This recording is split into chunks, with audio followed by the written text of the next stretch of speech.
Chapter 156. Zhou Xing stood on the stone steps of the mountain gate, motionless. Even the frown on his face did not change for a long time. If it was not for the spring breeze gently brushing against his robe and his beard, he would have looked like a statue standing there. After a long time, he shook his head and said in a low voice, "I have thought about it, and still feel that the possibility of the Empress passing the throne to the lead descendants is the smallest. Although they are the Empress' children, if the throne is passed to them, they will definitely restore the title of Li Tang. Then what is the point of the Empress becoming the Empress? She can just continue being the Empress." Qiu Shenji nodded solemnly and said, "Yes, that's what I meant. That is why we chose Taiping. Speaking of which, if Taiping is willing to fight, I feel that she has the highest chance of becoming the crown prince." Zhou Xing said, "Yes. If there was anyone in this world that the heavenly queen truly loved and cared about, it was Taiping. Although her surname is also Li, if she wants to inherit the world, only a new dynasty can do so. Once the title of Li Tang is restored, she will no longer be the empress and will have to return to the imperial clan of Li Tang. So, Taiping is the best candidate." Qiu Shenji's eyes moved, and he suddenly said with interest, "The empress kills her own sons if she wants to, but she only favors Taiping. The rumors say that it was because the empress strangled her infant daughter to death to frame Empress Wang for the empress position. The empress is a woman after all, and she killed her own daughter. The empress only favors Taiping because she wants to make up for her guilt towards the little princess." Zhou Xing smiled faintly and said, "There is a reason for this. A little princess who died a few months ago does not need to be treated with great courtesy. But after the empress came to power, she gave this little princess a title and moved her to a grand burial. This is more grand than all the princesses of the Tang dynasty. Perhaps this rumor is true. However, there is no need to investigate it. The important thing is that the empress favors Taiping. Otherwise, there would not be so many rumors. Unfortunately, everyone has their own ambitions." Qiu Shenji said, "Taiping has no intention of becoming the empress. Then the Wu clan's descendants are the most likely?" Zhou Xing shook his head. "This is why I cannot make up my mind. The empress and the Wu clan do not have a good relationship. More accurately, is extremely bad. After the empress took power, the Wu clan was the first to be punished. Think about it. What happened to the empress' two half-brothers, Wu Yuanshuang and Wu Yuanqing, and her three cousins, Wu Huailiang, Wu Weiliang, and Wu Huayan?" Qiu Shenji thought for a moment, then said, "Wu Yuanshuang and Wu Yuanqing died in exile. It is said that they died of depression because they were too worried. Of the heavenly empress' three cousins, Wu Huailiang died a long time ago. Wu Weiliang and Wu Huayan were executed by the heavenly empress. Their children all changed their surnames to Viper, exiled to Desolate Border." Zhou Xing replied with a "Ha. That's right. Even their surnames have been changed away, the way from Viper. Even the empress' cousin, Wu Huailiang, who died a long time ago, was not spared. The empress sent his wife, Lady Shan, to the capital and personally whipped her with thorns. Lady Shan's back was smashed until bones were exposed. She wailed as she died. This isn't just discord with the family. What kind of hatred does one have to do such a thing?" Qiu Shenji's eyes flickered. The empress announced that they were disrespectful to the empress' birth mother, Lady Yang. Haha, I don't really believe this reason. Lady Yang was already 40 when she married the empress' father. At that time, the empress' father was conferred the title of Duking. He was one of the 16 founding fathers of the Tang dynasty and one of the 8 prime ministers. He controlled the imperial army and had great power. What kind of woman couldn't he marry? Madame Yang was over 40 years old, but she was still able to marry the second wife of High Duke Ying only because she was from the Yang family of Hongnong, a prestigious and influential family. With such a background and being the wife of Duke Ying, how could her 2 stepsons dare to disrespect her? Not to mention that Wu Huailiang and the other 2 are from the Wu branch. They can't be disrespectful to the duke's wife." Zhou Xing said, "That's right. Because of this rudeness, the empress took it to heart and entered the palace at the age of 14. 40 years later, When she was in power, she couldn't wait to execute her brothers and exile the entire Wu clan. I'm afraid this vengeance is not as simple as it seems. It might not even be on Lady Yang. Qiu Shinji said. The Empress entered the palace at 14. I heard that she was still a young girl before she entered the palace. Is it how her beauty spread? The two of them looked at each other as if they had suddenly thought of something, but neither of them were willing to say it out loud. Their gazes met, and they quickly looked away. Zhou Xing changed the topic and said, the Empress placed the Wu clansmen in an important position. It was only after she had the idea of becoming the emperor that she changed their surname from way back to Wu and transferred them back to the capital to give them important positions. That's why I'm not sure if the empress still needs them after she becomes the empress. Qiu Shinji thought about it and said, in my opinion, the empress has no other choice. If she chose a descendant of the Li clan, why would she spend so much effort to become the empress? Once the empress becomes the empress, she has to consider how to pass down her empire. Since the empress can give up her vengeance and use the Wu clan to become the empress, then, to pass down her empire, she can only choose a descendant from the Wu clan. Zhou Xing paced back and forth on the stairs with his hands behind his back. He looked up and asked, then, in your opinion, if the empress can only choose one descendant from the Wu clan, who is the most likely? Qiu Shinji said decisively, Wu Chengxi. Zhou Xing said, what's the reason? Qiu Shinji said, among the Wu clan's descendants, the most promising are Wu Chengxi and Wu Sanxi. In terms of ancestry, Wu Chengxi inherited the ancestral title of Duke of Zhou and the legacy of Empress Wu's biological father. So, he is the eldest, while Wu Sanxi is the junior. In terms of bloodline, Wu Chengxi is of Wu Yuanshuang's bloodline. Wu Sanxi is of Wu Yuanqing's bloodline. Yuanshuang is the elder brother, so he's the eldest branch. Yuanqing is the younger brother, so he's the second branch. According to this order, Wu Chengxi has the highest chance of becoming the empress. What does Brother Zhou think? Zhou Xing started pacing again. After pacing for a while, he stopped and turned back to Qiu Shinji. The empress will be staying at Fragrant Hill Temple.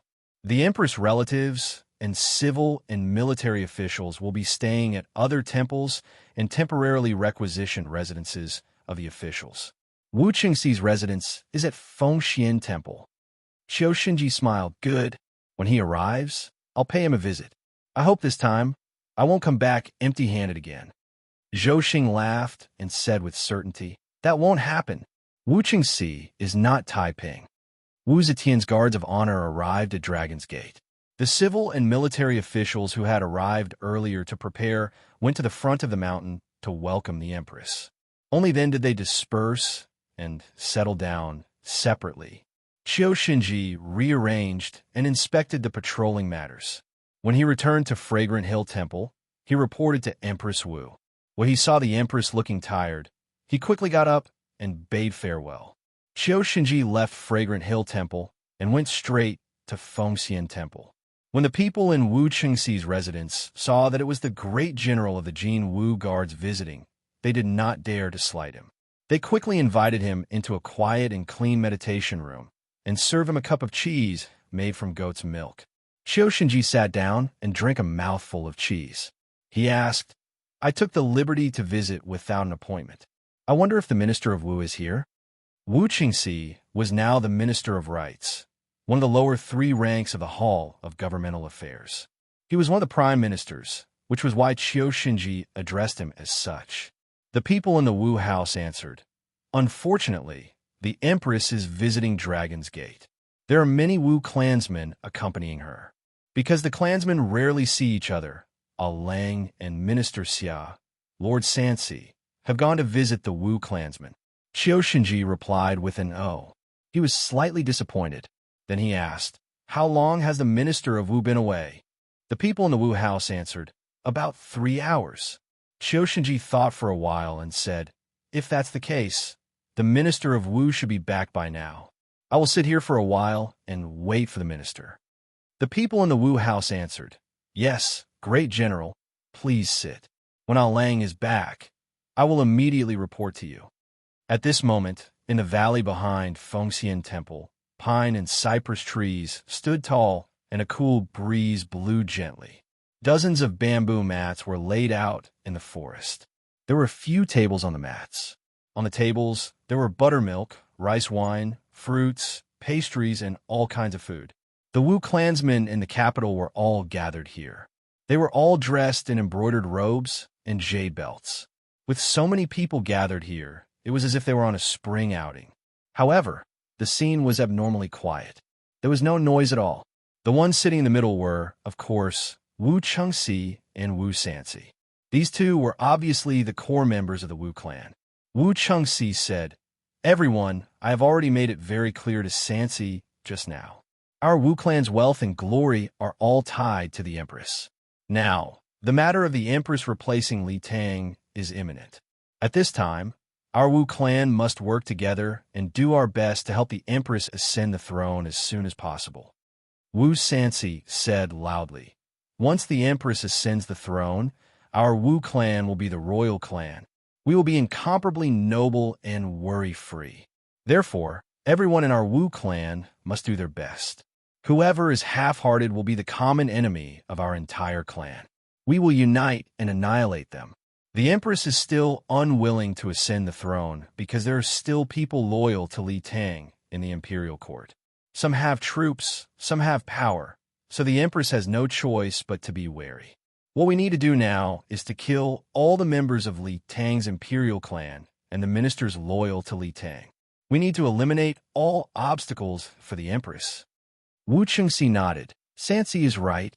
Now, Prince Zhe Li Shangjin, Prince Sun Li Sujia, Prince Nan and Li Ying, and other members of Li Tang's imperial clan are still here. We need to get rid of these people as soon as possible.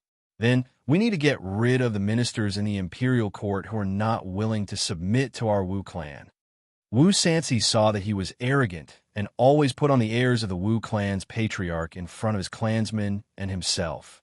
He was very displeased and coldly snorted, "Don't forget, there are still Li Xian's 2 sons. They must not be allowed to live." Chapter 157. Li Xian was crowned Prince Zhonghuai, the 6th son of Emperor Gaozong Li Ji and the 2nd son of Wu Zetian. After his brother Li Hong's death, Li Xian was made the crown prince. Later on, he was accused of treason and was demoted to a commoner and exiled to Bazhou. After that, because Li Xian was a virtuous person, he became an obstacle to Wu Zetian's ascension to the throne. As a result, she sent Xiu Xinji to Bazhou to force Li Xian to commit suicide. After Li Xian's death, Wu Zetian used the excuse that Xiu Xinji had wrongly killed Li Xian and demoted him to a provincial governor. At the same time, Li Xian's title of crown prince was restored. Li Xian's 2 sons were able to return to Luoyang and become princes again. These 2 naturally had the right to inherit the throne. Wu Qingxi said, "That's right. We cannot let these 2 brats go. Time waits for no one, everyone. The Empress is already old. Do we have to wait another 8 to 10 years before she ascends to the throne? We must remove all obstacles for the Empress as soon as possible and help her ascend the throne smoothly." Wu Xiaoji. As Wu Qingxi spoke, he suddenly saw his cousin Wu Xiaoji looking around absent-mindedly. He couldn't help but frown and call out in disgust. Wu Xiaoji was Wu Weiliang's 3rd son. After Wu Zetian ascended to power, she executed this cousin and changed his family's surname to Wei and demoted them to the desolate border. So for a period of time, Wu Xiaoji was called Wei Jiji. Later on, Wu Zetian's power grew, and she had the idea of changing the dynasty and becoming the empress. She urgently needed a force that was absolutely loyal to her, so she summoned the Wu clansmen back to the capital and placed them in an important position. Wei Jiji was thus granted the surname Wu and returned to the court to become an official. The suffering of being exiled would have different effects on people with different personalities.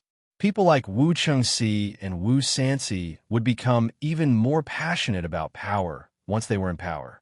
They used to behave with their tails between their legs, but now they were bossy and domineering. They wanted nothing more than to earn back the disappointment they had in the past by 100-fold. Wu Xiaoji was completely different from his 2 cousins, Wu Chengxi and Wu Sanxi.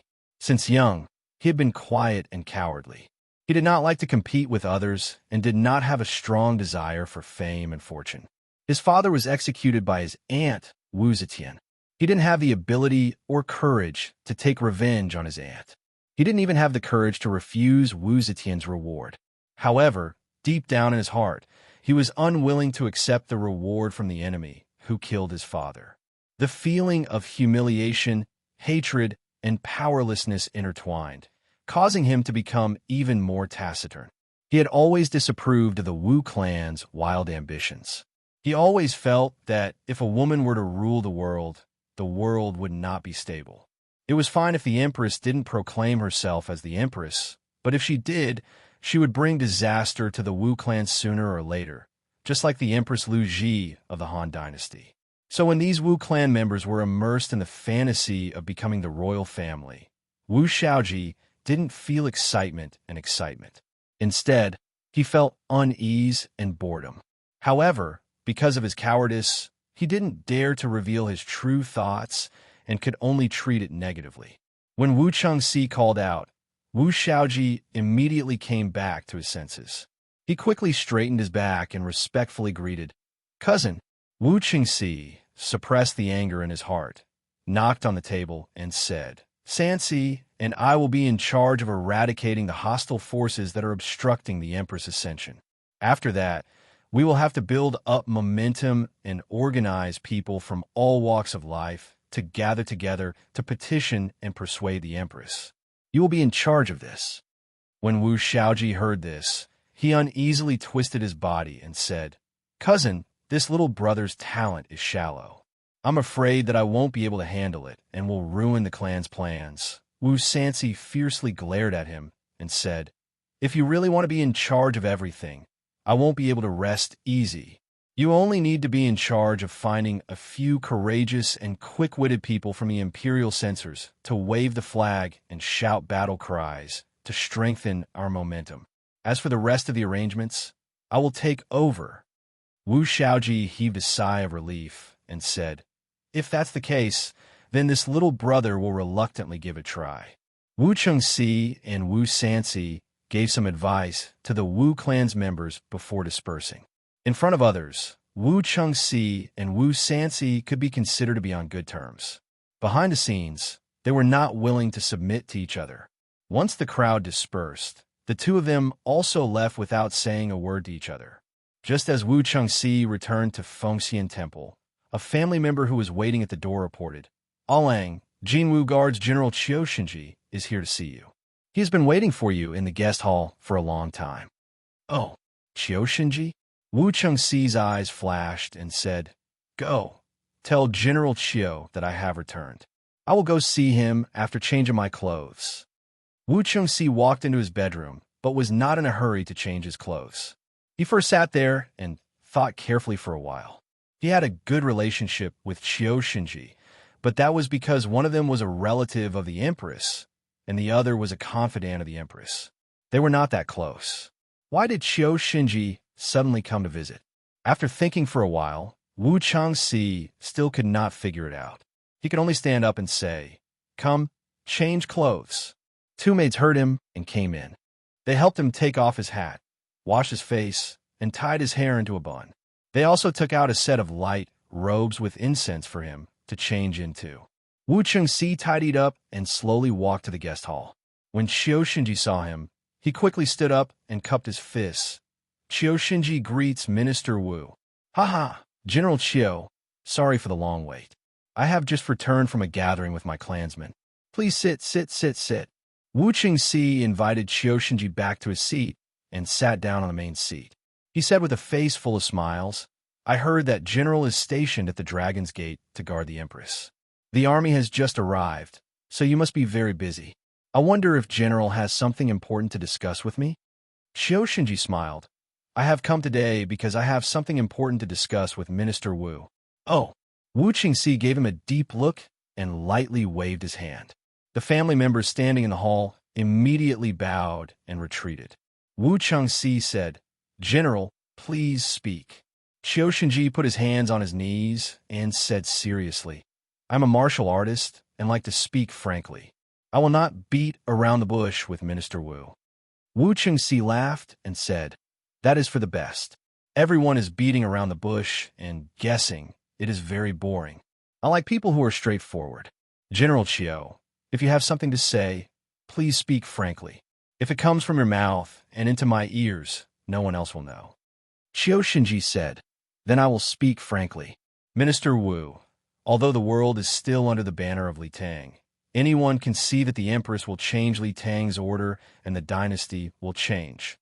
Wu Qingxi was shocked and was about to speak when Qiu Shinji raised his hand to stop him. He continued, "I have always been loyal to the Empress. I believe Minister Wu knows my character very well. If there is anything to hide, there is no need." Wu Changxi stroked his beard and laughed. Then what does General Qiu want to say?" Qiu Shinji said, "Since ancient times, when a new emperor ascends the throne, there is one thing that must be done. That is to choose a successor. I wonder what Minister Wu thinks about this." Wu Qingxi's eyes flashed. He leaned forward slightly and said attentively, "I wonder what General Qiu thinks about this." Qiu Shinji said in a low voice, "The successor is related to the country and the peace of the world. It cannot be ignored. Once the Empress ascends the throne, Minister Wu will not only be the Prime Minister of the court, but also the #1 person in the imperial family. Whether it is from the responsibility of the Prime Minister or the status of a member of the imperial family, Minister Wu should consider who the successor is. Does Minister Wu not have a suitable person in mind?" Wu Chengxi waved his hand. "AI. This, of course, will be decided by the Empress herself. If you ask me, in my opinion, the Empress has 2 sons, the current emperor and the Prince of Luling of Fangzhou. The future successor will definitely be one of them." Qiu Shinji said, "If the Empress replaces Li Tang, will she make Li Tang's emperor an imperial crown prince?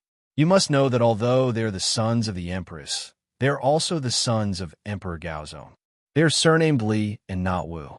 Since ancient times, when has there been a precedent of an emperor passing the country to someone with a different surname?" Wu Chengxi said cunningly, "Then what does General Qiu think?" Qiu Shinji knew that Wu Chengxi did not know his intentions and did not dare to express his opinion. Thus he said bluntly, "This Qiu thinks that when the Empress ascends the throne, the successor will definitely be the Wu clan. And among the branches of the Wu clan, whether it is in terms of talent, ancestry, or bloodline, if Minister Wu says he is second, no one will dare to say they are first. Therefore, the successor should be Minister Wu. Only then will it be in accordance with the will of the heavens and the will of the people." Wu Chengxi was shocked and hurriedly waved his hand. "General Qiu, you are wrong. How can this Wu dare to be the successor? Don't ever say such things again." Qiu Shinji saw that he was putting on airs and pretended to be disappointed. He slowly stood up and said, "AI, if Minister Wu wants, the successor will not be able to escape from Minister Wu's hands. Since Minister Wu has no intention of becoming the successor, then pretend that I never said anything and never came. I will not disturb Minister Wu any longer. I will take my leave now. General Qiu, please wait." Wu Chengxi saw this and quickly rushed forward to stop him. He laughed and said, "General Qiu, please sit. Please sit. This successor, he, is not that I am belittling myself, but I am indeed nervous. Very nervous. Who dares to covet the country's divine weapon? However, once the Wu clan becomes a royal clan, I will be the eldest among the sons and nephews. For the Empress Empire, for the Wu clan's empire, if the Empress is willing to place this heavy responsibility on Chengxi, then Chengxi will naturally be duty-bound." At this point, Wu Chengxi looked deeply at Qiu Shinji and said, "Although Chengxi does not have the talent to stabilize the country, I believe that if he is wise and humbly accepts advice, he will definitely be able to share the Empress burden. General Qiu, are you willing to lend Chengxi a hand?" Qiu Shinji smiled cheerfully. "If not, why would this Qiu come to visit today? If Minister Wu has this intention, then this Qiu will do his best to assist Minister Wu." General Qiu is indeed a straightforward person. Servants, set up a banquet. I want to drink with General Chiu. At the banquet, the two opened their hearts and became closer the more they chatted. Their relationship was good to begin with, and now that there were benefits involved, their relationship became even closer. Under the influence of alcohol, Chiu Shinji spoke of his plan. The new dynasty has just been established, so I'm afraid the Empress will still choose Li Dan or Li Xian as the crown prince. The Empress always plans before taking action. Ascending as a woman is an unprecedented first. Choosing Li Xian as the crown prince is also to calm the hearts of the people and smoothly take over the power. Wu Qingxi filled his cup and nodded. Shinji's words are very reasonable. Qingxi also thinks so. Once the Empress ascends to the throne, she will definitely make either Li Dan or Li Xian the crown prince. However, this is for the smooth transition of the dynasty and for the world to remain undisturbed. Once the Empress firmly grasps the world in her hands, Chiu Shinji said, "So, if Minister Wu wants to ascend to the position of crown prince, you have to mix light and dark, yin and yang, complementing each other. Only by planning early can you ensure that nothing goes wrong. You must know that when the crown prince changes in the future, the resistance will not only come from the officials who still refuse to give up on Li Tang, but also." Wu Qingxi understood tacitly and said, "This I also understand. There are many people in my Wu clan who want to be crown prince." Shinji, what do you mean by light and dark complementing each other? Chiu Shinji said, "This is to do things with all one's heart and assist the court. After all, the Heavenly Empress is already old, and there are many things that Minister Wu needs to help with.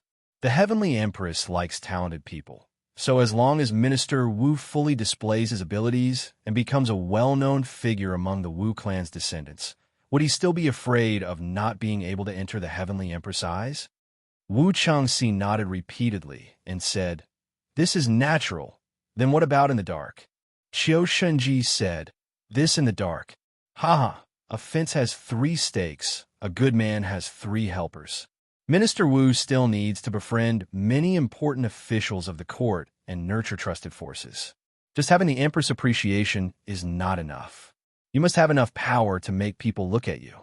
Only then will you be qualified to ascend to this throne. Wu Qingxi smiled knowingly and said, "Yes, Shinji's words are reasonable. Then, what does this yin and yang complementing each other mean?" Chiu Shinji said, "This yin is naturally to completely eradicate Li Tang's forces. Right now, there are still some princes who have not been eradicated, especially Li Dan and Li Xian, these 2 princes. No matter which one the Empress chooses as crown prince, the one who can pull them down from the position of crown prince in the future will have the highest chance of becoming crown prince. I don't need to say this. Minister Wu should understand." Wu Qingxi nodded again and said through gritted teeth, "Of course I understand. The person who can bring down this crown prince is enough to prove his position in the Emperor's heart, enough to prove that he has the power to influence the court. Those fence-sitters will naturally flock to him. Originally, even if he only had 70% of his power, as long as he succeeds in this matter, his power and reputation will be enough to reach 100%. And what does this yang mean?" Chiu Shinji smiled slightly and said in a low voice, "This yang is a marriage alliance." Wu Qingxi said in surprise, "After my wife died of illness, the position of the first wife has always been empty. But a marriage alliance? Who do you mean a marriage alliance with?" Chiu Shinji said, "Naturally a marriage alliance with Princess Li Tang. Minister Wu, getting rid of Li Tang's royal family, is to remove hidden obstacles. But Li Tang has ruled the world for decades. The people's will, the civil and military officials everywhere, it is impossible to say that they have no loyalty to Li Tang. If you can marry a princess of the Tang dynasty who has great influence in the court, you can obtain the support and approval of these people, and also obtain more of the Emperor's trust and favor." Wu Qingxi's eyes flashed, and he said slowly, "Such a princess, who is it?" Chiu Shinji said word by word, "Naturally, the Grand Princess of Peace." Chapter 158. The spring mountains were calm and gentle like a young girl smiling. The Yi River quietly flowed in front of the grotto, flowing calmly and beautifully, like the great Buddha of Lushna in the grotto, serene and charming. The color of the mountain was a crisp green, like the shallow stream in a stream, clear and shallow, but no matter how hard one tried, they could not see through it. Yang Fan wandered through the forest, as leisurely as if he was walking on the beach of the South Sea. He liked the atmosphere here, relaxed, elegant, and natural. Among the thick, soft leaves, there were already many unknown wildflowers and weeds. Yang Fan suddenly saw a few things that he was familiar with. They were tender wild vegetables. Looking carefully, there were many tender mushrooms and wild vegetables drilling out of the withered branches and withered leaves. Cat's ear, purslane, penafang grass, shepherd's purse, broom sprouts, thorn buds. Yang Fan squatted down to pick them in high spirits. At first, he felt that there were not enough wild vegetables, but when he really picked them, they soon filled his clothes. Yang Fan was very happy. He could take these wild vegetables back and soak them in boiling water, dipping them in sauce. It would be a very delicious delicacy. Thinking of this, he could not help but think of his sister, the beautiful young girl who was like a green bamboo. Suddenly, he heard a rustling sound. Yang Fan quickly wiped the tears from the corner of his eyes and looked over. It was a little squirrel. The squirrel was holding a pine cone and dragging its fat tail. It stood under the roots of a tree not far away, staring at him with a pair of black eyes. Yang Fan was teased by the little squirrel, and the sadness in his heart dissipated with the wind. He pursed his lips at the little squirrel and called out twice. The little squirrel was startled, threw away the pine cone, and quickly climbed up the tree. When Yang Fan saw its cute appearance, he could not help but laugh. At this time, he heard another rustling sound. This time, it was definitely the sound of footsteps. Yang Fan turned his head in alarm. Under the forest, a corner of a white dress could be faintly seen. In the call, Xiao Man squatted in the grass and dug up wild vegetables. Although she was a beggar when she was young, she didn't know many kinds of wild vegetables. She was too young at that time, and the food she got was not enough to eat. When her mother needed to dig for wild vegetables, she would waste her time catching butterflies and insects. It wasn't until her mother passed away that she and her elder brother depended on each other for survival. It was only then that her elder brother taught her to recognize some wild vegetables. She remembered almost every word that her elder brother had said. She remembered that her elder brother had once said that it was very delicious to use the chicken to make some sauce and dip it in some wild vegetables. She also remembered that when her elder brother had said this, that skinny little face that was always bruised and swollen would reveal an expression of extreme happiness, as well as a hint of desire. Unfortunately, at that time, the two of them didn't have the chance to enjoy such a luxurious meal. It wasn't until she left her elder brother and followed Aunt Pei to Luoyang that she had the chance to eat the delicacy that her elder brother had mentioned. After so many years, she had fallen in love with this taste. However, if she wanted to eat this dish, she could only go to a restaurant to eat or go to the market to buy some wild vegetables and cook it herself. Now, after accompanying Empress Wu to Dragon Gate, she realized that there were so many wild vegetables on the mountain. She could even recognize many of them. As she dug happily, she recalled the times when she and her elder brother would dig wild vegetables and bird nests in the forest when they were young. She felt a warm feeling in her heart. It's Shangwan Wei. Yang Fan squatted in the grass and saw the figure coming. It was Shanghai Wer. Moreover, she was alone without anyone accompanying her. Yang Fan couldn't help but feel excited. Opportunity. A once-in-a-lifetime opportunity. Should I make a move? No one knew how Shangwan Wan felt about grass, trees, and forests. Shangwan Wan had been a slave in the palace since she was a child. When she was still a little girl, her mother washed clothes that were as tall as a mountain every day. Everyone in the palace had their own errands to do. When everyone was busy, the young Shangwan Wan would secretly leave behind the poems her mother wanted her to recite and run alone to spend time with the grass and insects. She had a deep feeling for plants. She would feel completely relaxed when she saw them. Wandering in the forest, She didn't need to be as cautious as she was in front of Empress Wu. She didn't need to observe Empress Wu's expression at all times and analyze every word she said. She also didn't need to be as dignified and refined as she was in front of the scholars in Hongwen Library. Here, she was completely free. She could run if she wanted to, jump if she wanted to, and sing if she wanted to. The air here was freer than in the palace. It was intoxicating. Empress Wu was getting on in years. Every year after ascending the Dragon Gate, she would need to rest to recover. This period of time was the most relaxing time for Shangwan to wait for the imperial edict. She would always find a time to stroll alone in the green mountains and clear waters, as if immersed in the gentle spring water. She would remove the mask on her face and be herself completely. This year, she was already 25. Wan who had never had romantic thoughts before, was suffering from love. She felt even more depressed, so she was even more addicted to the feeling of wandering alone in the forest. She took a deep breath of the fresh scent of plants and stood still. Through the green leaves, she looked at the River, which was as smooth and bright as a jade belt. Her feelings turned into poetry. A new poem slipped out her mouth. The air is clear at dawn, and I admire the cherry flowers. The hawksbill turtle is the color of spring and the colored glass ripples. I whistle on the rocks and sing a short song as I climb the pines. Unless there is an outsider who passes by. Shanghai Wan had just said, "Who passes by," when she suddenly heard a rustling sound. Shanghai Wan turned her head and saw a figure rushing out of the forest like a cheetah. His 10 fingers were spread out, and he pounced on her. This person was wearing the uniform of the Imperial Army. His face was tightly covered with a cloth, revealing only a pair of eyes. Shanghai Wan was shocked. She didn't have time to shout before she was pushed down by the person, and she was firmly pressed to the ground. Fortunately, the ground was covered with leaves that had accumulated over the years. It was soft and wouldn't hurt her. Shanghai Wan was about to shout when a large hand covered her mouth, covering most of her delicate face. Only a pair of frightened eyes could be seen.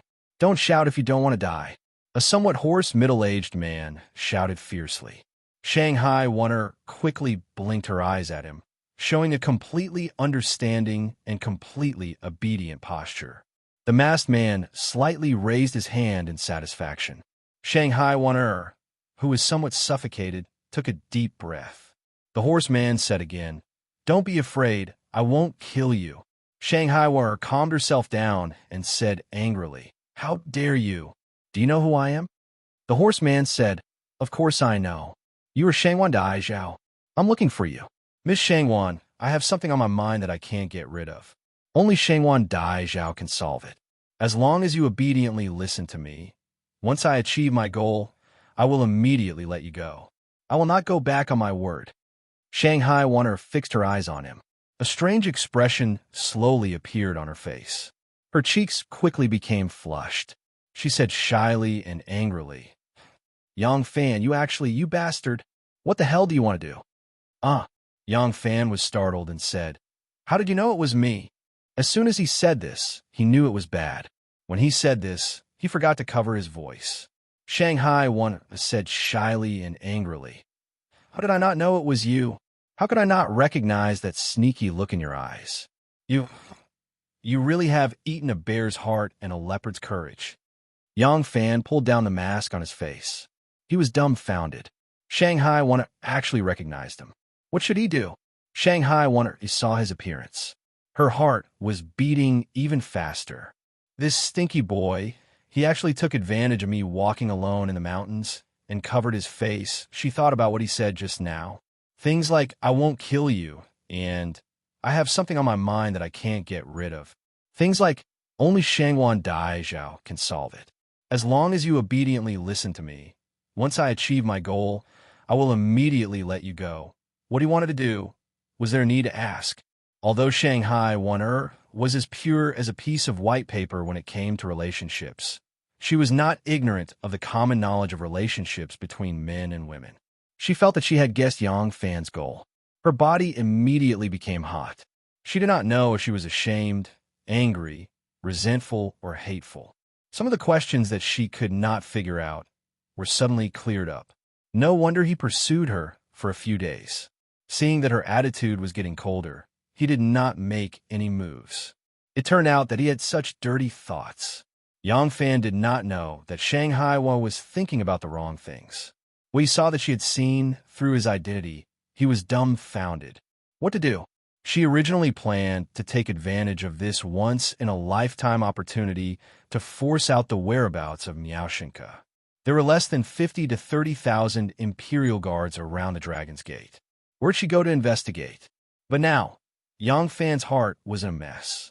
Shanghai was firmly pressed against his body. Feeling his strong and masculine body, that faint masculine smell, her heart was dizzy. She became more and more embarrassed and annoyed. A strange feeling that she had never felt before was like a warm little mouse scurrying around in her body, making her uncomfortable and afraid. Shanghai Wan'er's face was red, and she shouted in a low voice, "You bastard! Still not letting me go. You, where are you grabbing?" Yang Fan then came back to his senses. Just now, when he pounced on Shanghai Wan'er, he covered her mouth with one hand and stuck his other hand on her shoulder. Because his identity was seen through by her, he lifted his hand to pull off the cloth. When he put it back, he placed his hand on her chest. Because he was at a loss and did not know what to do next, he did not notice at all.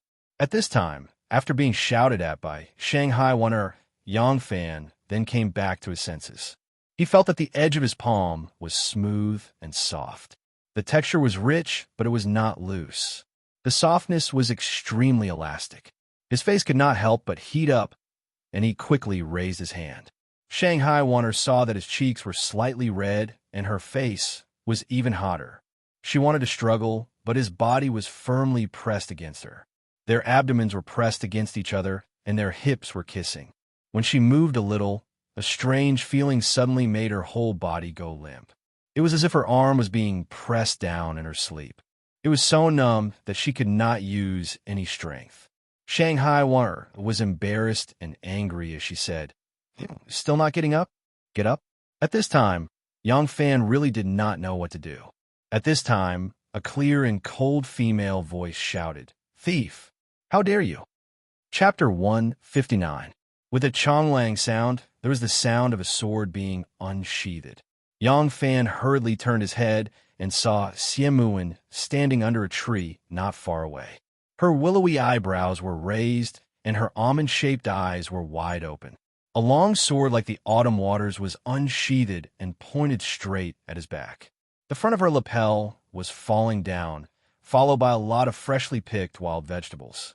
"It's you?" When Xie saw Yang Fan's appearance clearly, she couldn't help but be shocked. She had just picked a lapel full of wild vegetables and excitedly came out of the forest. She wanted to go back and cook them well so that she could taste them with Gao Ying, Lan Yiqing, and a few other close friends. Unexpectedly, when she came out of the forest, she saw a guard pressing down on a struggling woman. At first, she thought that it was an unruly palace guard who was having an affair with a palace maid. But when she saw the woman's appearance clearly, she couldn't help but be shocked. This woman was Shangwan Dai Zhao. Xie immediately unsheathed her sword and prepared to save her. Unexpectedly, when Yang Fan turned his head, she jumped in fright. Out of the requirements of her duty, of course, she should save Shanghai Wan'er. Moreover, she hated men who bullied and raped women. If such a man fell into her hands, he would definitely not have a good ending. But the man in front of her was her savior. Xiaoman had been homeless since she was a child and lived a hard life. She was used to the fickleness of human nature and the fickleness of the world. So if someone treated her well, she would remember it in her heart, not to mention a life-saving grace. However, this person was not only a shameless perverted thief, but also her savior. How should she choose? When Yang Fan saw Xie appear, he knew that the situation was hopeless. He secretly sighed, and without saying anything, he jumped up and wanted to run away.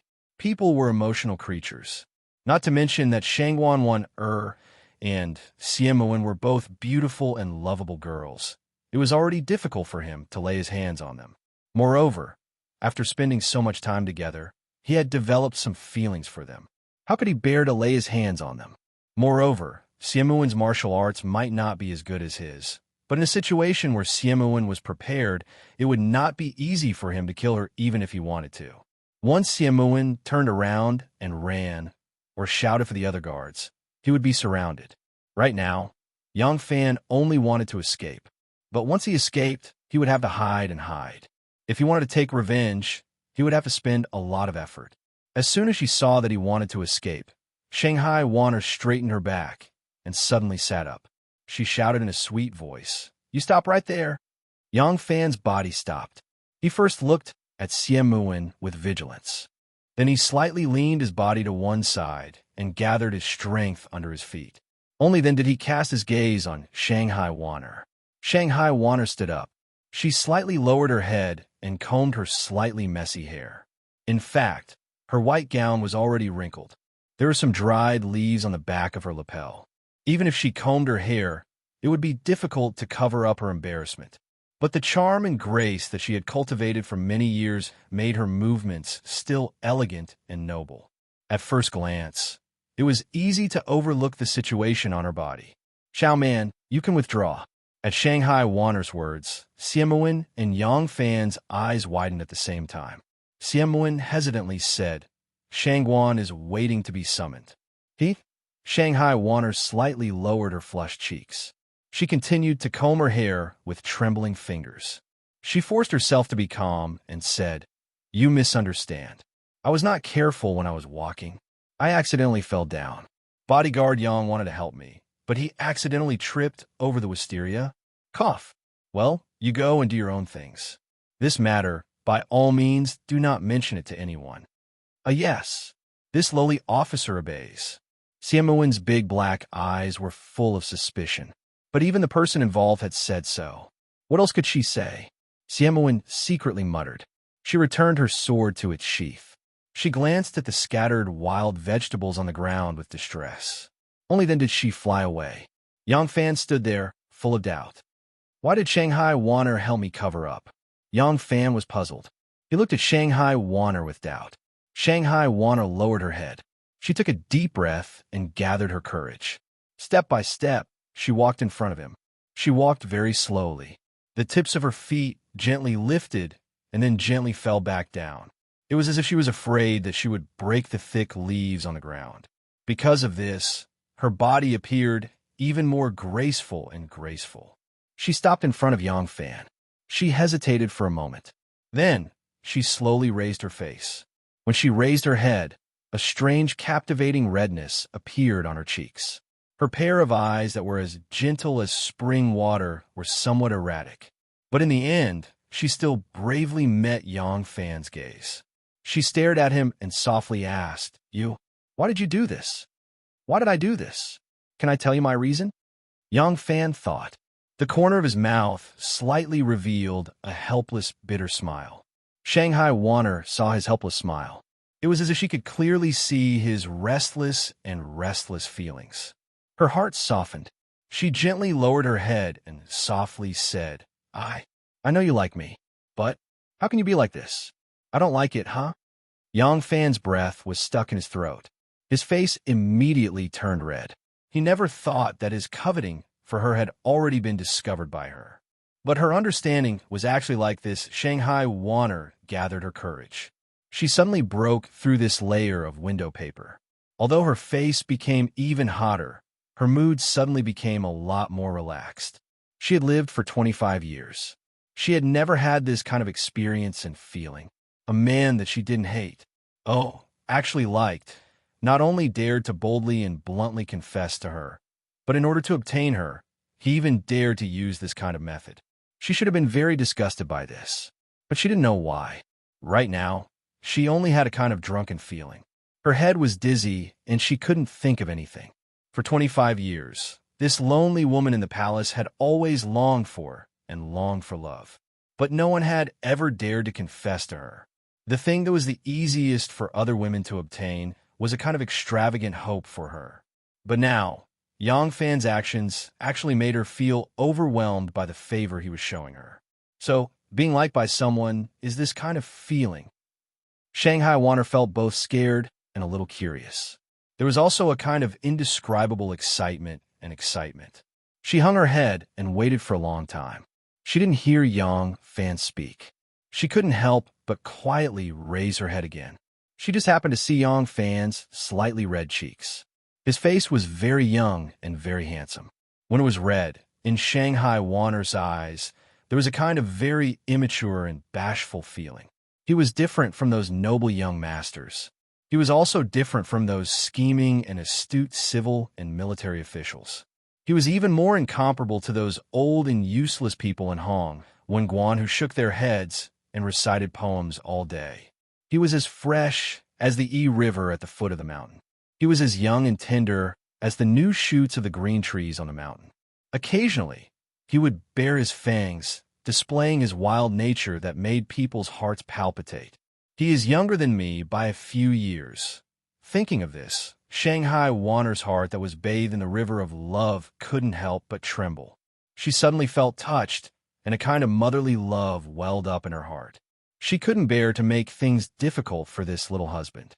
He was still young. It was inevitable that he would be impulsive and make mistakes.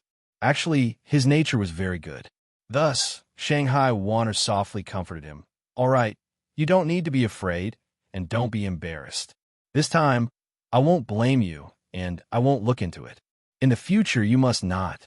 She hadn't finished speaking when Yang Fan suddenly lifted her chin and kissed her. Shanghai Wanner's eyes suddenly opened wide. Her face was full of shock. Yang Fan was really aroused. Shanghai Wanner was not like Ling Yue, who could dazzle people with just a glance. But her elegant temperament, bright feeling, and scholarly aura made her belong to the kind of woman who is exceptionally good to look at. Even if you read her for a lifetime, you wouldn't be able to get enough of her. If Princess Taiping was the sun, then Shanghai Wanner was the moon. The sun was sometimes warm, sometimes it was warm, sometimes it was blazing like fire. The 4 seasons were changeable. If you looked at it for too long, it could dazzle your eyes. It had its own kind of lofty majesty that couldn't be violated. And the moon, no matter if it was curved like a hook or round like a jade plate, its brilliance was always bright and soft. If the sun and the moon were side by side, the first thing you would notice would always be the sun. But the elegant and tranquil moonlight would eventually steal your eyes without you noticing. Yang Fan didn't know why he had impulsively kissed her. Perhaps it was because her gentle voice had stirred up a feeling that had been suppressed in his heart for a long time, stirring his heartstrings. Perhaps it was because he had unknowingly fallen in love with this woman who was as bright as the moon. Right now, he just wanted to hold this lovely woman in front of him tightly and deeply kiss her. The young man would do it when he thought of it. So he kissed her. Soft lips, fragrant and smooth tongue, the feeling of ecstasy. It turned out that the feeling of kissing was actually this sweet. Last time, Princess Taiping's kiss was just a shallow taste. Moreover, he was in an accident at that time, so the feeling was far less profound than this time. Yang Fan immediately liked this kind of feeling. In particular, Shanghai Wanner's status was so noble, but she was dominated and controlled by him. Her lips were slightly opened, and her tongue was passively sucked by him. She was so clumsy that she didn't know how to react. This made this young man produce a kind of overbearing intoxication. Shanghai Wanner's voice abruptly stopped. She was shocked by this man's overbearing manner. Her delicate body was so stiff that she couldn't move. Her body seemed to explode, and even her soul didn't know where it floated to. Until Yang Fan's tongue entered her mouth and sucked the tip of her tongue. She woke up and suddenly pushed Yang Fan away. How can you be like this, I don't like it," Shanghai Wanner stuttered as she finished speaking. She lifted her skirt and ran away. Looking at her flustered appearance, she didn't have the demeanor of someone who could weigh the world and the internal affairs of the Tang dynasty. Chapter 160. 7 miles east of Luoyang, Golden Grain Garden. In the Western Jin dynasty, the rich man Shi Chong once built a villa here. The garden was built according to the terrain. A clear stream flowed in the garden, and the sound of water gurgled. According to the shape of the mountain and the water, the garden was built, and the lake was dug. Within dozens of miles there were pavilions and pavilions, high and low, and it was extremely magnificent. Now Shirchong was long gone. His beautiful concubine Green Bead committed suicide for him, and the small building where she died had already become a speck of dust in history. The only thing that had not changed was the beautiful scenery here. In the third month of spring, the peach blossoms were dazzling, the willows were curling up, the pavilions and trees were setting off each other, the butterflies were dancing among the flowers, and the birds were chirping on the branches. It was like a paradise on earth. There were still many villas built by the rich and powerful here, as a place to enjoy the spring scenery and relax. The rich princess also built a garden here, which was quiet and elegant, different from the common world. Usually, there were only a few servants guarding here, but now there were many maids walking around. It seemed that the rich princess had come to the garden for a spring outing. However, the owner of this garden was not the rich princess, nor was it the children of the rich princess, but the gentleman in white that Tin Ano served. The rich princess liked luxury, and often used expensive gifts to please Empress Wu, and made friends with Shangguan Wan'er, Princess Taiping, and other Empress Wu's trusted aides, and the nobles in the court.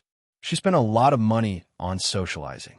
The salary of a princess was limited, and a princess who lived in an environment where Li Tang's royal family could be destroyed at any time could not have many ways to make money. The rich princess often presented expensive gifts to Empress Wu, often invited the nobles in the court, and often put on extravagant displays. Where did the money come from? This gentleman in white was her sugar daddy. No wonder the gentleman in white could be half of her home, and even turned from guest to host, and became the owner of this villa. Inside the small building, the zither players and musicians behind the folding screens had already left. The dancers dancing on the red carpet in front of the hall had already left. There were only 2 tables in front of the hall, and the people behind the tables were still there. Sitting behind the main seat was a young master dressed in a snow-white robe. Not far away from him was a green-clothed, delicate, and lovely Tin Ano. Shenmu sat behind a few tables at the side. He was still wearing a turban and a green robe with a round collar. Yang Shuarao, on the other hand, had changed her attire today. She was wearing a dark green light gauze gown and a pleated skirt embroidered with watery mist and green grass patterns. Her waist was tied with a light blue silk ribbon into an elegant butterfly knot. Her hair was casually tied into a loose bun with a light purple sandalwood hairpin inserted diagonally. This kind of attire was naturally much more gorgeous than the thistle hairpin and cloth skirt at the Tianjin Bridge, but it did not seem to be as charming as that day when she stood at the bow of the ship. This kind of feeling was very wondrous, like a wildflower full of vitality. If you insist on moving it into a pot or onto a dressing table in an elegant room, it would not be as stunning as letting it grow in the wilderness. Shenmu was actually a fake name. Just like the gentleman in white, who was called Young Master Jiang by Shenmu, his surname was naturally also fake. So be it. Young Master Jiang said indifferently. Wu Mei's ascension to the throne is already unstoppable. Rather than a mantis trying to stop a chariot, it is better to lend her a helping hand and help her ascend the throne earlier. This will instead leave behind some firewood for Li Tang. Shenmu said, once Empress Wu ascends the throne, young Master Jiang cut him off. So what if Wu Mei has not ascended the throne yet? The more we obstruct her, the more she will use the descendants of the commoners to suppress us aristocratic families. It is better to do the opposite. She is already an old woman, and none of the Wu family's descendants are capable. Right now, we only need to wait and see. When the time comes, we will lend a little help and easily change the world. Young Master Jiang said proudly, the world will always change, but the heavenly Tao will not. We, the aristocratic families, use the scriptures as our foundation, which is equivalent to grasping the foundation of the country. Even if the country is destroyed and the emperors and generals are replaced, they will still need to use us. What is there to be afraid of? Listening to his words, the two's discussion was nearing its end. The dishes on the table in front of young Master Jiang were barely touched. On the other hand, Shenmu's table to the side was a mess of cups and plates. Chicken bones, fish bones, alpacas, and camel hooves were scattered everywhere. Shenmu picked up a piece of gelatinous and delicious bear paw and stuffed it into his mouth, chewing it deliciously. Seeing this, young Master Jiang lowered his head and covered his mouth with a handkerchief. He coughed softly to hide the disgust on his face. Yang Shuarao glared at Shen Mu reproachfully. She took a clean white handkerchief and gently wiped the soup that spilled from the corner of his mouth. Shen Mu smiled. When Shen Mu first heard of young Master's plan, I was worried that I would play with fire and burn myself. Today, I rushed to Luo Jing and personally listened to young Master's overall plan. My heart is finally at ease. Young Master is talented and resourceful. Shen Mu sincerely admires you. With young Master guarding Luo Jing, nothing will go wrong. Young Master Jiang said arrogantly, with my plan, nothing will go wrong. However, there are many things that it is not convenient for my obvious sect to do. I specially called you here because there are some places where your hidden sect can show off your skills. Wu Mei's ascension to the throne is imminent. Your people must cooperate with my actions at all times. Young Master Jiang glanced at him and said, this courtyard is the princess's courtyard. It is quiet and safe. You can stay here. Shen Mu smiled. Thank you, young Master. I have already arranged my own accommodation in Luo Jing. I can settle down tomorrow. This courtyard is the princess's courtyard after all. It is more eye-catching. I will only stay here for a night. Young Master Jiang said indifferently. Up to you. He stood up and walked behind screen. He did not look at Shen Mu again, nor did he look at the troublemaker beside him. Shen Mu was just a disciple of a side branch. That woman was originally a wine hostess in Chang'an City. She had a lowly status and was not worthy of his attention. Shen Mu did not stand up. He only smiled and said, young Master, take care. Tin Ano stood up, smiled and nodded at them. He then followed behind young Master Jiang and left. Yang Shurao wrinkled her nose and said to Shen Mu, this guy with a coffin-like face is the young Master Jiang you were talking about? What a condescending look. Shen Mu smiled. Why, don't you feel that he is elegant, like a dragon among men? Yang Shurao held her stomach and made a nauseating gesture. She curled her lips and said, such an arrogant and repulsive guy can be called a dragon among men. She glanced at the almost untouched food on young Master Jiang's table and said, look at his half-dead appearance. He eats like a chicken. What a waste of a table of delicacies. Shen Mu said, you don't know this. This young Master Jiang has a serious obsession with cleanliness since he was young. If he sees someone spitting, he will vomit for a long time. Therefore, when he goes out, he rarely rolls up the curtains because he is afraid of meeting unclean passers-by. Just now, I must have eaten too much and affected his appetite. Yang Shurao suddenly said, I was wondering why you look like a reincarnated hungry ghost today. You did it on purpose, didn't you? Shen Mu winked at her and said with a smile, I was also curious and wanted to see how clean he is. I heard. Shen Mu looked around and said in a low voice, I heard that this person's obsession with cleanliness has reached an unimaginable level. Even when a man and a woman are having sex, he feels disgusted when touching a woman's body. After he married his wife, he still slept alone and never slept with her. Later on, in order to continue the family line, he had no choice but to have sex with his wife a few times. After sex, he would wash for 4 to 6 hours and change water 7 to 8 times. To him, it's like he's being tortured. Yang Shuarao said in disbelief, there is actually such a strange person in the world. Shen Mu pinched her plump buttocks and said with a low laugh, so, you should be glad that your husband does not have such a strange hobby. Otherwise, you'll be a widow. Let's go. I'm a little tired from the journey. Let's go back to the room and rest. Yang Shuarao winked at him and said in a sweet voice, just rest. Shen Mu pretended to be surprised and said, what else can we do other than rest? We came all the way from Chang into here.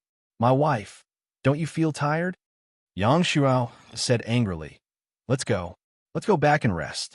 If you dare to have any ideas on me later, I will bite off your penis. The court meeting was held on the 3rd day after Wu Zetian entered the Dragon Gate. The court meeting was held in the stone building of Shangshan Temple. In order to avoid unnecessary travel between Luoyang and the Dragon Gate Mountain, The Empress decreed that officials who did not have any important affairs did not have to go to Xiangshan Temple to attend the court meeting. Therefore, there were not many people attending the court meeting today. Yang Fan patrolled below the stone building with his saber. The architecture here was different from the palace. In addition, there were no idle people in the temple or even the entire Dragon Gate Mountain other than monks. There were Jin Wu guards stationed outside, so the security was not very heavy. He also did not need to hold his halberd and stand on the narrow stone steps to go up the building. Wu Zetian slowly walked over. Today, she had also changed into men's clothes. Behind her, there were no palace maids fanning her and many guards of honor. It seemed that in this mountain, everything was simple for her, and she was much more relaxed. Wu Zetian, who had changed into men's clothes, still had a fair and delicate complexion. However, it was not as good as when women wore makeup to hide their age. Shanghai Wan who was wearing a round collar robe and a soft-legged headgear, helped her up the stone steps step by step. After more than a dozen stone steps, when she reached the platform where Yang Fan was standing, Wu Zetian was already a little out of breath. Shanghai Wan considerately helped her to stop and let her catch her breath. The civil and military officials patiently followed behind. From the platform down, from the stone steps to the stone path under the shade of the trees, they formed a long line. When Shanghai Wan helped Wu Zetian up the stairs, her eyes were carefully looking at the ground, afraid that if she was not careful, she would trip the Empress. Only when she stood still on the platform did she raise her head. As soon as she raised her head, she saw Yang Fan. Yang Fan was standing on the side of the platform with a saber in hand. A pair of bright eyes was staring at her. Shanghai Wan was shocked. She quickly turned her head and looked away in a panic. Yang Fan looked at the side of her face that was as pink as egg white. He watched a crimson tide climb from her ears to her cheeks, until the jade-like face turned into a bright red agate. The love in Yang Fan's heart was like a tide, overflowing layer by layer. This woman is really very cute. Chapter 161. Being stared at by Yang Fan, Shanghai Wan's chest rose and fell more intensely, and her breathing became more rapid. She seemed to be panting more heavily than Wu Zetian next to her. Wu Zetian stood still. She felt that after climbing a dozen steps, her legs were sore and she was short of breath. She couldn't help but feel sad. Alas, after all, I'm getting old. I've only walked a few steps, and suddenly seeing Shanghai Wan's flushed face and rapid breathing, Wu Zetian was in a good mood. She puffed out her chest and said, Wan is so young, but she's even worse than me. It seems that it's not because I'm getting old, but because the stone steps here are too steep. Shanghai Wan restrained herself for a long time. Finally, she couldn't help but quietly turn her head and quickly glance at Yang Fan. It was just a glance like a dragonfly skimming the surface of the water. His eyes immediately moved away like a startled deer, and then, as if there was a magnet attracting her, she slowly moved back. After several confrontations like this, Shanghai Wan finally stopped hiding. On her pretty face, there was a kind of indescribable beauty in her eyes. She stared at Yang Fan with a hint of annoyance and joy, and then slightly lowered her head. In the shimmering light, there was a hint of spring, like the willow branches on the branches rippling in the wind. Xie Xiaoman was dressed in a robe with a leather belt around her waist. She didn't look like she was carrying any weapons. Today, she and Gaoing were not accompanying the Empress, so they were only acting as outer guards. From her vantage point, she could clearly see Yang Fan and Shangwan Wan flirting with each other. Xie Xiaoman's last shred of doubt finally vanished. It turned out that they really had feelings for each other. In this case, there was really no need for her to fight for justice. But when he was sure that Yang Fan and Shangwan Wan were really in love with each other, his prejudice against Yang Fan disappeared, and he began to worry about his savior again. Shangwan Daizhao is of such a high status. How can you and her be together? Wu Zetian rested for a while, and then continued to walk into the stone building. Shanghai Wan gave Yang Fan a deep look, calmed herself down, and helped Wu Zetian up the steps. Although it was just a little flirting, Wan's heart was as sweet as honey. That kind of indescribable joy was something she had never experienced before. People often say that women are the most beautiful when they are in love. Well, it was like that right now. Almost in an instant, her skin, which was as white as the moon, became even more beautiful. There was a faint red glow in her white skin. Wu Zetian entered the stone building and took her seat in the court. The outside of the building became quiet. Gowing glanced at Yang Fan with hidden bitterness. Her idol seemed to have suddenly become less charming when she found a lover. Xie Xiaoman thought about the unattainable status of Shanghai, Wan and felt that she had an obligation to admonish her savior. So she gathered her courage and walked towards him. Ahem. Xie Xiaoman walked to Yang Fan's side and pretended to look left and right. Then she coughed softly. Yang Fan looked straight ahead and did not pay attention to her. Xie Xiaoman leaned back against the stone railing, stole a glance at him, and coughed twice. Yang Fan slowly turned around and said with a smile, "Xie, have you caught a cold? If you're not feeling well, you might as well ask for a leave and go back early to rest." "You!" Xiaoman glared at him fiercely, then lowered her voice and said, "Come here, I have something to say to you." "Oh, what do you want to say, Captain?" Yang Fan said as he leaned forward. Xie Xiaoman uncomfortably took a step back and frowned. "Why are you so close? It's not like I can't hear you." Yang Fan chuckled, stood up straight, and said, "Please speak, County Commandant." "Well, this..." Xie Xiaoman looked around and covered her mouth with her hand. "That... You like Shangwan Daizhao, don't you?" Yang Fan rolled his eyes, nodded, and said, "Yes, why?" Xie Xiaoman said, "Ahem. This... Shangwan Daizhao is gentle, elegant, knowledgeable, and beautiful. She is an outstanding woman." Yang Fan nodded. Yes. It's rare that Miss Xiaoman has the same opinion as me." Xie Xiaoman rolled her eyes at him and said, "But Shangwan Daizhao is the Empress's favorite. The Empress can't live without her. I'm afraid she won't let her leave the palace to marry and have children." "Oh," Xie Xiaoman glanced at him and mustered up her courage to continue.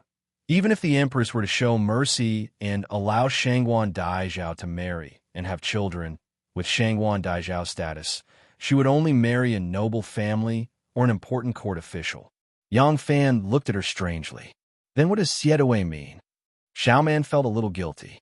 Shangwan Daizhao used to be surrounded by hundreds of beauties in the kingdom of fragrance. But she had been so critical of him. Now that he had turned over a new leaf, she came to break them up. But she really felt that a guard like Yang Fan was not a good match for Shangwan Daizhao. If she forced herself to be with Shangwan Daizhao, she would get into trouble sooner or later. Thinking of this, Xie Muwen was a little embarrassed and said, cough, you see, you're my savior. I, Xie Muwen, am not someone who doesn't know how to be grateful. I can't just watch you, huh? In fact, you and Shangwan Daizhao, is not very suitable. And once this matter is known by the Empress, you may be killed. Oh, so I think you should be more rational. Don't be delusional." Yang Fan said with a smile that was not a smile. "I have always been puzzled. Why is it that no matter what I do, County Commandant Xie always wants to break us up? Now, I finally understand." Xie Xiaoman asked curiously, "What do you understand?" Yang Fan said, "Could it be that Miss Xiaoman is doing this because you like me?" Xie Xiaoman said, "Ah." Yang Fan said, "You see, you also said that I'm your savior. The best way to repay a savior is to devote yourself to me. Besides, you are not happy that I am with the palace maids. Now that I am with Shangwan Daizhao, you are not happy. Isn't it obvious?" Xie Xiaoman said, "What do you mean?" "I think I'm a little confused." Yang Fan said with a straight face, "County Commandant Xie, I know you like me. In fact, I quite like you too. How about this? After Shangwan Daizhao and I become husband and wife, I will take you as my concubine. You see, a prince can take a concubine. With Shangwan Daizhao's gentle personality, she will not stop me. Just wait for a few years, okay?" Xie Xiaoman was so angry that she was tongue-tied. Her face was red. Bah. In your dreams, my good intentions are treated as ill intentions, which I have mine fell for you. Even if I can't get married, I will never marry a stinking monk A dead scoundrel. A pervert, a pervert. Yang Fan picked his ears and pretended to be happy. He smiled leisurely and said, "The sound of nature is really nice to hear." Xie Xiaoman was even angrier. Shameless, pervert, despicable and shameless, treacherous and filthy. Xiaoman, hurry up and enter the hall. Xie Xiaoman was cursing to her heart's content when she suddenly heard Gao Ying calling her from afar. Turning her head to look, she didn't know when Gao Ying had already arrived at the entrance of the stone building and was waving at her from afar. Xie Xiaoman knew that Gao Ying must have summoned her from the palace hall. She glared at Yang Fan and angrily ran up the stairs. Yang Fan looked at her back and smiled without saying a word. This little girl was really interesting. She was obviously an innocent little girl, but she always wanted to be a big sister who liked to worry for others. Xie Xiaoman entered the stone building. After a short while, he saw her and Gao Ying hurrying out of the stone building. The two of them looked serious. When they passed by him, they didn't even look at him. The two quickly went down the stone steps. After a while, the general of the left guards of Jin Wu, Qiu Shenji, also came out of the stone building with a serious expression. Nay, a horse neighed. Yang Fan turned his head and saw Xiaomuin and Gao Ying in military uniforms, each riding a fine horse.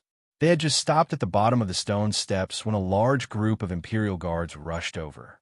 Qiu Shenji quickly walked down the stone steps. An imperial guard brought a horse over. Qiu Shenji turned over and mounted the horse. Accompanied by Xiaomuin and Gao Ying, they left. The Dragon Gate Mountain was quiet at night. Tens of thousands of people were scattered inside, but they couldn't cause any trouble. The soldiers didn't know what happened during the morning court, and they didn't bother to ask. Especially the soldiers who were stationed in the palace for a long time. They had developed the habit of pretending to be deaf and dumb. The daily life of the soldiers stationed in the palace was more boring than that of the eunuchs in the palace. Being in the mountain was much more comfortable than being in the palace with strict rules, especially with the tens of thousands of troops of the Jinwu guards surrounding the Dragon Gate Mountain. Their daily tasks were even more leisurely. The Dragon Gate Mountain was a royal garden, and ordinary people were not allowed to enter. Therefore, there were all kinds of wild animals active on the mountain. The guards used all kinds of methods to catch many wild animals, such as pheasants, rabbits, ducks, and snakes. With a simple process, they could make delicious food. In the evening, the guards built a bonfire in the mountain and roasted the delicacies of the wild animals. Apart from not being able to drink or sing loudly, it was just like a scene of a spring picnic. Yang Fan was also among them. He held a wooden stick in his hand and gently turned a wild rabbit over the fire. The rabbit meat was almost cooked, and the fat dripped into the fire, sizzling. The red light of the fire reflected Yang Fan's young face. There was a mysterious and sweet smile on his lips. This young man, who was experiencing his first awakening of love, finally had the shadow of the opposite sex in his heart. This was a very novel experience for him. On the night of the Lantern Festival, Princess Taiping's kiss opened a crack in his heart. But strictly speaking, that was not love. He never had delusions of marrying a princess, and it was not because he was aroused that he took the initiative to kiss her. But at this moment, the Shanghai wonder lingering in his heart gave him a completely different feeling. He liked the warm feeling of having a woman in his heart. Looking at the red flame, he even fantasized that if he could get rid of his enemy without anyone noticing and maintain his current identity, then one day he would find his sister and marry Warner, whom he admired. A family of 3, happy and harmonious. How wonderful that would be. Chapter 162. Hey, what are you thinking? Look at how happy you are. A guard next to him nudged him with his shoulder. The man was tearing into a fat pheasant as he mumbled, "The captain is asking you a question. Didn't you just come back from Nanyang? What's it like over there?" Yang Fan saw that everyone was looking at him and hurriedly smiled. "Our place is very different from here. Once you go out, you can see the endless sea. Whether it's day or night, you can always hear the sound of waves. The wind there smells fishy when it blows on your face, and you can smell it in your nostrils." Yang Fan told him the story of Southeast Asia. Many of these guards had never seen the sea in their entire lives, so they were very interested in the customs of the South Sea. Yang Fan said, "The water there is very clear. The water is a few feet deep, so clear that you can clearly see the sandy beaches, reefs, colorful corals, and all kinds of fish at the bottom of the sea. There are also many sea turtles on the beach. The sea turtles will dig a hole on the beach and bury their eggs in it, letting the sun shine on them to hatch the hatchlings. When the hatchlings are born, they will automatically rush to the sea. There is a large, densely packed area." Everyone was listening with great interest when County Commandant Zhu Bin appeared with a frightening face. "Look at the time, and you're still making a racket here. Who allowed you to do this? If anything goes wrong, you won't be able to bear the consequences. Disperse, disperse, all of you disperse." A captain went up to greet him with a smile and whispered a few words. Then he wrapped the leg of a roasted wild duck with leaves and stuffed it into Zhu Bin's hand. Zhu Bin snorted and swaggered off with the wild duck. The captain heaved a sigh of relief and waved his hand. All right, everyone disperse. Yang Fan, stay behind and extinguish the fire. Be careful not to cause a forest fire." Everyone took their unfinished food and dispersed. Yang Fan was the last to leave. He extinguished the fire and covered the ashes with some soil. Only then did he carry the roasted rabbit and slowly walk back. In the distance, Wu Zetian's bedroom was brightly lit. Yang Fan knew that Shanghai Wanner was also living there. Yang Fan stopped and looked at the cluster of lights in the distance, sighing softly. Once the window of feelings was opened, the mountain would no longer be a mountain, and the water would no longer be water. One would have an additional layer of cognition and feelings than before. Since he was young, he had been carrying too many things in his heart. For a 17-year-old boy, this was undoubtedly a little too heavy. He always carried it alone, and he could only carry it alone because he had no one to share his burden with. Now he suddenly hoped to have a gentle embrace to lean on, a gentle woman to listen to him pour out the fatigue in his heart, or nothing at all, just snuggling in that embrace and sleeping soundly. There was no doubt that Shanghai Wanner was now the person he longed for. The spring night breeze on the mountain was still a little chilly. A gust of wind blew over and woke Yang Fan up from his thoughts. He looked back at the bonfire that had just been buried and could no longer see the slightest bit of light. So he prepared to return to the barracks to sleep. When he raised his head, he saw a figure in the distance. The night was vast, and from where he was, he could see the round moon in the sky, as big as a wheel. In front of the moon was a big tree, and that person was sitting on the horizontal branch of the tree, looking at the moon and drinking alone. The wind blew her long hair, and it fluttered. The silhouette of her body was very beautiful. Under the bright moon, the edges of her body were covered with a layer of mellow luster, so even the outline of her facial features could be easily recognized. This jade-like person was Xie Xiaoman. Yang Fan walked over curiously and circled around the forest until he reached the tree. The rustling sound of footsteps could be heard clearly by Xie Xiaoman at the top of the tree. She looked down and saw Yang Fan looking up at her, the bright moonlight shining on his face. Hi, alone? Are you not a human? Haha, Miss Xiaoman is really unruly. It seems that you're not in a good mood. Go away. Yang Fan laughed, but did not walk away. Instead, he bit the rabbit leg in his mouth, jumped up, and climbed up the tree trunk like an agile ape. Xie Xiaoman looked at Yang Fan climbing up like a monkey and said in surprise, I didn't know you were so good at climbing trees. You are not much worse than my elder brother. Yang Fan said, You have an elder brother? Xie Xiaoman said, Why can't I have an elder brother? Yang Fan laughed. That's true. I also have an elder brother. I also have a younger sister. He turned around and sat down on the trunk, swinging his legs. Why are you sitting here alone? Xie Xiaoman ignored him, grabbed the wine bag in her hand, raised her head, and took another big gulp of wine. Yang Fan could smell the alcohol and could not help but frown. Why are you drinking so much alone? Are you in a bad mood? Xie Xiaoman still did not speak.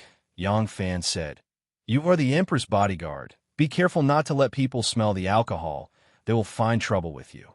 Xie Xiaoman glared at him and said fiercely, You are annoying. Yang Fan sighed and handed over the roasted rabbit, saying, "Don't drink. Eat the roasted rabbit. It is freshly roasted. It is still warm and fragrant."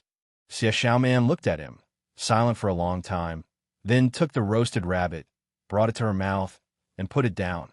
"Today, I was ordered to arrest 2 people. Oh." Xie Xiaoman's hair was tied up in a ponytail, a lock of hair hanging in front of her forehead, blown by the wind, passing by her eyes from time to time. Under her hair, her eyes were as bright as the stars, and Yang Fan could faintly see a trace of sadness in her eyes. Yang Fan could not help but lower his voice, whispering, "What is it?" Xie Xiaoman said quietly, "Those 2 people, they're the Crown Prince Zhang Huai's only 2 remaining sons." Yang Fan was slightly moved. "The Empress's biological grandson?" Xie Xiaoman nodded lightly. Lai Junshun reported the 2 princes, saying that they cursed the Emperor's father. It was treason, and the Empress ordered an investigation. I thought that they would be arrested and interrogated. Unexpectedly, General Qiu Xinji surrounded the palace, and after capturing the 2 princes, he whipped them to death on the spot. Xie Xiaoman smiled. Under the cold moonlight, her smile was a little sad. "I am the Emperor's personal guard. There are some missions in the inner guard that I do not have to do. I've killed people before, but not many, and I've never killed an unarmed and defenseless person." "Yes. The 2 princes, one is 11, the other is only 8, yes. They were in front of me, being ruthlessly whipped by the wire of hardware.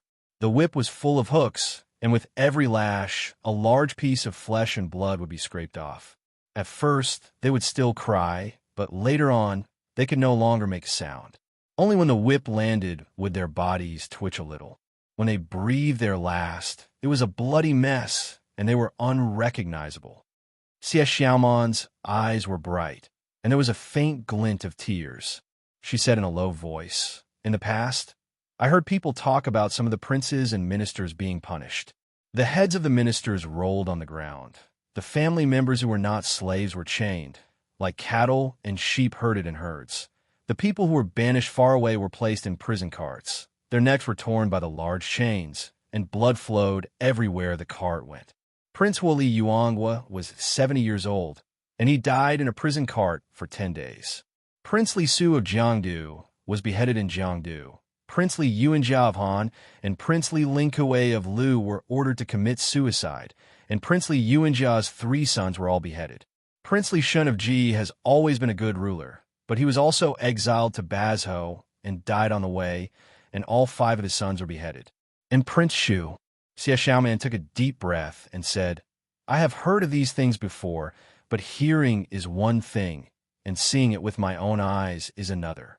I still can't forget the way those 2 children looked at me. I know they begged me to save them, but there was nothing I could do." Yang Fan said coldly, "You did not kill them. Whether you went or not, they all had to die. The Empress wants to proclaim herself the Empress, so Li Tang's princes must all be killed. The senior statesmen and ministers loyal to Li Tang must all be killed, and those who can give hope and expectation to Li Tang's people must also be killed." In this regard, what did Li Tang's imperial family do? Hoping that she would be the fish that escaped the net. What did the civil and military officials who received the Li family salary do? They beg for their own future and wealth. What do the feudal vassals do? They have a lot of troops in their hands. As long as it doesn't affect their interests, they don't care what the emperor's surname is. You're just a little girl. Why bother looking for trouble? Xie Xiaoman looked at him in a daze. His series of killing made her hair stand on end. But thinking about it carefully, wasn't this the empress's actions these past few years? Wasn't this the reaction of too many people? Yang Fan said softly, "You were just a bodyguard, with or without you. These things would have happened. You don't need to take these responsibilities on yourself. There are many injustices in this world that you can't shoulder." Xie Xiaoman looked at him in a daze and asked, "If it were you, would you be indifferent?" Yang Fan said coldly, "I only know that it's not my responsibility. If I had the ability to save him, and it wouldn't have implicated me, but I didn't help him, perhaps I would be condemned by my conscience. Otherwise, I would not be like you, sitting here and drinking.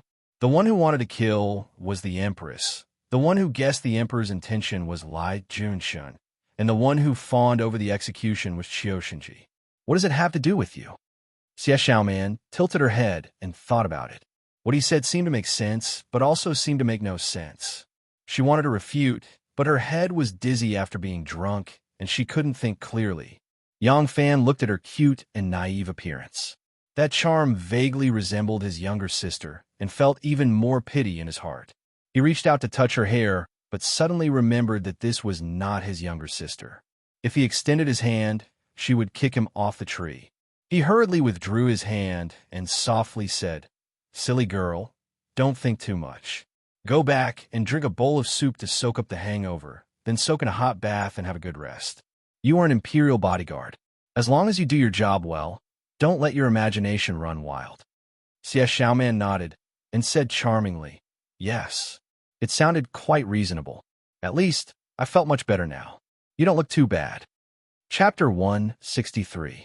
Yang Fan didn't know whether to laugh or cry. I really don't know where your prejudice against me comes from. Have I ever done anything bad? Go back and rest. You look drunk. Do you want me to send you back? Xie Xiaoman shook her head. It's fine. This little bit of wine won't make me drunk. She raised her head and gulped down another mouthful of wine. She stuffed the wine bag and rabbit meat into Yang Fan's arms. All right, I'm going back. I'll do as you said. Drink a bowl of soup to sober up, take a hot bath, have a good sleep, and forget about these things. Hey! Yang Fan reached out to grab her, but before he could do so, Xie Xiaoman had already jumped down. Yang Fan saw that she was already drunk and was afraid that she would lose her balance and fall. But he didn't expect that even though she was drunk, her jump was still smooth. Seeing her land firmly on the ground, Yang Fan was relieved. Xie Xiaoman waved at him and said, "I'm leaving." She turned around and took a step, then turned back and said, "And the rabbit meat you smoked, that smell, it's very close." Looking at her receding figure, Yang Fan shook his head and smiled. He whispered to himself, "This girl is really drunk." She even said it smelled very close. Yang Fan looked up at the bright moon in the sky. He pulled out the cork of the wine bag and drank a mouthful of wine. He tore off a mouthful of meat and drank another mouthful of wine. Leaning against a tree, he recited, "When the melon is planted, it's yellow under the stage. When the melon is ripe, it's separated. One pluck makes the melon good. Another pluck makes the melon thin. 3 plucking is enough, but the last plucking is enough." This Huangtai Melon CI was written by Crown Prince Zhang Huai, Li Xian, before he was exiled to Guazhou. On the surface, he was inspired by the sight of the melon fields, but in fact, it was a lyric poem because of his elder brother's sudden death and the uncertain future of himself and his 2 younger brothers. At that time, he let the music score prevail and sang this poem to Empress Wu, hoping to move his mother's heart. But it did not have the slightest effect. Instead, this poem was widely spread. Now, Li Xian had been forced to commit suicide. Although his 2 brothers, Li Dan and Li Xian, were still alive, they were in a precarious situation. Instead, his 2 sons had been forced to commit suicide. His branch of the family could be considered to have come to an end. This poem could be considered to have become a prophecy, only that it had happened to his own family. In terms of state affairs, this was a monarch killing a minister. In terms of family affairs, this was a grandmother killing her grandson. It seemed that no matter what, no one had the right to say anything. Then, under the illumination of the cold moonlight, Yang Fan actually felt a sense of desolation in his heart. The last of Crown Prince Zhang Huai's bloodline, 11-year-old Li Shuyi and 8-year-old Li Guangshan, were whipped to death by their own grandmother because they cursed the monarch's father and committed treason. This matter did not affect Wu Zetian's traveling mood at all. The next day, the news that the Empress would hold a large-scale traveling banquet on the banks of the Yi River spread.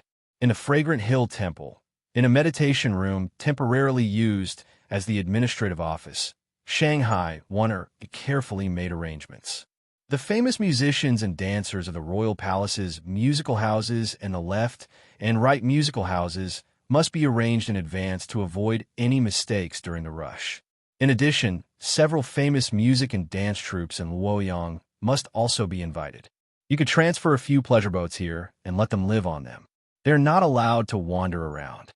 The steward of the musical house respectfully responded. Shanghai Wan said, "What you said just now? Make a more detailed plan.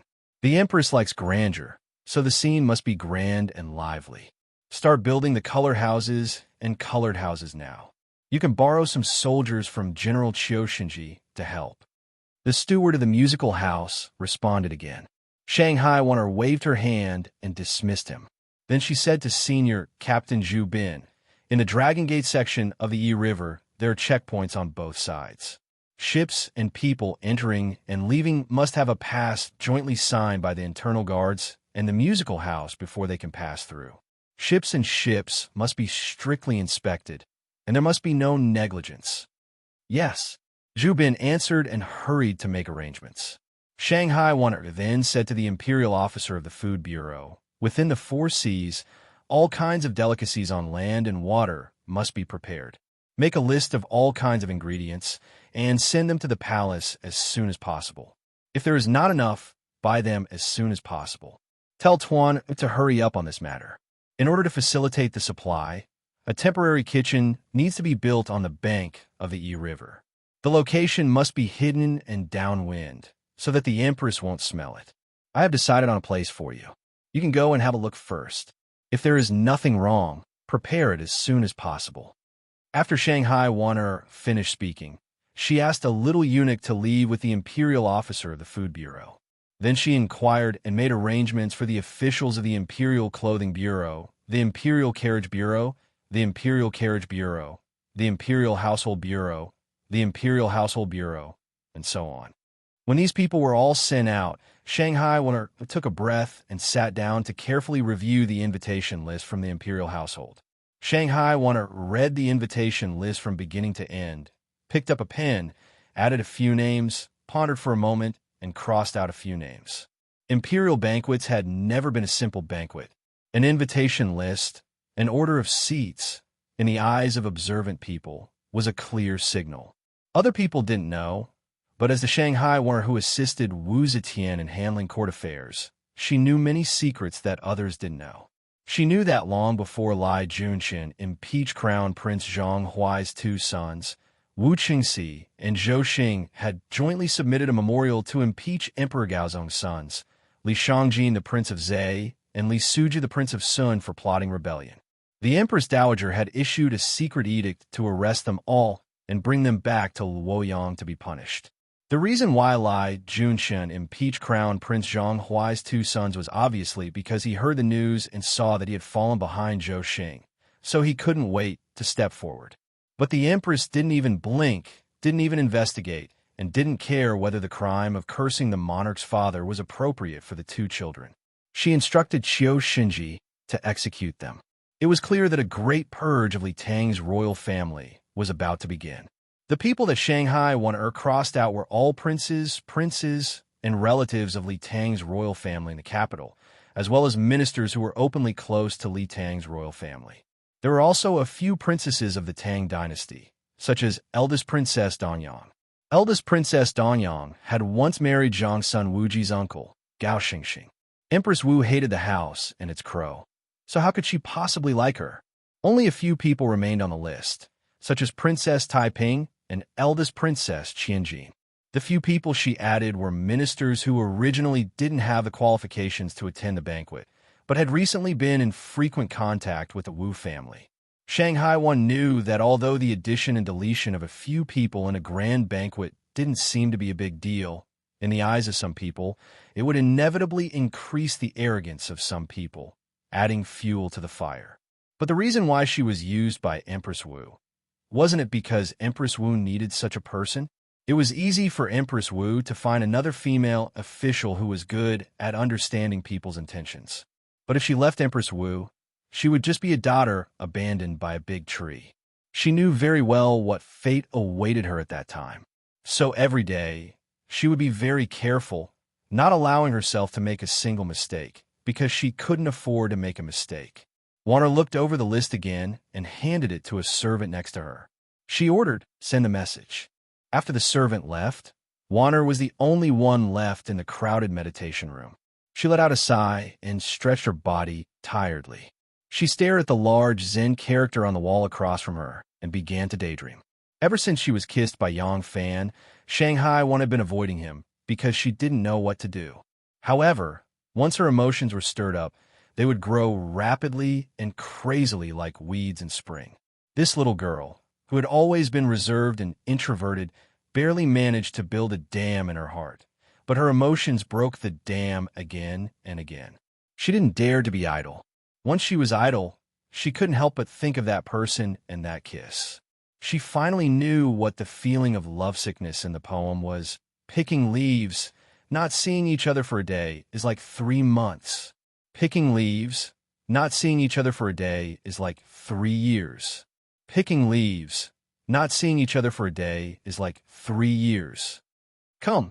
Shanghai Wanner clutched her wrist. She suddenly gathered her courage and called out loudly. Waiting, what orders do you have? The servant, Little Hai, appeared at the door. Shanghai Wanner quickly waved her hand and said, There's nothing else. You can leave. Yes. Little Hai bowed and moved away from the door of the meditation room. Shanghai Wanner was restless in the room. After struggling for a while, she called out again, Come. Little Hai suddenly appeared at the door.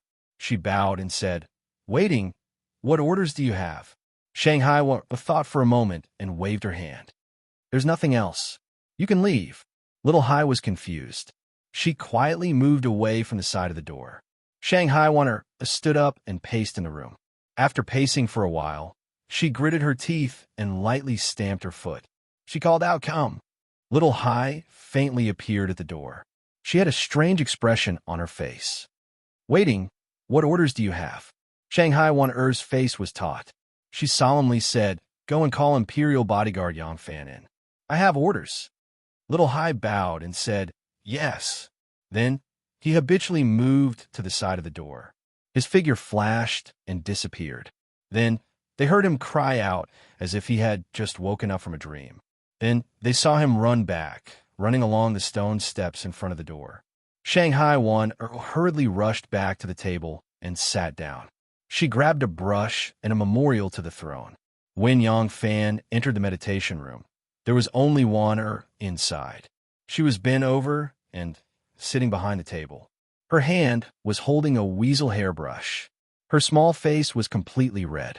She looked like a primary school student being forced by a strict teacher to write a poem, but the content of the poem had already been completely forgotten by her. When Yang Fan walked in, he couldn't help but feel a bit nervous. Most youngsters who had their first awakening of love were like this. Yang Fan had experienced many things, so his mentality could be considered quite calm. But he still couldn't completely avoid this. But when he saw Shanghai Wanner's appearance, his nervousness was completely replaced by curiosity. He curiously looked at Shanghai Wan. He had never seen such an expression on her face before. He really didn't know what she meant. Shanghai Wanner had just summoned the stewards of the inner, left, and right halls, as well as the officials of the 6 ministers and the 24 divisions. She had arranged all kinds of affairs in an orderly and confident manner. Even the fate and future of some members of the royal family had been easily completed by her without the slightest difficulty. But when Yang Fan came in, she was as nervous as a rabbit under the gaze of an eagle. She lowered her head and gripped her brush. She stared at a memorial to the throne on the table without saying a word. She didn't speak, but Yang Fan could not speak. Yang Fan coughed and saluted, saying, Shangwan is waiting for an imperial edict to summon your subordinate. What's the matter? Chapter 164. As soon as she heard Yang Fan's words, Shanghai Wan was startled like a rabbit that was shot by an arrow. She tightly gripped the pen, as if she was holding a sharp dagger. She nervously looked at Yang Fan. Suddenly, she gathered her courage and stammered. You like me, right?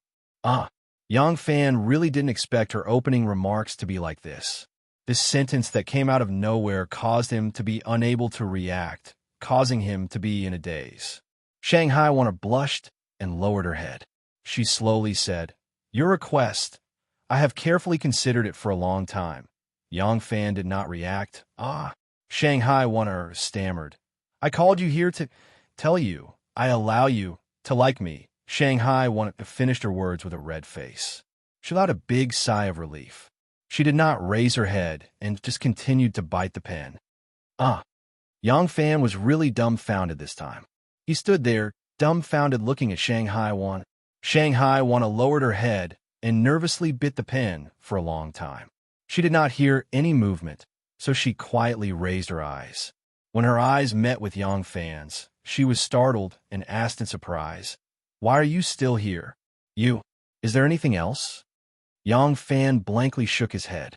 Shanghai Wan let out a sigh of relief and said, "Oh, then you go and do your work. I also have something to do." Yang Fan walked out as if he was sleepwalking. When he reached the door, he could not help but look back. Shanghai was looking at him with a pair of big eyes. When Yang Fan turned around, Shanghai was startled again. She was like a frightened little squirrel, quickly lowered her head and nervously continued to bite the pen. Yang Fan walked out of the meditation room in a daze. He stood under the sun as if he had not woken up from a dream. Although Yang Fan had never had a lover, he was not ignorant about the love affairs between men and women. But no matter how knowledgeable he had never heard of establishing a relationship in this way. He could not even figure out what Shanghai meant when she said, "I allow you to like me." Of course, he did not know that in the heart of Shanghai who had no experience in love, she had no other way to understand the love between men and women. This was already the most serious and solemn confession. "I accept your pursuit. I am willing to be your woman."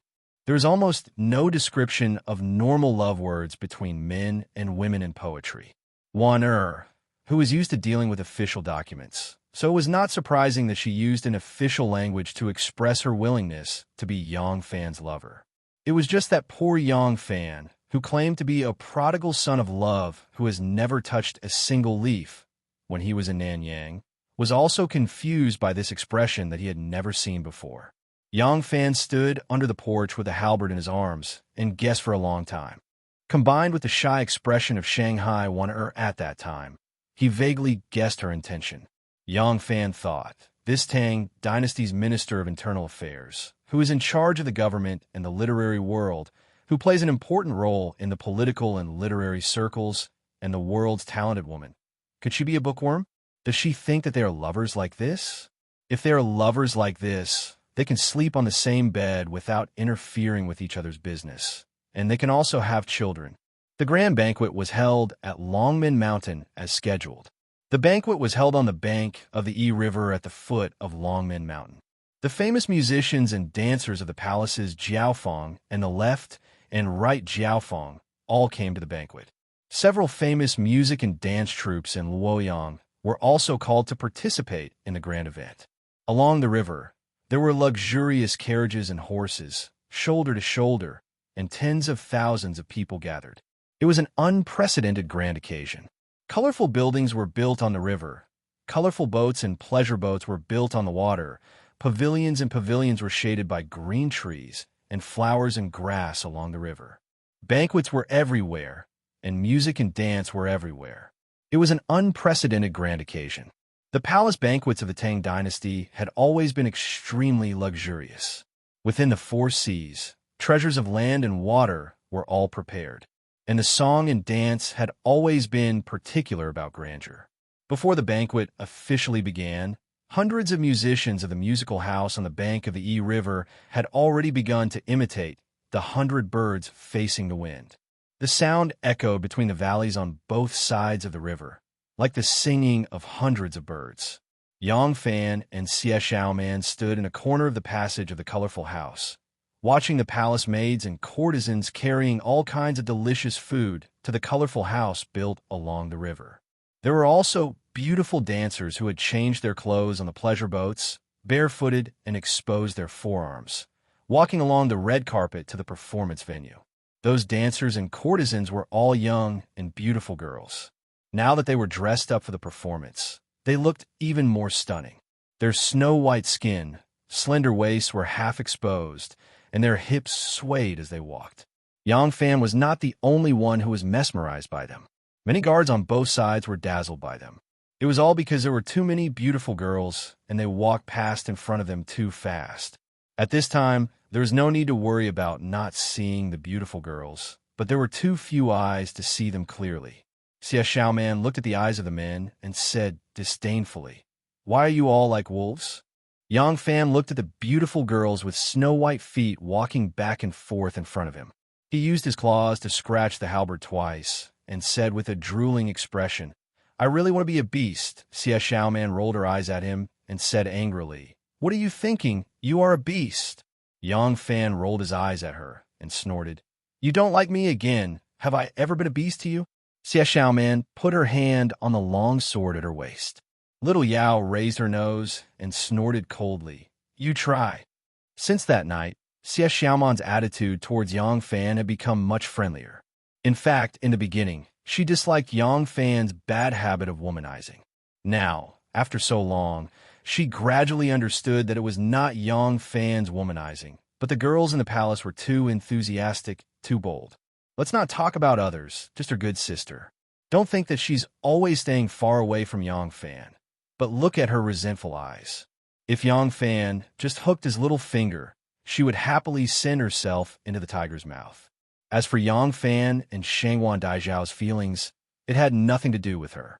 Although she still thought that Yang Fan and Shanghuan Daijiao were not a good match, since they were in love, she could only wish them a happy ending. With a knot in their hearts gone, the two got along more naturally than before, although they still quarreled often. Tian Ho is here. There was a commotion in the distance. Someone softly shouted. Yang Fan and Xie Xiaoman quickly stood up and looked forward, only to see Wu Zetian in a splendid dress, surrounded by many dignitaries, slowly walking over. Xie Xiaoman quickly tidied up her clothes and quickly walked up to greet her. Wu Zetian slowly walked over on the red carpet. There were two beauties on her left and right. One wore clothes as white as snow and was as elegant as the clouds.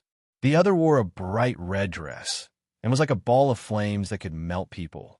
The woman dressed as white as snow, bright like the moon, was naturally Shanghai one, and the flame-like beauty was Princess Taiping. Yang Fan was slightly surprised because when Wu Ziqian went to Dragon Gate this time, Princess Taiping did not go with her. He did not expect that Princess Taiping would also come today. Accompanying Wu Zetian was a large group of royal relatives, old and young, male and female. Princess Taiping not only brought her two daughters, but also brought her two daughters. The eldest daughter was 6 years old, the eldest son was 4 years old, the second daughter was 2.5 years old, and the youngest son was only a little more than 1 year old. They were all carried by the maids. Princess Taiping was holding Wu Zetian's arm, talking to her in a low voice. Wu Zetian nodded and smiled from time to time. Princess Taiping did not notice that Yang Fan was standing among the guards not far away. While Shanghai Wan was holding the other side of Wu Zetian, her pair of beautiful eyes kept looking left and right. Suddenly seeing Yang Fan, Shanghai Wan-er's eyes lit up. Her white cheeks slightly swayed with a touch of red. She quietly lowered her head, looked at her toes under the skirt, as if she was afraid of stepping on ants. "So you are my woman?" Yang Fan leaned on the halberd. With a face of hidden bitterness, he looked at Shanghai Wan-er, who was slightly tilting her head, shyly bowing her head, step by step in front of him. In full view of the crowd, he could not even say a word. As for the flirting, could it be to look at the back of her head? Yang Fan suddenly felt that Xie Xiaoman's words were not unreasonable. It was really troublesome to find a wife who was too famous and had too much status. As soon as Empress Wu arrived, the banquet began. For this banquet, many dignitaries in the capital were invited, and whenever there was a chance, they would curry favor with Empress Wu. Princess Taiping was one of the few members of Li Tang's royal family. Needless to say, Princess Taiping was Wu Zetian's biological daughter. Everyone in the world knew that Empress Wu doted on this daughter the most. So when Princess Taiping was invited, she felt that the invitation was boundless. In terms of age, the princess was 5 or 6 years younger than Wu Zetian.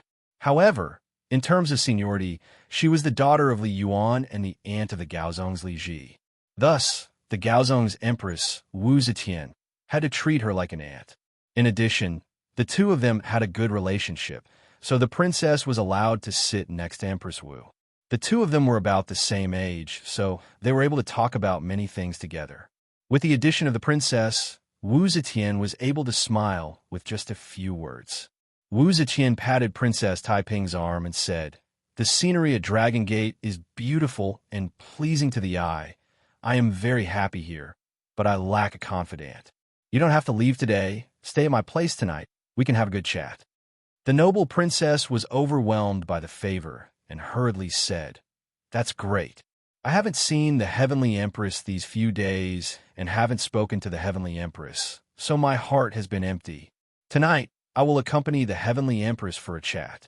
Empress, please have a drink." Wu Zetian picked up a cup of fermented rice and took a sip. Her phoenix eyes turned and saw her daughter Taiping resting her chin on her palm, watching the singing and dancing on the red carpet in front of her lazily and disinterestedly. So she said, "Taiping, don't always be cooped up in the mansion. You have nothing to do. You could go sightseeing and relax. This time, you should stay for a few days." Chapter 165. When Princess Taiping heard Wu Zetian's words, she nodded slightly and said indifferently, "Since Anyang has ordered, your daughter will stay at Dragon Gate and accompany Anyang." Wu Zetian saw that her daughter's expression was gloomy. She knew that today the invited guests of the imperial family were all in one hall, and most of them were in pairs. Her daughter was reminded of her late husband, and therefore she resented her. Wu Zetian sighed inwardly and said to Shang Wan, "Since we're traveling, there is nothing important other than when we're dealing with memorials to the throne. You don't need to be in front of the emperor all the time. You and Taiping have always been good friends. The two of you get along well." Shanghai Wan was in a trance. She was thinking about that handsome young man. When she suddenly heard Wu Zetian talking to her, she couldn't help but be startled.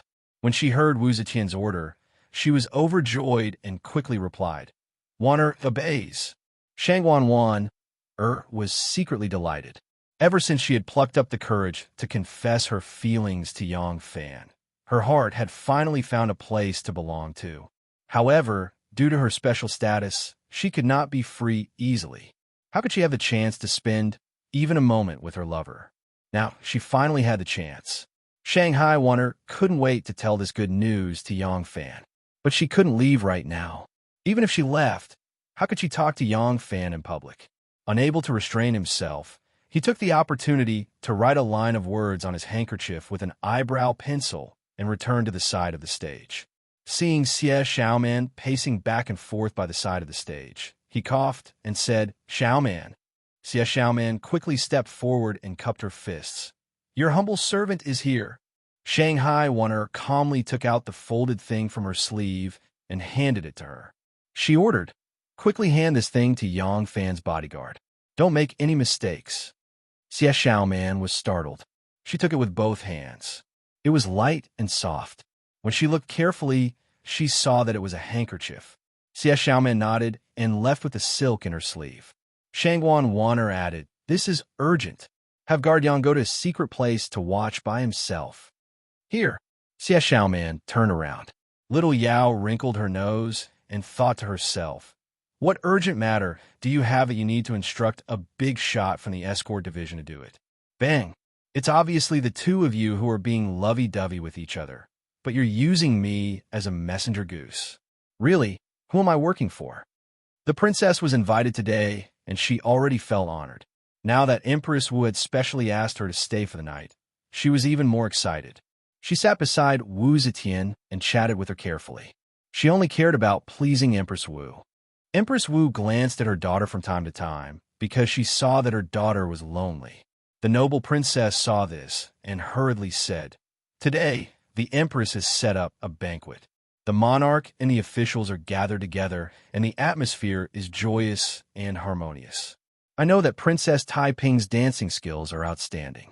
Why don't we invite Taiping to sing and dance to help the Empress enjoy the wine?" Wu Zetian looked at Taiping and smiled. "Daughter, your mother hasn't seen you sing and dance for a long time. Today is a rare occasion. Why don't you dance for your mother?" Princess Taiping saw that all the invited members of the imperial family were sitting together with their husband and wife, while she was alone. She couldn't help but feel a little lonely. She vaguely remembered that when her father was still alive, Li Tang's family would gather together at every banquet. But now, there were only a few Li family members left. She felt even more sad and said, "Your daughter is a little tired and has drunk a few cups. It's not suitable for me to dance." Empress Wu's face darkened slightly. Shangwan Wan'er was sitting beside her happily. When she saw that Empress Wu was unhappy, she hurriedly said, "It's better for two people to dance than for one person to dance alone. Wan'er is willing to dance twin Tuja with Princess. I wish the Empress eternal youth and longevity as long as the heavens." Shangwan Wan'er got up and walked over to Princess Taiping. She gently pulled her sleeve and gave her a look. Taiping understood. She knew that her mother had always been strong and it wouldn't be good to embarrass her. She also got up and said, "Then your daughter will dance with Shangwan Daizhao. If I don't dance well, mother must not laugh at me." Empress Wu's countenance cleared up. She laughed and said, "You little girl, what are you afraid of if your mother laughs at you? Besides, how can these dancers compare to my daughter's dancing? Quickly dance." Today's banquet was grand. Shangwan Wan'er, who always wore men's clothing, and Princess Taiping, who liked to wear men's clothing, were both wearing colorful palace dresses. One was pure white and elegant. The other was as red as a raging fire. They didn't need to change into special dancing clothes. The little eunuch went to make arrangements. The dancers and singers quickly withdrew. The musicians also stopped playing, waiting for the two to come on stage to perform the Tuja dance. Princess Taiping and Shangwan Wan'er both came down from the stage. They stood opposite each other on the red carpet. One was wearing a blazing red dress. The other was wearing a snow-white dress. They had their own characteristics, but they were all charming. They immediately attracted everyone's attention. Dong! Dong! Dong! The musicians sat on the bow of the boat. The gaily painted boat was anchored on the opposite side of the riverside. The drums sounded 3 times. Princess Taiping and Shangwan Wan'er raised their sleeves. Pan! They raised their sleeves and swung their waists, just like a phoenix spreading its wings. Dong! Dong! Dong! Dong! The rhythmic sound of drums sounded, followed by the accompaniment of various musical instruments with the style of the Western regions. It made people who listened to the cheerful music have a magical power to dance with it. On the stage, Princess Taiping straightened her shoulders and held her chin. She twisted her waist and bent her hips. Her right arm stretched out like a snake, and her left leg slightly covered behind her buttocks. Her enchanting posture and enchanting curves made people's hearts beat faster. Shangwan Wan'er did the same movement as her. The difference was that she raised her left arm and sucked her right leg behind her buttocks. The two of them did the same movement.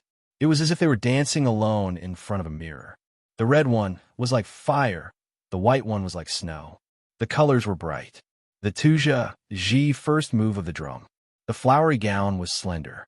Both had slender waists, and both were enchanting. They squatted, knelt, folded their wrists, and spun around. Their movements were vigorous and graceful. One advanced, one retreated, and the other moved back and forth. Their white dresses danced like flying snow, while their red dresses were like raging flames. In addition, both of them had the same rosy complexion, and it was mesmerizing to watch. Good, good, hee. Your daughter danced really well. Since she became a wife, I haven't seen her dance for a long time. It's hard for this child to not be left behind. Wu Zetian nodded her head repeatedly. Her face was full of smiles. The noble princess stole a glance at her face. She said softly, "Taiping is young, beautiful, and talented. The empress should be proud to have such a good daughter. It's just that noble princess and Taiping have a good relationship. We often see each other. I always feel that Taiping is often depressed." Wu Zetian's face turned slightly cold. She was the one who ordered the death of Taiping's son-in-law, Xue Xiao. She also knew that this matter hurt her daughter greatly. For this reason, she broke the rule that the princess of the Tang dynasty could not have more than 350 households. She raised Princess Taiping's fief to 1,200 households. Princess Taiping's fief was raised to 1,000 households in the Tang dynasty. At the same time, she was rewarded with a large amount of wealth. She also knew that these worldly possessions could not make up for the harm her daughter had suffered. She still remembered when Xue Xiao had just been arrested and thrown into prison. Her daughter had knelt in front of her and begged for mercy. However, she could only do this. This world is fair to everyone. If you want to gain something, you must lose something. Even someone as powerful as her could not have it both ways between the throne and familial love. The noble princess hurriedly said, "Empress, noble princess means that Taiping is so young and beautiful. How can she waste her life like this?" Noble princess was widowed when she was young and knows the feeling of a lonely quilt on a cold night. "Empress, you love Taiping the most. Can you bear to let her suffer so miserably?" Noble princess thinks that Empress should quickly choose a good son-in-law for Taiping. At that time, the husband and wife will be in harmony and love will be complete. "Empress, you will also be able to put down your worries, right?" Wu Zetian hesitantly said, "We have naturally thought about this. It's just that Xue Xiao died less than a year ago. To choose another son-in-law for her now seems a bit." The noble princess said, "Empress, you are worrying too much. It is precisely because Taiping often thinks of her deceased husband that we should choose a son-in-law for her as soon as possible." Wu Zetian was somewhat moved. She muttered to herself, I just don't know which family's son is suitable." The noble princess hurriedly said, "Speaking of this, there is really no one more familiar with this than me. If Empress has this intention, then I will immediately start making arrangements." Wu Zetian also knew that the noble princess had a good relationship with many people. She was an active person in Luojing's circle of nobles. After thinking for a while, she finally nodded and said, "Fine. Then, help me look around and see which family son is worthy of my daughter." The noble princess was overjoyed. She hurriedly replied, "Yes, your majesty." Wu Qingxi sat behind a table on the left and cast a glance at the noble princess. The noble princess nodded slightly, revealing a trace of a smile. Wu Qingxi was very happy. He raised his cup and drank it in one gulp. At this time, thunderous applause and cheers could be heard everywhere. Wu Zetian and the noble princess looked forward and saw that Princess Taiping and Shang Wanwan were performing the last move of the twin Zhizhi. It was a very large waist-bending movement. The white part was like the moon, and the red part was like the rainbow. It won the applause of the entire hall. The moon quietly crept up the treetops. The chirping of insects lingered in the ears. The spring breeze gently caressed their faces. It made the forest seem even more quiet. Yang Fan leaned against a tree and broke off a stalk of grass out of boredom. He played with it in his hand for a while and then put it in his mouth. Xie Xiaoman gave him a handkerchief. The handkerchief had a light and delicate fragrance on it, and there was a line of beautiful handwriting on it. "When a moon rises above the willow branches, I look forward to meeting Lang Jun, one Yang Fan came, holding the handkerchief with his daughter's fragrance. The moon had already climbed up the treetops, but there was still no trace of her. Yang Fan was already a little anxious. Juana left Princess Taiping's dormitory. She walked along the winding corridor of the temple to the side hall and walked to a door in the side hall. When Wu Zetian told her to spend more time with Princess Taiping, she knew that her chance had come. As long as she didn't stay by Empress Wu's side, even if she left for a while, she would have an excuse to cover up. No one would care about her whereabouts. Several guards who were on duty tonight were standing in front of the door of the side hall, chatting with each other. As soon as they saw Shangguan Wan'er, they quickly straightened up and said respectfully, "Shangguan Wan'er awaits the edict." "Yes," Shanghai Wan'er lightly responded. She was about to step out when a cook asked, "Waiting for the imperial edict. Where are you going?" Shanghai Wan'er said, "I'm just taking a walk to relax." The cook hurriedly said, "It's getting late. Waiting for the imperial edict to go out. Do you need me to bring a few guards?" Shangguan Wan'er said indifferently, "What can happen in this place? I like the quiet." The cook embarrassedly agreed and didn't dare to speak anymore. Shanghai Wan'er slowly walked out of the mountain gate and walked into the forest path. As soon as she was out of the sight of the guards, she immediately quickened her pace. It's not easy to get rid of Lingyu. The time has passed. I'm afraid I can't wait for Langjun. Chapter 166. Shanghai Wan hurriedly ran to the place where Yang Fan had pounced on her last time. She stretched out her hand and pulled the ribbon on her arm. Because she ran too quickly, the ribbon got caught on a branch. Gasping for breath, it was quiet all around. Yang Fan's figure was nowhere to be seen. Shanghai Wan couldn't help but be startled. Could it be that Xiao Man didn't send the message? That can't be. Xiao Man has already reported to me that he was the one who personally received the silk handkerchief. Also, I've already checked. He's not on duty today. Could it be that he was also delayed by something? Because Shanghai Wan came out from Princess Taiping's place, it was not suitable for her to change her attire. So this was her regular attire from Princess Taiping's place. She wore a lotus root silk blouse and a light yellow skirt. This was a revealing outfit, with a crimson V-neck, a pair of full breasts that didn't match her slender figure, squeezing out an alluring cleavage. Following her rapid breathing, her soft breasts rose and fell. Her snow-white skin was reflected by the moonlight, like a light snow on a sunny day. Slowly bundled silk skirt covered half of her chest, like a white jade with cicada wings and silk clothes. Looking at a beauty under the moonlight, it was really soft and charming. At this time, a shadow flashed behind the tree. Yang Fan flashed out with a smile. Shanghai Wan first covered her mouth in shock. When she saw it was him, she threw herself at him. Just as she was about to enter his embrace, she suddenly stopped, shyly looked at him, lowered her head and said, "Bad guy, you came early, but hid here to scare me." This sentence was even more touching, no different from exposing a young girl's feelings. Yang Fan's heart was moved. He was overjoyed. He knew that his family's winner was not a bookworm, but actually quite interesting. He couldn't help but chuckle, gently grabbed her pair of soft hands, and mischievously said, "Who told you to come late? You made me wait for so long. Scaring you is already light. You didn't come late. You should be spanked. You should be spanked until your little butt is swollen." Shanghai Wan aggrievedly said, "How can there be such a rule?" Yang Fan put on a straight face and said, "Why not? This is the rule in Nanyang, so this is the rule of our Yang family."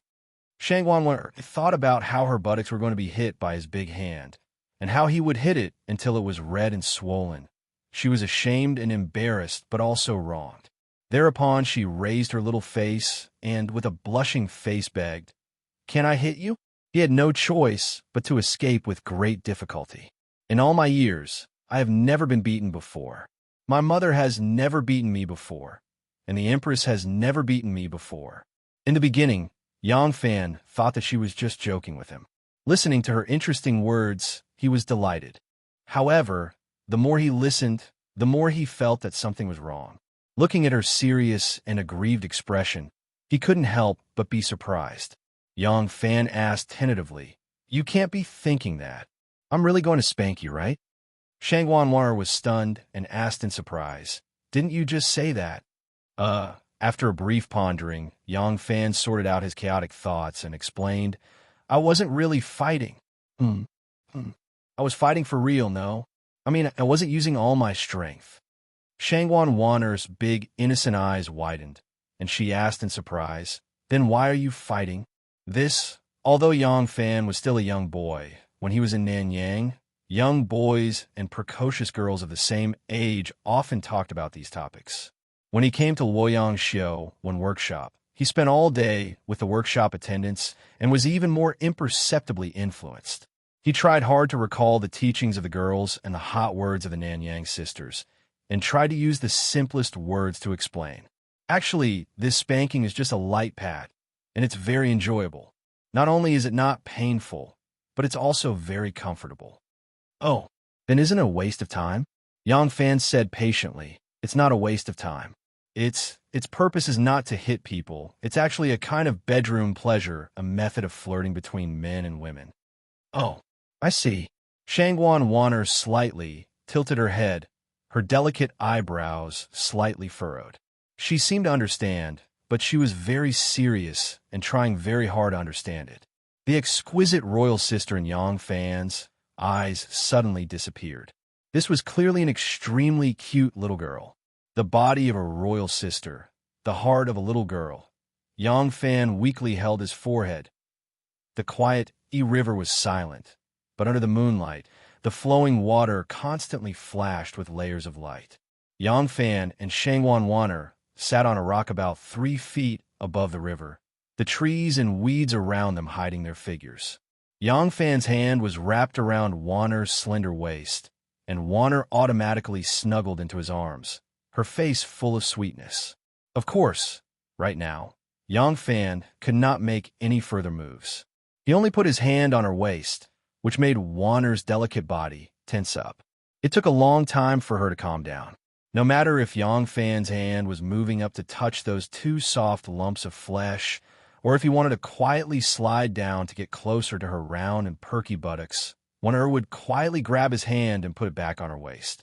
Right now, she was already intoxicated with a man snuggling up to her like this, listening to his soft words of love and feeling the heat of his large hands on her waist.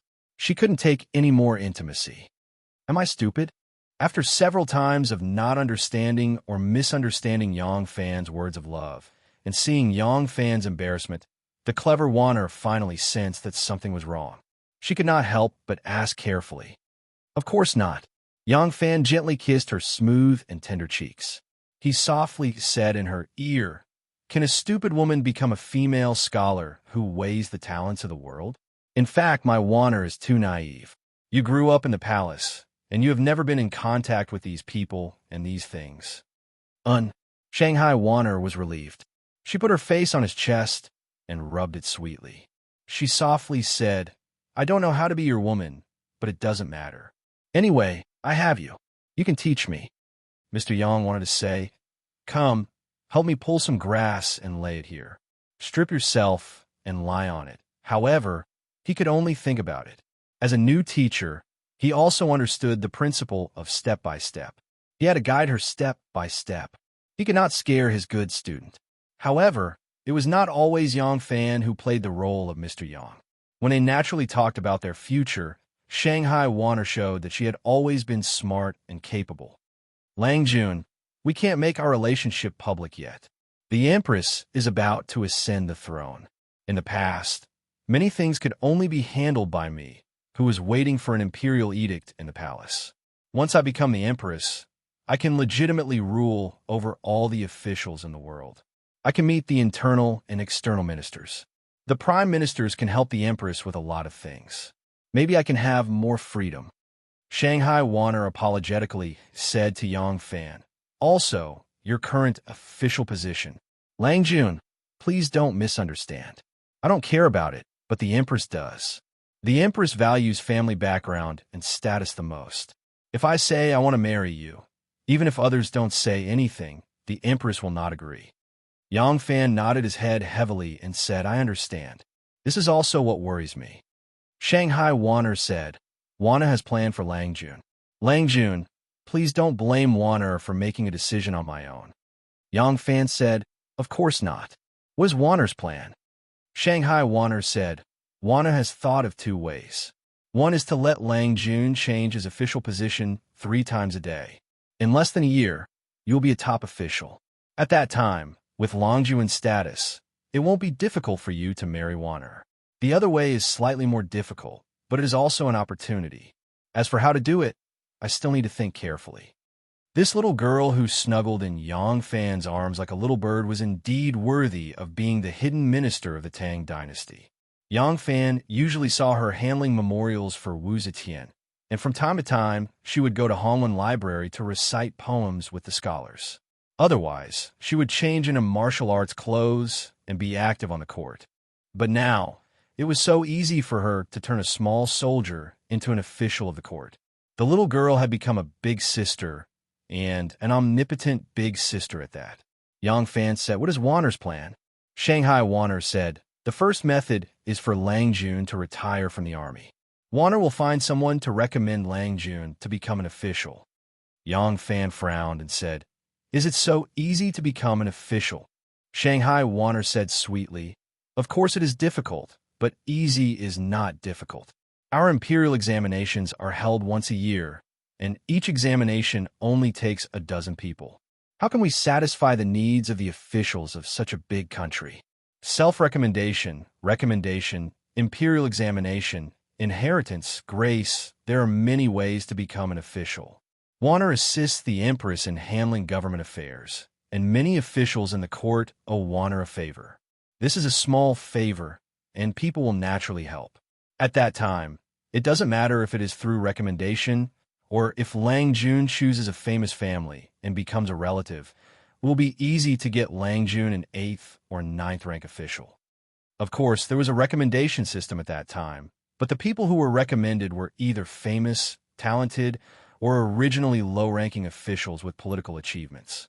In short, they had to have a certain level of qualifications.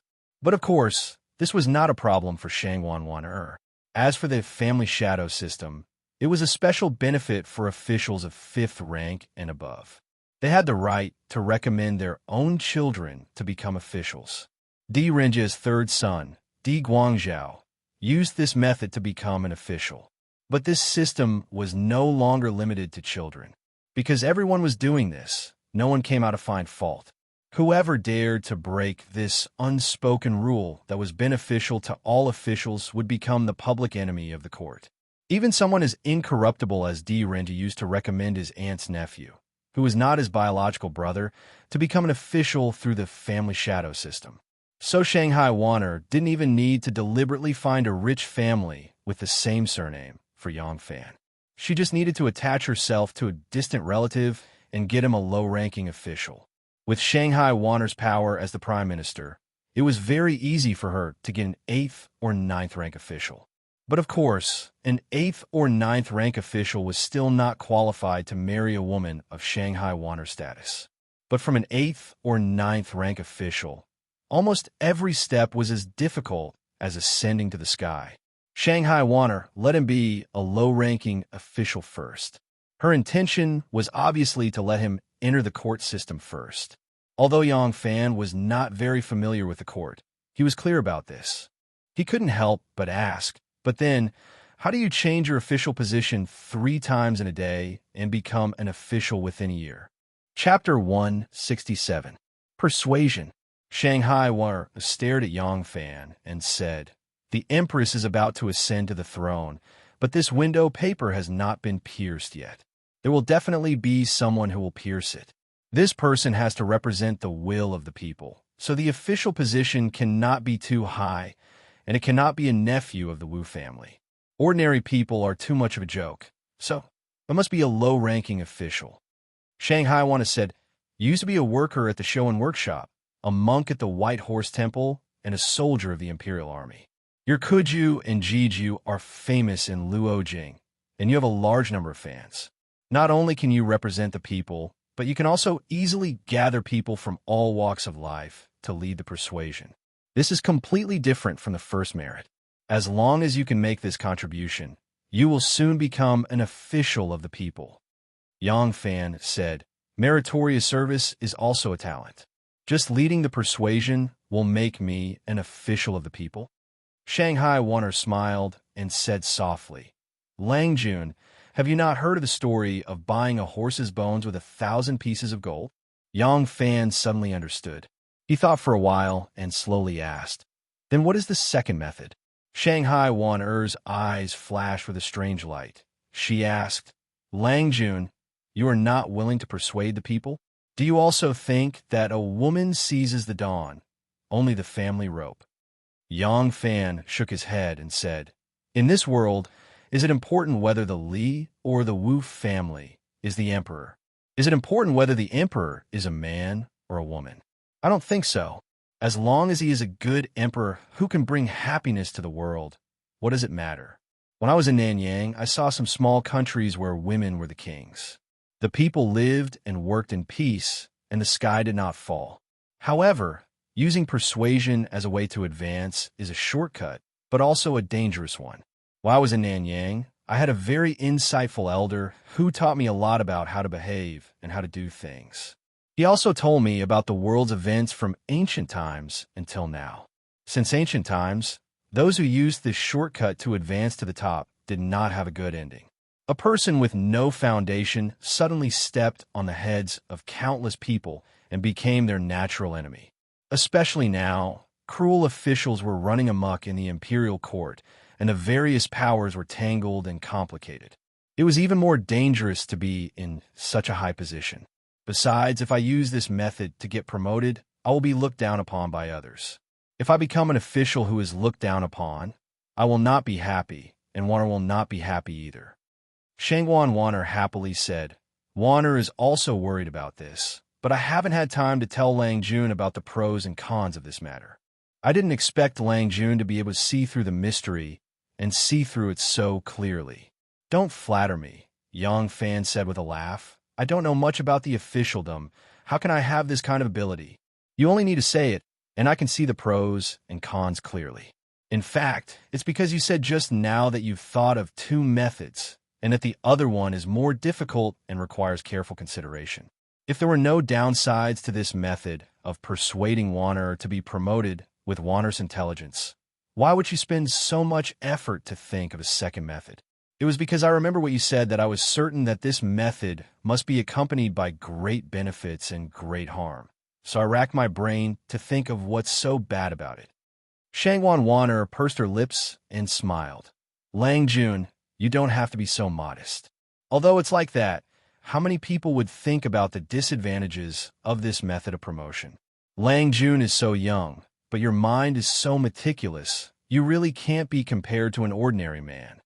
Yang Fan grabbed her slender waist and said with a smile, If it was an ordinary man, how could he enter Shangwan Daijiao's eyes?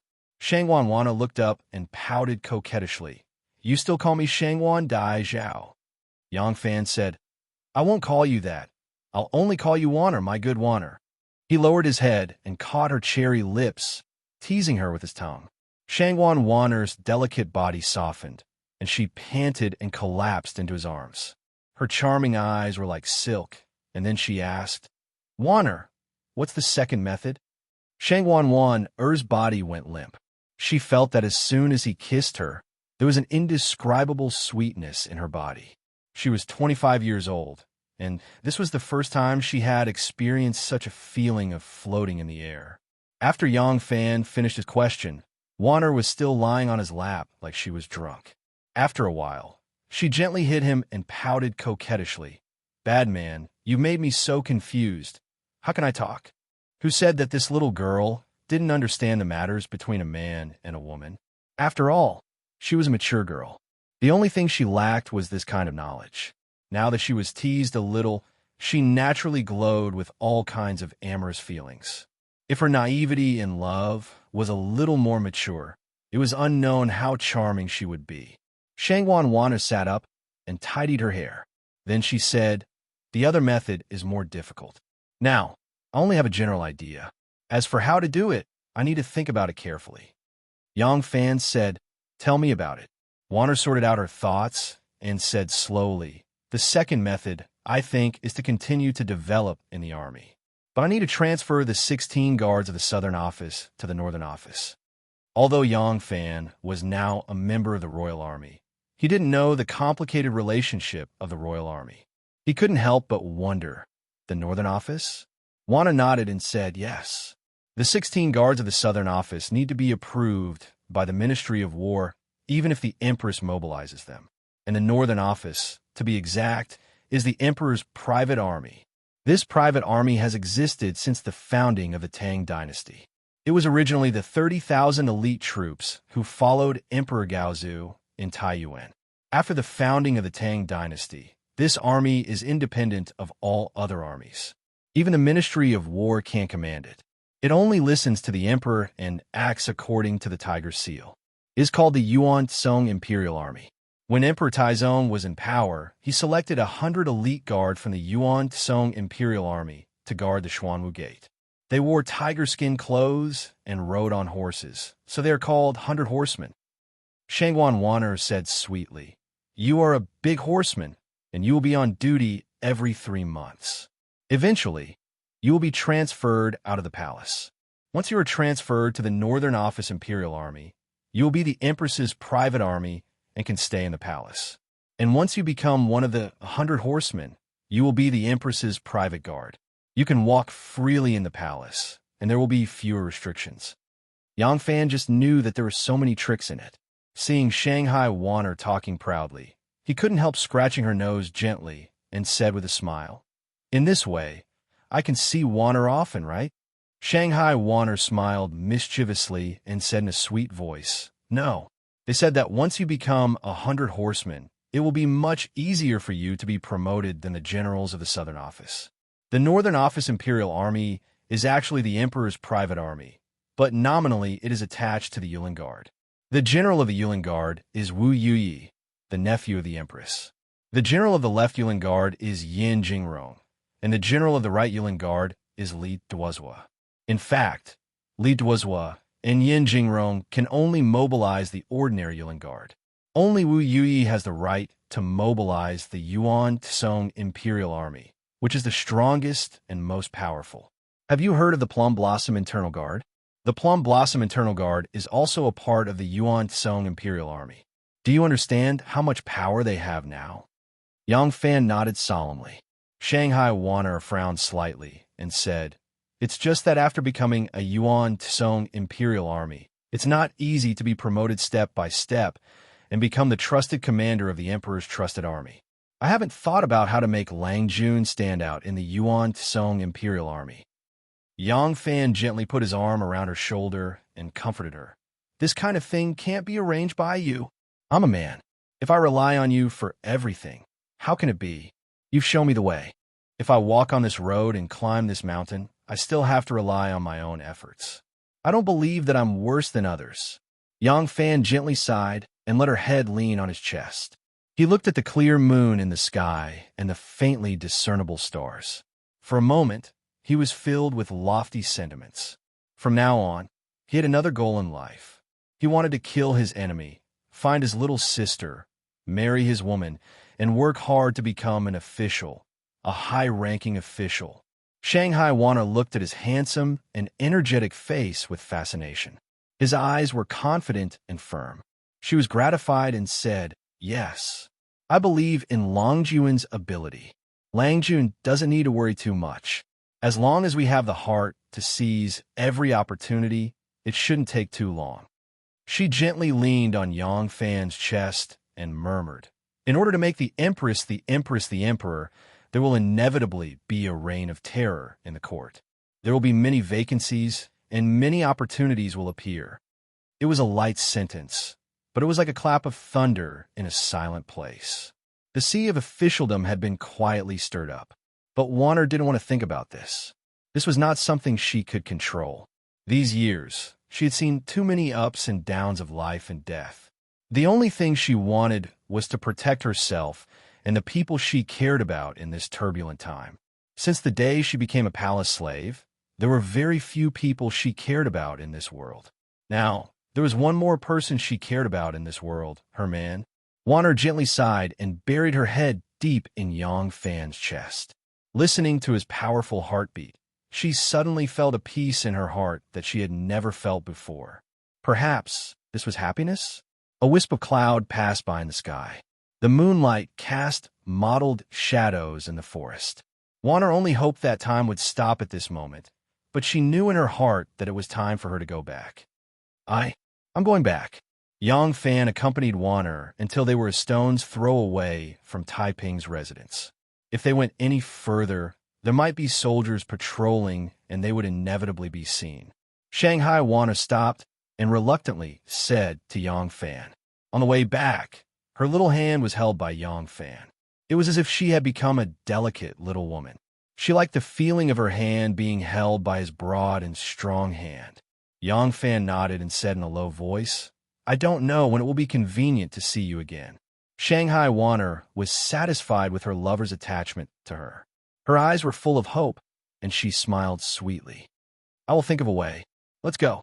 If we delay any longer, I'm afraid Taiping will be suspicious." Yang Fan nodded.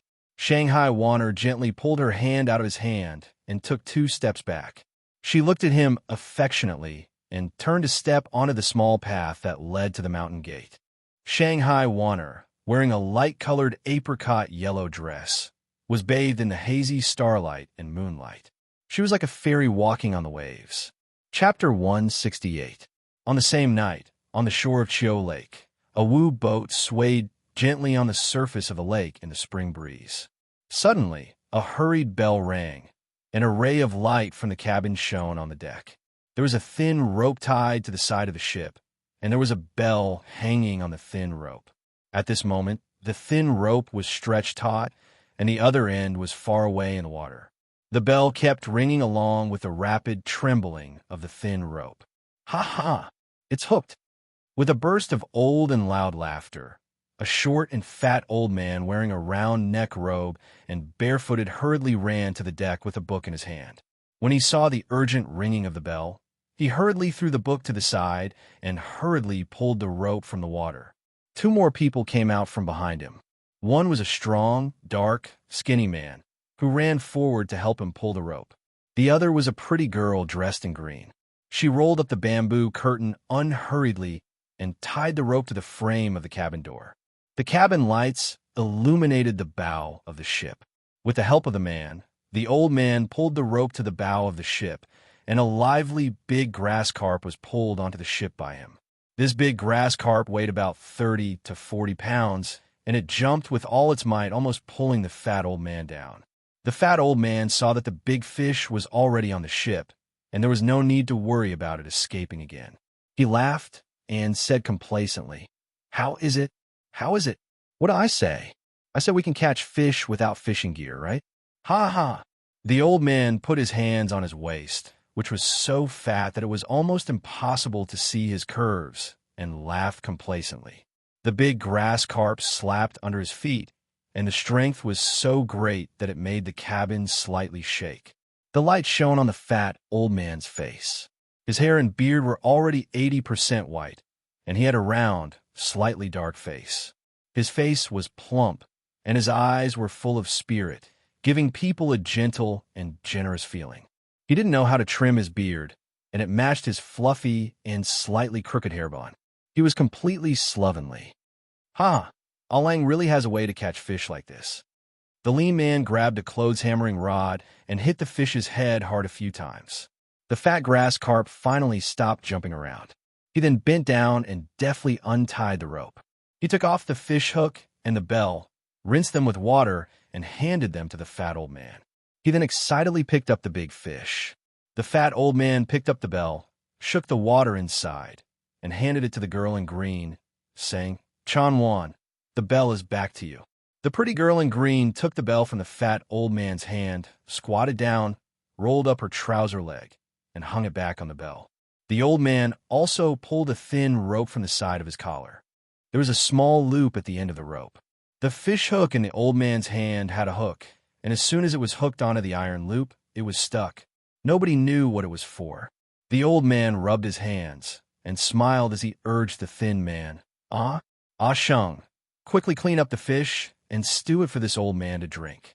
Chanwan, quickly go and make the fire bigger. This old man is almost drooling.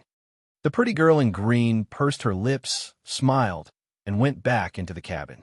The strong man called Sheng pulled out a sharp knife from his waist and began to slaughter the fat fish at the bow. The fat old man squatted at the side like a child, as if Sheng could immediately clean up the fish if he didn't blink. Sheng slaughtered the fat fish and muttered, The Empress is summoning Lang back to the capital. This is such a big matter. Why is Lang not in a hurry? We've been walking and stopping along the way, and only now have we arrived at Haiyang County. There's still a long way to go before we reach Luojing. The fat old man glared at him and said, The Empress is summoning me back to the capital, and I'm not even in a hurry. Why are you in such a hurry? Seeing Sheng skinning the fish, the old man sighed again, looked up at the direction of Luoyang, and murmured, The weather's going to change. Sheng buried his head in slaughtering the fish and said, It can't be. The weather looked very clear in the evening, and it shouldn't turn cloudy. The old man ignored him, stroked his beard, and said leisurely, When the weather changes, there will be a storm of blood. If we arrive a few days later, we will have less of the fishy smell on us. What's wrong with that? Sheng looked up and saw the old man stroking his messy beard. He couldn't help but say, Lang, you haven't washed your hands when you caught the fish just now, and now you've stroked your beard. Sure enough. The fat old man was shocked and quickly ran to the side, picked up a wooden bucket with a rope, went to the lake, and filled a bucket with water, and then washed his beard. By the time he finished washing his beard, Sheng had already packed the fish and sent it to Chanwan. The fat old man's face was covered in water, and there were still droplets of water dripping down from his beard, wetting the front of his shirt. He ignored it and only leaned on the side of the boat, looking into the distance, thinking about something. Sheng walked to his side, followed his gaze, and looked into the distance. There was nothing to see, so he leaned on the side of the boat and said to the fat old man, Lang, the Empress has summoned you back to the capital. Is there a big use for you? The fat old man made a hess sound, but didn't say anything. Sheng scratched his head and said, Since Lang isn't in a hurry to return to the capital, why are we hanging around Lake Chiu? Zhongli is not far from here, and Lang has a cousin who lives in Zhongli. Why don't we go there and be guests for a few days? The fat old man shook his head lightly and said sadly, The Empress is in power, and Li Tang's royal family is declining day by day. I, Di Renjia, as a minister, can't support Li Tang's legitimacy, and I'm not willing to resign to show my noble aspirations. My cousin, Fang Zheng, is not good and is quite dissatisfied with me. Why should I go there and ask for trouble? So this person was Di Renjia. When he said this old man, who had been like an old urchin with a pure heart, from the moment he rushed to the bow of the boat, had a hint of heaviness and desolation in his tone, and a hint of seriousness in his expression. He was silent for a moment, and suddenly laughed. He pointed to the flickering silver snakes in front of him, and asked, Sheng, do you know what is the strongest thing in this world? Shu Sheng didn't waste his time thinking, and directly answered, I don't know. Di Renjia looked into the distance, and said in a clear voice, It's water. The hardest thing is easy to break, and the best is like water. Water lives in a good place, and its heart is kind. With good people, it speaks with good words, governs with good governance, does things with good ability, and acts with good timing. On the surface, it looks very weak, but its goal has never changed. No matter how many twists and turns it takes, it will eventually reach the place it wants to go. Shu Sheng said, Water actually has so many tricks? Di Renjia sniffed and said, Not only that. Water can also be used to clean the beard. It can also be used to stew fish.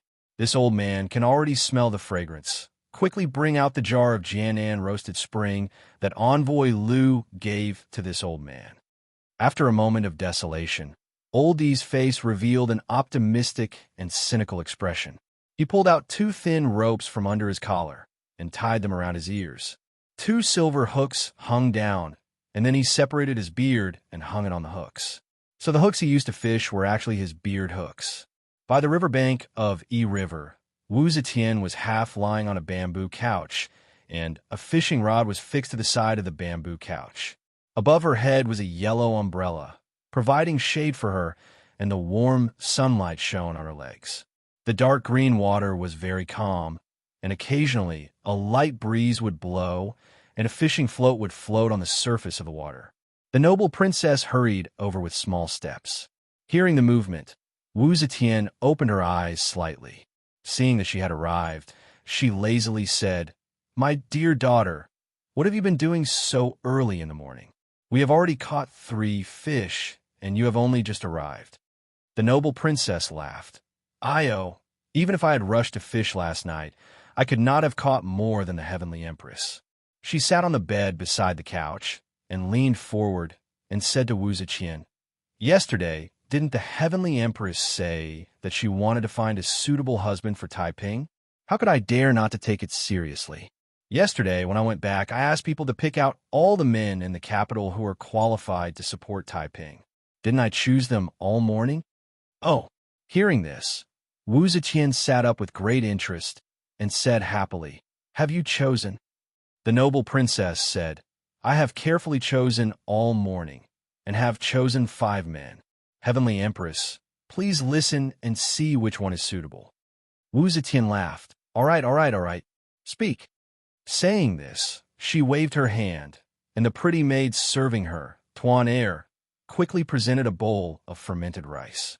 Tuan Er was Empress Wu's trusted maid, and she took care of Empress Wu's daily needs. With just a look from Wu Zetian, she would know what Empress Wu needed, and thus, she was the most favored by Empress Wu. Wu Zetian drank a mouthful of fermented rice, and said to the noble princess, "Tell me, I want to know which family's son has this good fortune." The noble princess said with a smile, "The first one is the minister-counselor of the Shangshu province, Enai Ming. He is only 27 years old this year, and is already a secondary class, 6th rank official. He works in the Shangshu province, and is young and promising. This Enai Ming originally had a wife, but because he did not have any children, he divorced her, and now he is still single." Wu Zetian frowned slightly and said, "Enai Ming, surnamed Enai? It doesn't sound like he is from a noble family." The noble princess hurriedly said, "Yes, this Enai Ming is from an ordinary family, but he is talented and learned." Wu Zetian waved her hand slightly and said unhappily, "No, how can my beloved daughter marry a commoner from a poor family? Who is next?" Wu Zetian placed great importance on one's family background. Although when she was in power, in order to fight against the Shandong great families and Guanlong great families, she had promoted some of the children of the concubines. However, this was only for political purposes. Wu Zetian, who was born into a noble family, looked down on the poor people of the concubines. In the beginning, when her beloved daughter, Princess Taiping, married Xue Xiao, Wu Zetian even despised Xue Xiao's 2 sisters-in-law, who were of humble birth and did not deserve to be her daughter's sisters-in-law. She issued an edict to force Xue Xiao's 2 elder brothers to divorce their wives. Fortunately, Xue Xiao's 2 elder brothers were deeply in love with their wives and could not bear to abandon them. They hurriedly verified that their wives came from a noble family in Jiangnan, and only then did they let it go. Even her daughter's sisters-in-law came from a poor family, and she was not willing to accept it, so how could she let her daughter marry a commoner? Therefore, the noble princess only said half of what she wanted to say before she was vetoed. The noble princess awkwardly said, These people that you have chosen, in terms of appearance, character, and learning, they are all flawless, but their background," Wu Zetian said, "could it be that the 5 people that you have carefully selected are all from poor families, and not a single one is from a noble family?" Chapter 169. The noble princess said slowly, If one's family background is also suitable, I do have another candidate. It's just that this person was originally ranked the last of the 5 by me.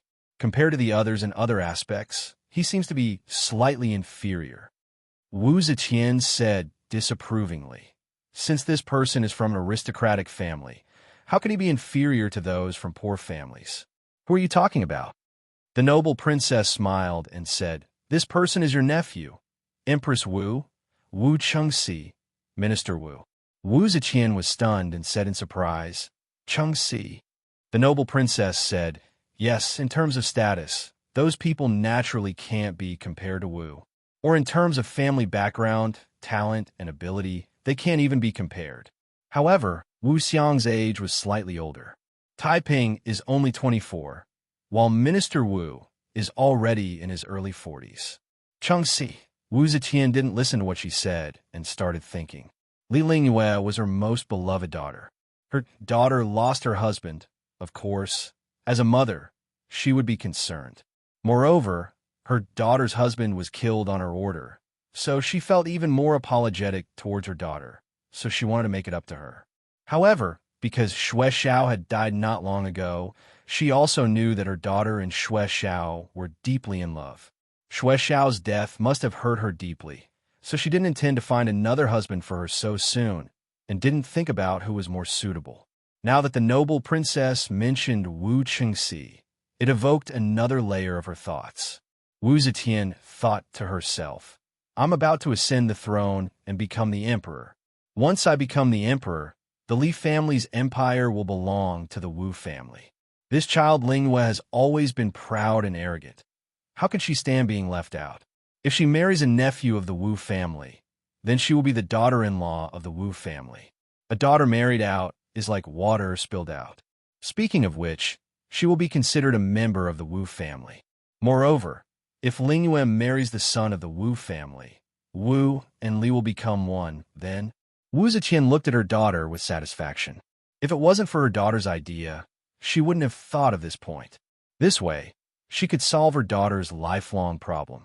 After changing the world, she wouldn't have to worry about her daughter being suppressed and persecuted by the Wu clan. Moreover, it would greatly benefit her in obtaining the support of the world's people. It was truly killing 3 birds with 1 stone.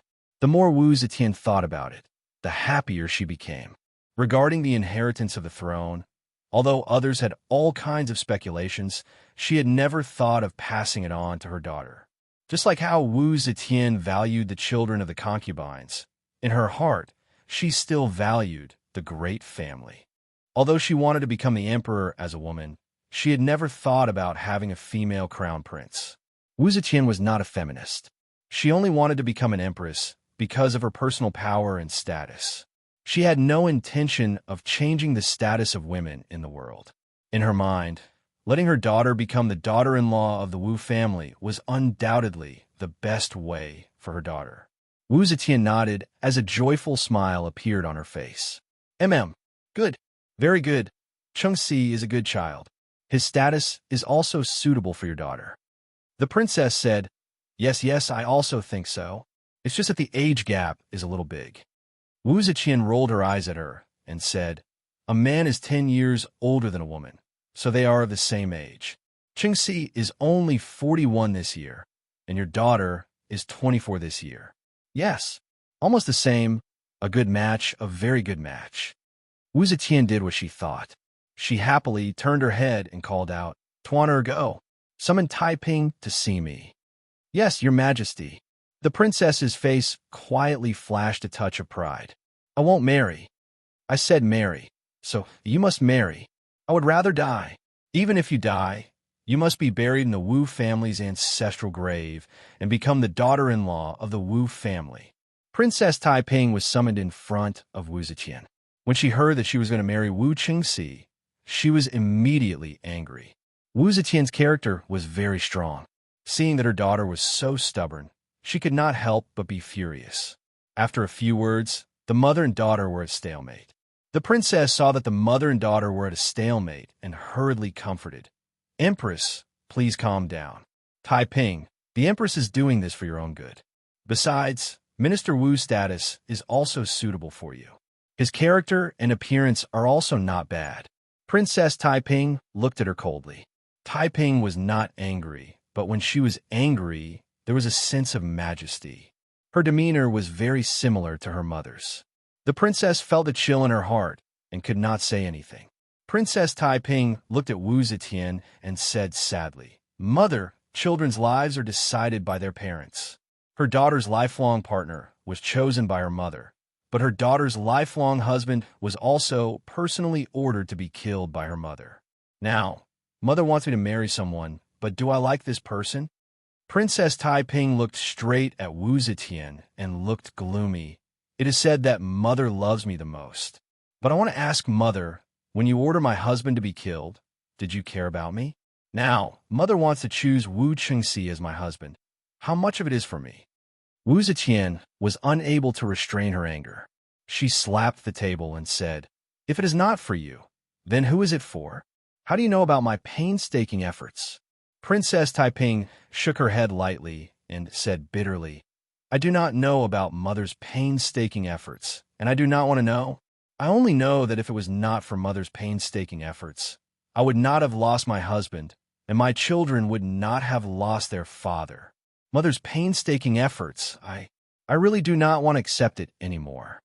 You disobedient child. Wu Zetian was so angry that she trembled. Princess Taiping bowed to Wu Zetian slowly and said in a very light and cold voice, If Mother wants me to marry, I would rather become a nun again. Princess Taiping slowly straightened her back and waved her sleeves to leave. Princess Taiping looked at Princess Taiping, who left decisively, and then looked at Wu Zetian, who was so angry that she did not know what to say. Princess Taiping is going to pack up and return to Luoyang.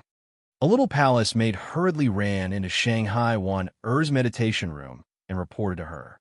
Shanghai Wan Er put down the memorial and said in surprise, "Didn't Princess say that she would stay in Dragon Gate for a few days? Why did she leave? Is there anything urgent in the city?" The little palace maid said, "I don't know. Her Highness was summoned in the morning." Her Highness came back angrily and immediately ordered people to pack up and leave Dragon Gate. "Oh." Shanghai Wan Er frowned and thought for a while.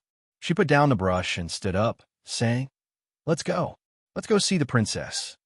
On the bank of a river, Princess Taiping angrily boarded a gaily painted boat with a large group of servants and ordered, "Weigh the anchor. I want to leave immediately." The boatman did not know why Princess Taiping wanted to leave in a hurry. Seeing her unhappy face, he did not dare to say anything. He hurriedly obeyed the order and set sail to leave Dragon Gate. Shanghai Wan Er rushed back to Princess Taiping's residence, but there was nothing. When she rushed to the bank of a river, she saw a big ship with its huge sail open and 2 arrows away. Along the River, a large ship was sailing towards them. When it reached the checkpoint on the water, it anchored and stopped. The Right Guard Commander Wu Yuji watched the large ship stop. Holding his sword, he boarded the ship with a heavy expression. Beside him, a thin man in green with long eyebrows bent his back slightly. He did not move an inch away from him and whispered, "General, this is the order of Minister Wu and Minister Wu." Wu Yuji raised his hand and the man did not speak. He just coldly winked at the guards behind Wu Yuji. At the bow of the ship, a general had already come to greet them. As soon as he saw Wu Yuji, he immediately bowed. "Subordinate Hu Biao greets General Wu." Wu Yuji nodded with a sullen face and asked, "Has Prince of Sun been brought back?"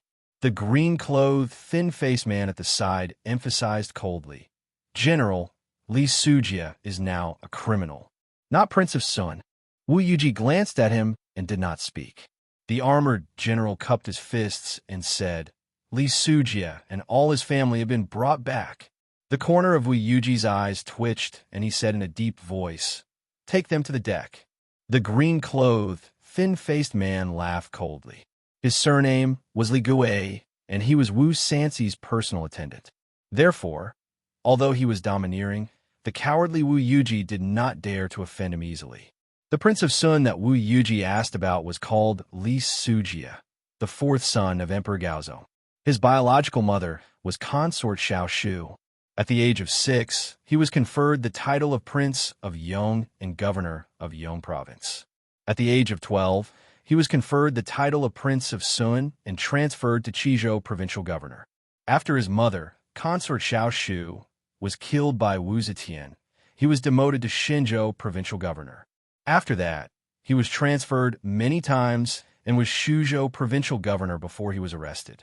Zhou Xing secretly reported that Prince of Sun, Li Sujia, and Prince of Zhe, Li Shangjin had rebelled, and Wu Zetian issued an edict to make fun of them. Prince of Sun, Li Sujia and his family were escorted to the capital, and they happened to pass through Longmen.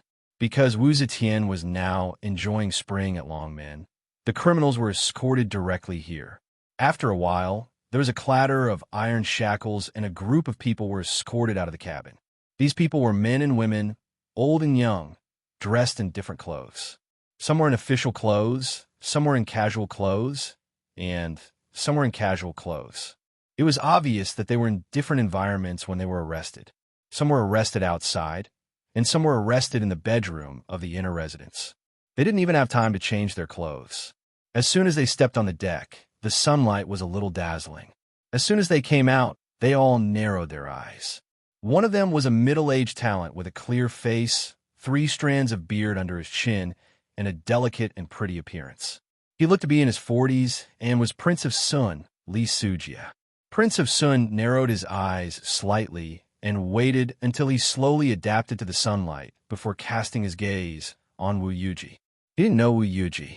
When he was still a teenager, he went to the local government to be an official. Later, Wu Zetian became the empress. Because she hated his mother, consort Xiao Shu, She ordered him not to return to the two capitals. From then on, this was the first time he had returned to Luoyang in more than 20 years. The Prince of Sun thought that when they arrived at the dock, they would take him ashore and put him in prison. But when he looked around, it was just a sentry post in the middle of the river, and there were many murderous soldiers surrounding them. He couldn't help but be a little stunned.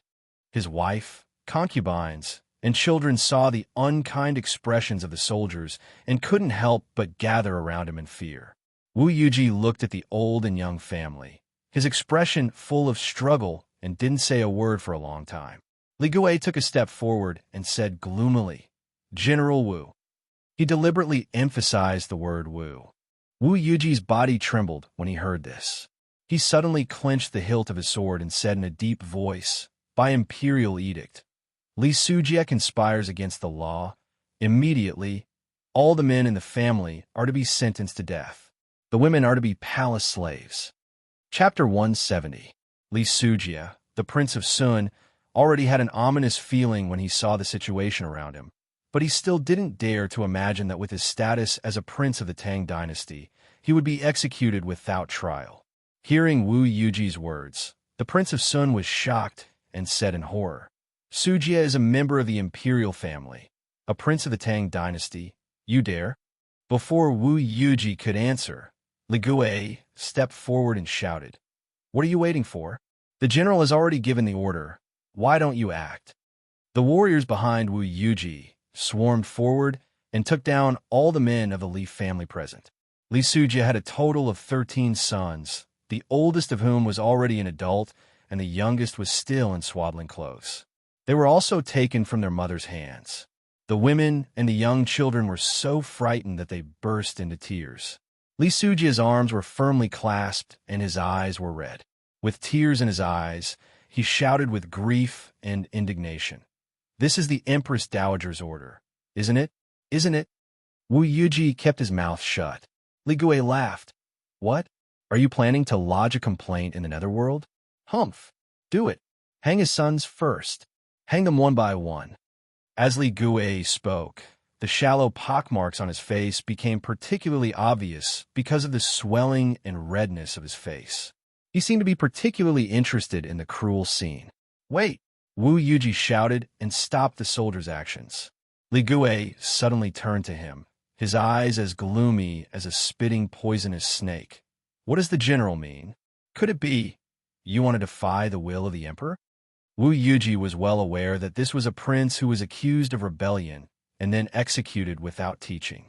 But he was even more clear that he couldn't disobey. Although this order came from Wu Qingxi and Wu Sanxi, it must be Wu Zetian's intention. Otherwise, even Wu Qingxi and Wu Sanxi would never dare to give such an order. If he didn't obey, he would be abandoned by the entire family. Wu Yuji gritted his teeth, suddenly turned around, waved his hand, and shouted, "There is an order of seniority. There is a distinction between superiors and subordinates. First, give Li Sujie death." What kind of cruel devastation was it for a father to watch his own flesh and blood being hanged? And he didn't just have one child, but 13? From big to small, from adults to babies, there were a total of 13 sons.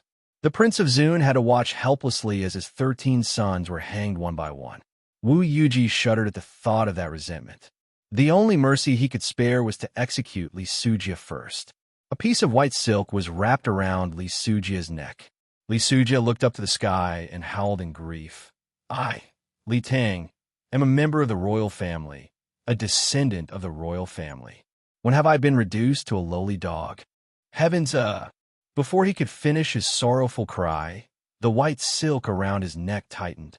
Two strong men, one on the left and one on the right, with their feet in a horse stance, their hands tightened on the white silk, causing it to creak. Li Sujie's face flushed red, her eyes almost popping out of their sockets. The white silk creaked and twisted. After a long time, Li Sujie was like a taut string that suddenly snapped, suddenly softening. The white silk was still twisting, and the women's hoarse cries and shouts could be heard from the side, as well as the frightened cries of Li Sujie's young sons. The Crown Prince of Zun and several of his brothers wanted to struggle and resist, but they were shackled and their arms were twisted tightly by the strong soldiers, so they couldn't move at all. Wu Yuji didn't dare to look at this scene at all. He had already walked to the side of the boat and looked out at the leisurely river, refusing to look back. Li Gui secretly curled his lips and thought, "Trash. Your surname is also Wu." He waved his hand, and as soon as the two strong men let go, Li Sujie fell to the ground. According to the rules, he should cover his face with a wet towel in case the hanged person's life was great and he could still catch his breath. But when Li Sujie fell to the ground, the white silk was pulled back and his head was twisted at a strange angle.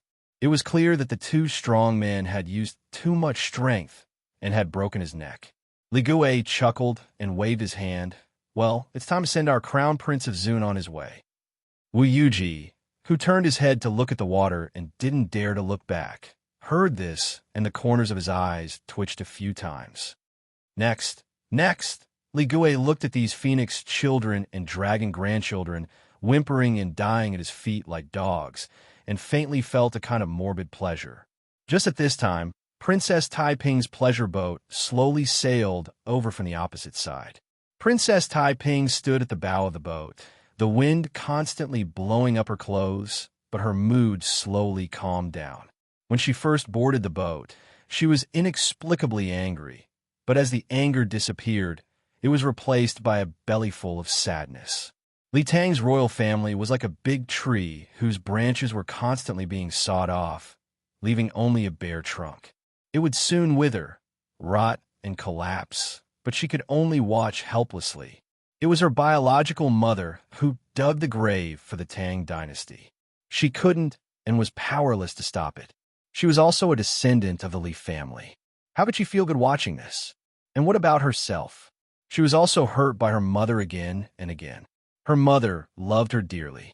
There was no doubt that compared to her brothers, whom her mother would kill whenever she wanted to and who did not have a shred of motherly affection, she undoubtedly received her mother's special love and protection. However, compared to her mother's love for power and position, what was she worth? Her mother clearly knew that her husband did not participate in the rebellion, but in order to make an example of him to others, just to frighten people, even if he was her beloved daughter's husband, she could still kill him without mercy. Xue Xiao was still alive and did not hinder her mother's great cause. But just to make others more afraid, and more intensely show that those who opposed her would die, she did not hesitate to let her own daughter become a widow. She closed the palace door and kept her daughter outside. At that time, she was holding her child who was just a month old. Mother cried, child cried. Both mother and son cried until they breathed their last. Now, the mother wanted to marry her daughter off to her nephew. Yes, what a good plan this was. The daughter-in-law of the Li family took away the Li family's empire. The son-in-law of the Li family sat on the Li family's empire. In order for her to sit on the throne, she ruthlessly took away her daughter's son-in-law. In order for the descendants of the Wu family to sit on the throne, she forcibly gave her daughter a son-in-law. Tears gradually condensed into beads of tears in Princess Taiping's eyes. She closed her eyes slightly, and 2 crystal tears fell. At this moment, a cry drifted into her ears along with the wind. Princess Taiping suddenly opened her eyes and saw a large ship anchored in front of her. It was a battleship, and Princess Taiping was on a gaily painted pleasure boat. The gaily painted pleasure boat was a multi-story ship, 1 story higher than the battleship. Princess Taiping looked down and saw that the deck of the battleship in front of her was full of corpses. Bai Ling was sentenced to death. Could it be an ordinary person? Princess Taiping's heart moved. She immediately pointed to the battleship and ordered, "Meet them." Stop. The big ship approached. Because it stopped too quickly, the 2 ships collided slightly, and the people on both ships shook slightly. At this time, the soldiers on the battleship were putting white silk around the neck of a 9-year-old boy. This was the 10th son of Li Sujie, the Prince of Zun. On the deck, there were dead bodies lying on the ground. Li Sujie and his 9 sons had all been hanged. Seeing the tragic situation on the deck, Princess Taiping held the side of the ship with her hand. Before the big ship stopped completely, She shouted to stop the soldier's actions. Two maids next to her lifted the footboard and slammed it on the side of the ship, causing the battleship to shake. The plank was made of solid wood and was extremely heavy. Moreover, it was often soaked in water, so it was even heavier. Normally, it would take 7 or 8 sailors on the ship to lift the plank off the ship. Who would have thought that the two strong and stocky women by Princess Taiping's side would unexpectedly have such extraordinary strength, which made those sailors endlessly stunned. Princess Taiping stepped onto the footboard and walked to the bow of the battleship. She looked at the dead bodies on the ground and asked sternly, "Who are the dead? Why are you lynching them here?" Wu Yuji had already turned around when he heard the movement. Seeing the many dead bodies on the ground with their tongues sticking out and their eyes glaring, Wu Yuji was frightened and didn't dare to look anymore. He hurriedly stepped forward and saluted Princess Taiping, saying, "General Wu Yuji greets Princess Taiping." The Wu family had many sons and nephews. Princess Taiping had seen Wu Yuji several times, but she couldn't remember his name. However, for the contact with those palace gatherings, she roughly understood this Wu Yuji. He was different from Wu Sanxi, Wu Chengxi, and the others. He was more reserved and docile, so she found him pleasing to the eye. She nodded and said, "So it's General Wu. What's going on? Who are the dead?" Wu Yuji said, "Princess, the dead are Prince of Zun, Li Sujia, and his son." Hearing this, Princess Taiping felt a chill in her heart. When Li Sujia's concubine, Lady Yun, heard that the person who came was Princess Taiping, she immediately struggled out from the hands of the soldier and threw herself on her knees, begging, "Princess, please save your nephew. Please save your nephew." Her son was the boy who had just been hanged. Seeing that her son was about to be hanged, Lady Yun felt as if her heart was being cut by a knife, but she was powerless to save him. Now that she heard that Princess Taiping had arrived, even if the hope was slim, she couldn't care less. She knocked her head on the ground a few times and hurriedly pulled her son to kneel down, saying anxiously, "Stupid son, quickly kneel down. This is your aunt. Quickly beg your aunt to save your life." The child was already scared silly. Hearing his mother's words, he knelt down with a thud. The mother and son kowtowed like pounding garlic, banging on the deck. In a short moment, his forehead was already dripping with blood. Only Lady Yun was begging. The child was so scared that he couldn't speak.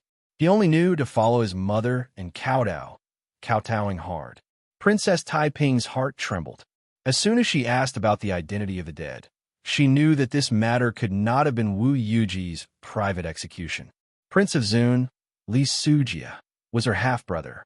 Because of the hatred between their mothers, her relationship with this brother was very cold since childhood. But after all, they were of the same bloodline. A prince of the Tang dynasty, who should have been the most distinguished person, was now strangled here like a dog.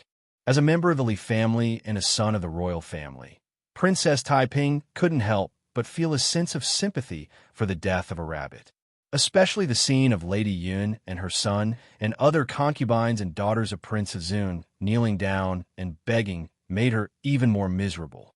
She was also a mother, and just a year ago, she also lost her husband. Princess Taiping's eyes turned red. She slowly raised her head and stared at Wu Yuji. "Let them go." Chapter 171. Princess Taiping's words were not firm, because she knew that the life and death of these people did not depend on her or Wu Yuji. Wu Yuji stammered, "Your Highness, this general cannot make the decision." Princess Taiping's jade face turned cold as she lightly nodded and said, "I know. Postpone the execution. I will go see the Empress."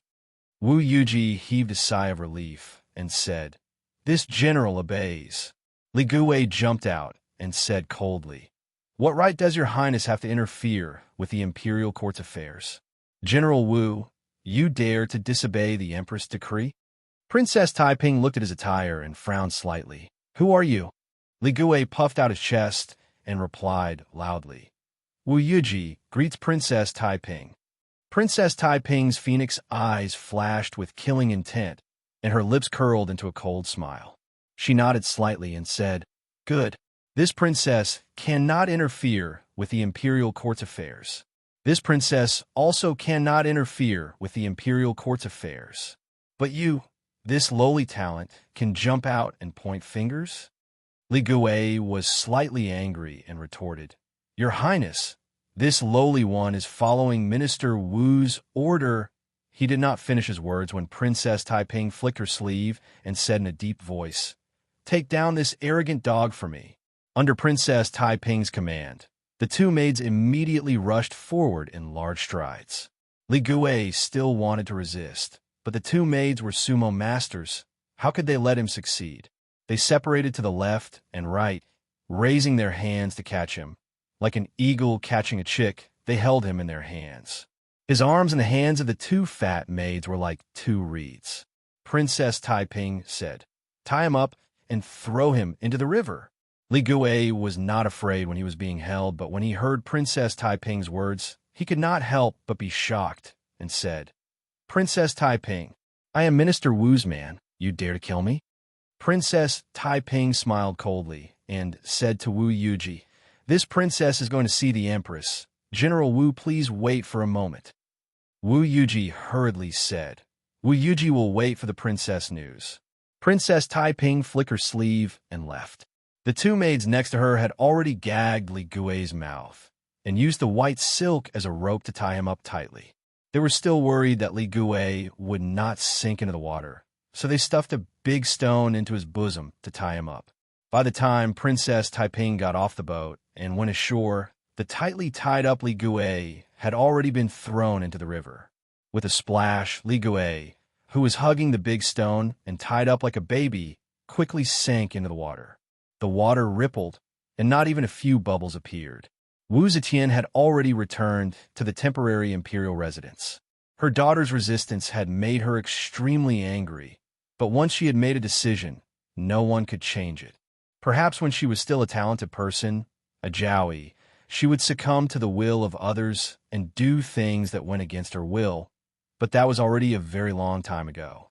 In these decades, no one dared to go against her will. When she was still the Empress, Gao Zong and Shang Wan plotted to abolish the Empress. When she got the news, she rushed to the Emperor's palace and sternly asked Gao Zong why he abolished the Empress and if she had done anything wrong. At that time, no matter how tough her attitude was, there was still a trace of fear in her heart. If Gao Zong insisted on abolishing the Empress, no matter how tough she was, she would not be able to escape the ending of being banished to the Cold Palace. But Gao Zong was far more cowardly than she had imagined. He panicked and denied it, and he blushed and pushed all the blame to Shang Wani. It was from that time that she began to realize how strong she was. It was from that time that she began to try to control her husband, the Emperor, in her hands. Now, she no longer needed to look at anyone's face, nor did she need to change her mind because of anyone, even if it was her own daughter. When Wu Zetian returned to the temporary imperial residence, she gradually calmed down. Seeing that the mother and daughter quarreled with each other, the princess really regretted it. She accepted the benefits from Wu Qingxi and was blinded by greed. She tried to pull the strings, but she did not expect that Princess Taiping would react so strongly. She was worried that Empress Wu would give up this matter because of her daughter's reaction. It would be hard to explain to Wu Qingxi. She was also worried that after Princess Taiping forced the marriage, she would resent her. The more she thought about it, the more upset she became. After a while, Shanghai Wanner sent a message saying that Princess Taiping had left in anger. The princess was even more afraid. She clung to Wu Zetian and talked about all kinds of things. While comforting Wu Zetian, she was also thinking about how to turn this matter around and not offend anyone. Before she could come up with a comprehensive plan, Tuaner suddenly rushed in and reported to Wu Zetian. Empress, Princess Taiping wants to see you. Wu Zetian and the princess were both stunned.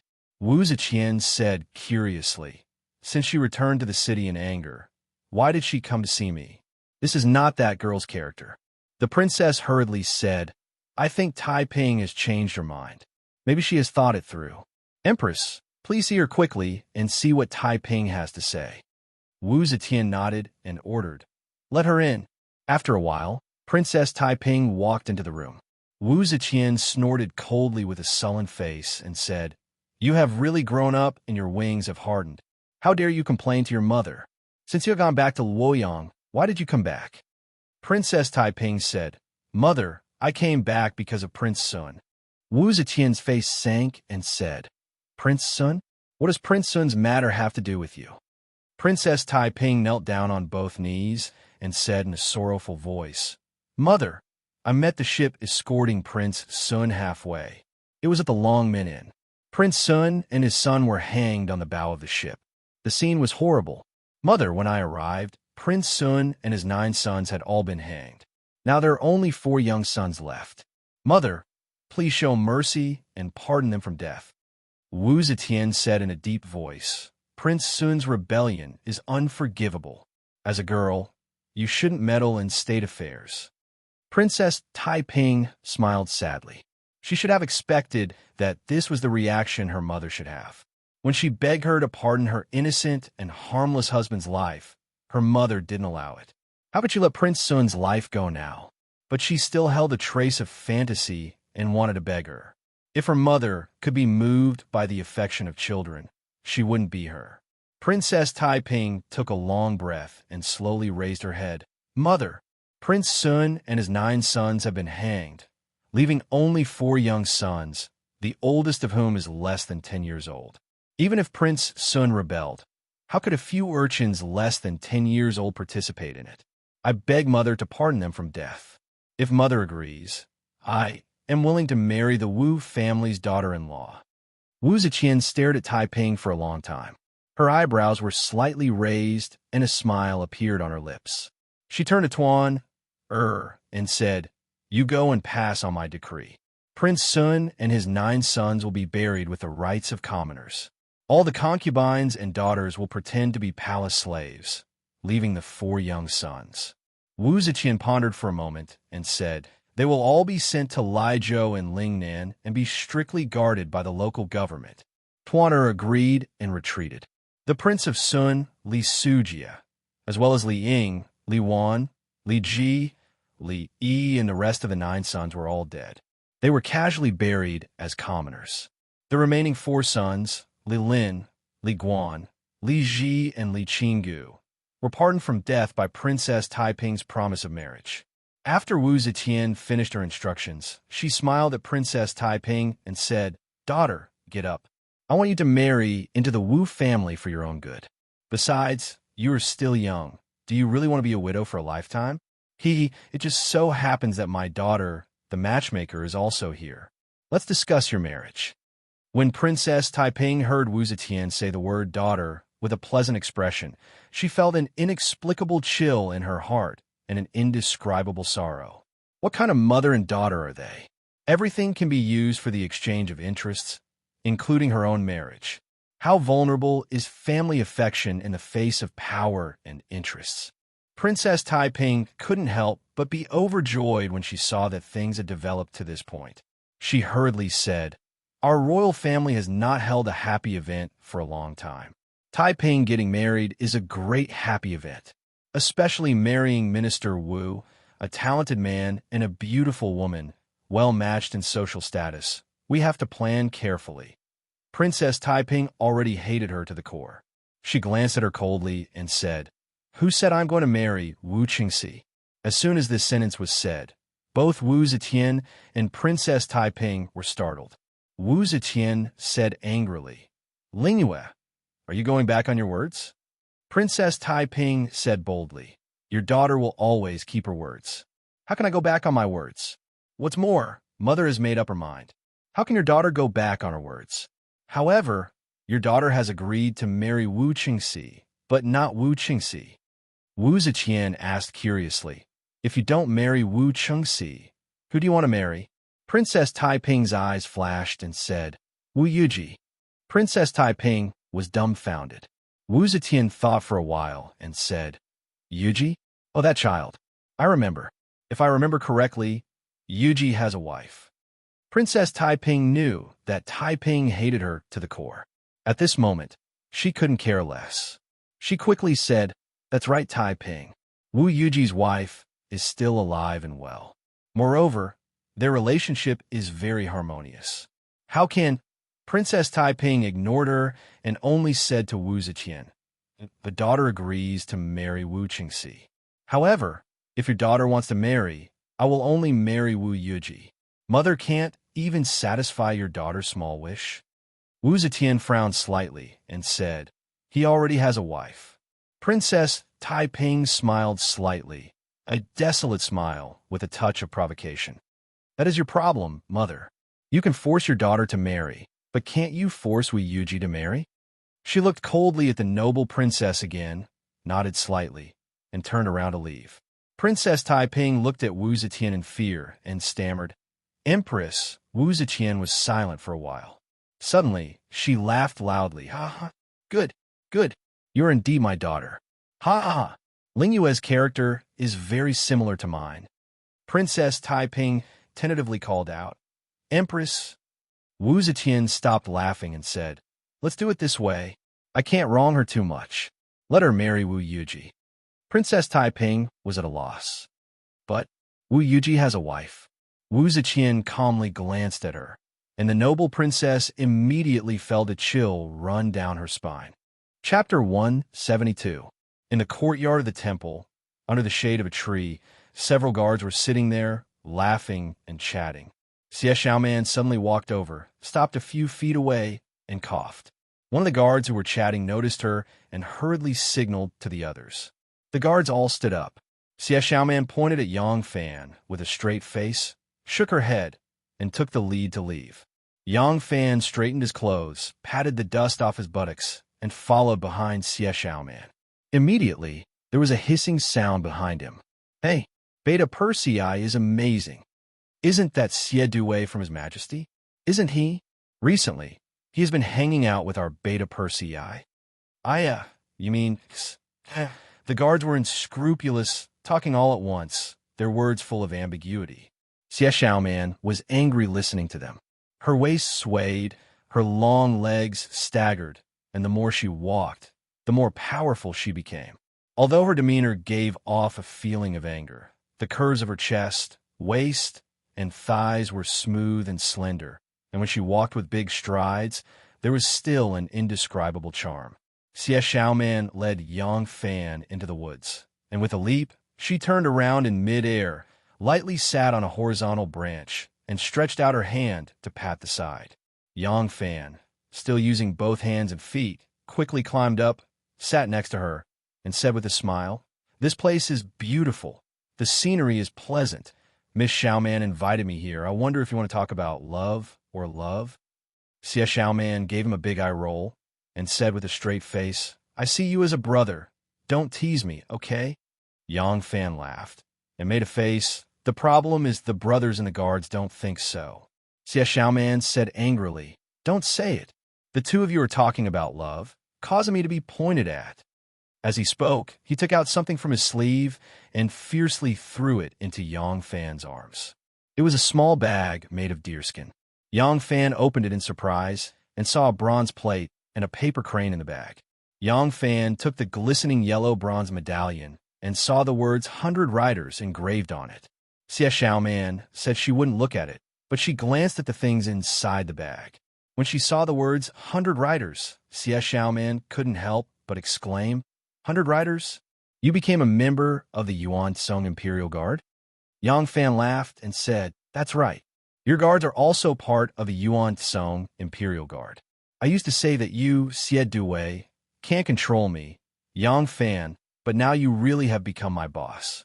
If you deliberately make things difficult for me in the future, it will be terrible." Xie Xiaoman said resentfully, "Only great General Wu Yi can mobilize the 100 Riders. Now I really can't control you." Yang Fan said, "It seems that Miss Xiaoman is very regretful. Could it be that you like to control me?" Xie Xiaoman clutched her stomach and made a vomiting gesture.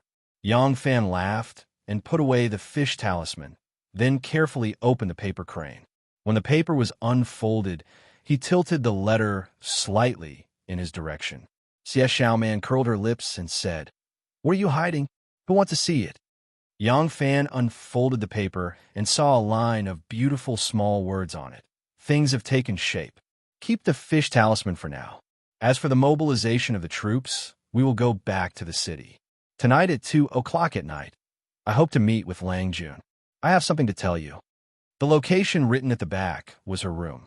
Yang Fan knew that some specific matters should not be written too clearly on a piece of paper, so she wanted him to go talk to her face to face. But with Shanghai 1 Earth's power, it was very easy to transfer an Imperial Guard to the 100 Riders. There was no need to talk to him and discuss anything. This was just an excuse for her longing. This woman was like water, but when she was aroused, she was as hot as fire. Yang Fan's heart was filled with joy. He carefully put the letter away. Xie Xiaoman saw that after he finished reading the letter, even the corners of his eyes were relaxed. His heart was filled with joy. She snorted and said, "What did he say? Why are you so happy?" Yang Fan smiled and said, "Didn't you say you don't want to know?" Xie Xiaoman wrinkled her nose and said, "If you don't want to tell me, then forget it." She looked up and down at Yang Fan and said, "It's really strange. Shangwan Dai Zhao is such a great woman. How could she like you?" Yang Fan sighed and said, "After all, not all women in this world have eyes but can't see." Xie Xiaoman snorted and couldn't help but laugh. "I finally found a good point about you." Yang Fan said, "What good point?" Xie Xiaoman put her hands on the tree trunk and swung her legs. "Thick skin, thicker than the city wall." Yang Fan smiled and said, "Slowly, you will find more good points about me." Xie Xiaoman said, "I am very busy. How can I have time to find your good points?" Yang Fan said, "Busy with what? Busy with making money." During the days in the palace, Yang Fan gradually learned about Xie Xiaoman's nickname, Miser, and couldn't help but tease her. Xie Xiaoman said, "If I am not busy with making money, I really don't know what I should be busy with." She looked into the distance, lost in thought. Yang Fan could see that she had something on her mind, but he didn't know what she was thinking about. Xie Xiaoman was stunned for a while, then suddenly turned around to look at Yang Fan and said seriously, "So you're a person who mingles in the streets. Maybe you have some skills that I don't know about. I would like to ask you for advice." Yang Fan puffed out his chest and said, "You finally think that I have some use? Tell me. I will tell you everything I know." Xie Xiaoman looked at him expectantly and said, "If you want to find someone but you don't know where they are, what they look like, or what their name is, but you only know a few things about their childhood, how are you going to find them?" Yang Fan was startled and said, "I don't know anything. How am I going to find them?" Xie Xiaoman's expression became gloomy, and she smiled bitterly. "Yes, how am I going to find them? I was thinking too much." Yang Fan looked at her sad face and was a little reluctant. He couldn't help but ask, "Do you owe this person a favor or a grudge?" Xie Xiaoman said, "What does this have to do with me looking for them?" Yang Fan said, "Of course it has something to do with it. If it is a grudge, you only need to leak a bit of information, and they will disappear without a trace. You don't have many clues to begin with, and the more you make it public, the harder it will be to find them. If it is a favor, or to find a relative, then there is nothing to worry about." How did you find them?" Xie Xiaoman stammered. "I hired people to look around." Yang Fan said, "This method is actually not bad, but you need to know something about the other party so that you can follow the map. If it is like what you said just now, that you only remember some things about the other party when they were young, then this method is purely based on luck.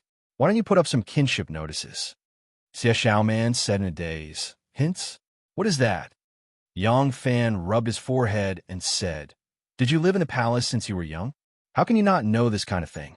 The so-called hints are like the government's notices. You can go to the streets and alleys, except for the city gate and the government office. Where can't you put them up?" Xie Xiaoman muttered to herself, "Yes, such a simple method. Why didn't I think of it? What's the big deal with me putting up notices all over the street? The government can put up notices, so can I. Idiot. I really am a big idiot." Yang Fan said with a smile, "To tell you the truth, I also thought of this method by accident, and I plan to use this method in the future to find. If I have a relative that I can't find, I will use this method to find them." Xie Xiaoman didn't notice Yang Fan's hurried change of words. She was immersed in her own fantasy, fantasizing about using this method to put up notices all over the Guangzhou prefecture looking for elder brother, imagining that her elder brother had already been found. The more Xiaoman thought about it, the more excited she became, straightened her back, and jumped down from the tree. Yang Fan said, "Hey, where are you going?" Xie Xiaoman waved at him and said, "That's a good idea. I will immediately find someone to arrange it. When I find him, I will definitely come with him to thank you properly." Yang Fan said, "That's not enough. You also have to promise people a lot of money on the notices. That way there will be a lot of people who will help you. Once the news spreads, as long as he is still alive, there is no need to worry about not being able to find him." Xie Xiaoman slapped her forehead, said, "Yes. Good idea. Good idea. I will go arrange it right now." Finished speaking, she turned and ran away. Yang Fan looked at her back and shook his head with a smile. This girl, she's so impatient. She's just listening to the wind and hearing the rain. Well, who is she looking for? Could it be like me? Also have relatives who were separated when they were young? The crescent moon was like a hook, hooking people's emotions. That night, Shanghai wanted her accompanied Princess Taiping to drink a few cups of wine. After returning to her residence, she saw that it was still early for her appointment with Yang Fan, so she wanted to find something to do.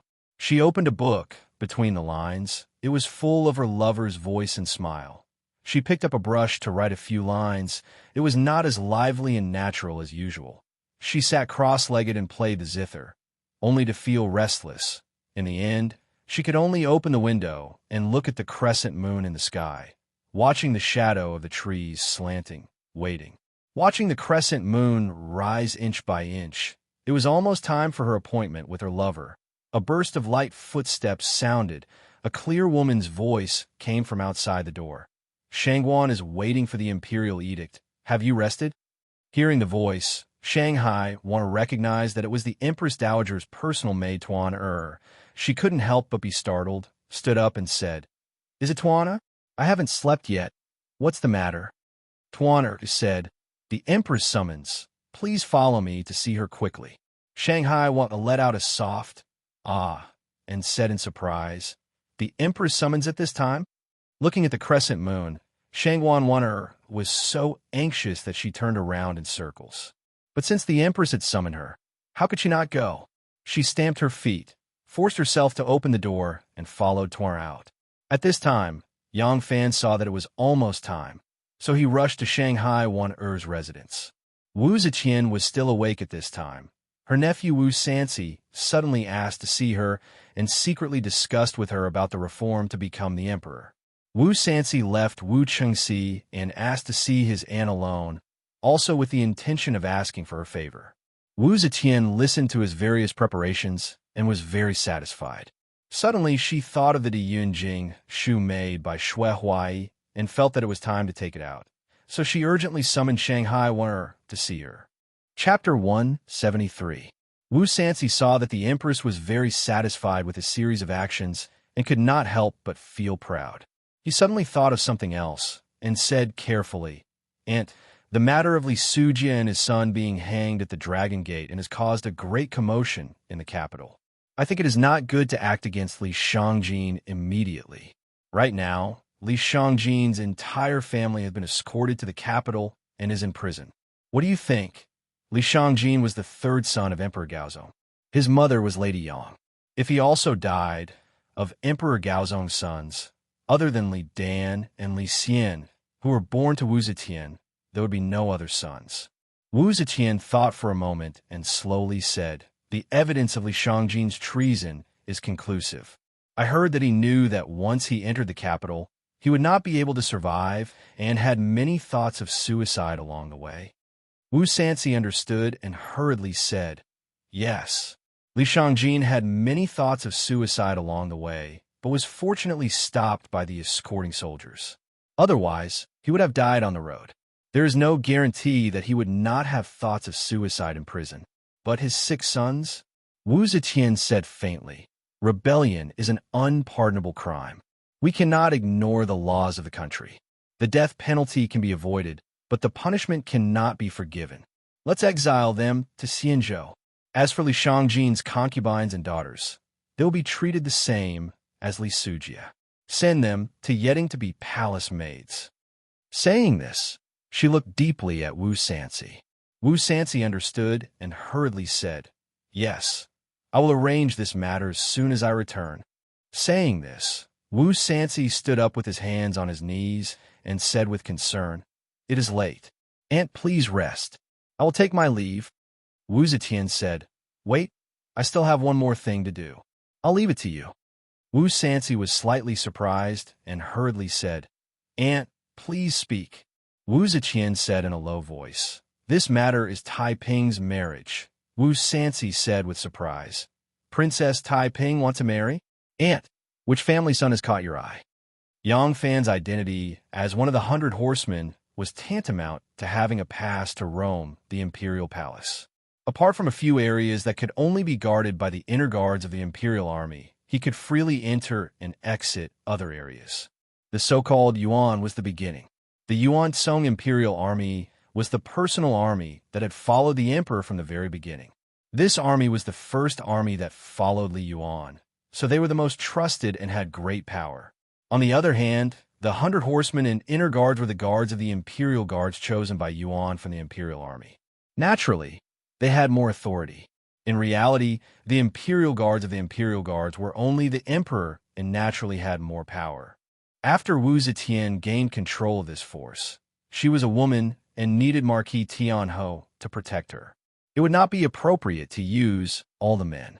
Secondly, she needed to do some secret things and needed a force more secretive than the 100 Horsemen. That was why she developed the inner guard. Since Yang Fan was one of the 100 Horsemen, it was easy for him to enter the temple where Shanghai Wana lived. Shangwan Waner's residence was not far from Wu Zetian's residence. In order to facilitate Wu Zetian's summons, Shangwan Waner lived in the courtyard in front of Wu Zetian's residence. After Princess Tai Ping, Li Lingwei moved into the Dragon Gate. She also lived here. The main hall of the Zen Temple was the place for receiving guests, as well as the place where Shanghai Waner handled government affairs. The two main rooms on the left and right were the residences of Shanghai Waner and Princess Tai Ping, respectively. Yang Fan came to the Zen Temple. There were some palace maids coming in and out of the Zen Temple from time to time. Seeing that he was dressed as a guard, they did not pay attention to him. Yang Fan already knew where Shanghai Wana lived. He strolled around the courtyard as if patrolling. When he saw that there was no one in the courtyard, he suddenly flashed to the door of Shanghai Waner's room and lightly knocked on the door several times. No one answered. Yang Fan frowned slightly and gently pushed the door open. Yang Fan flashed in. The room was empty. There was a zither on the table and a book on the table. The window was half open and insects were chirping. A delicate fragrance was curling up from the incense burner.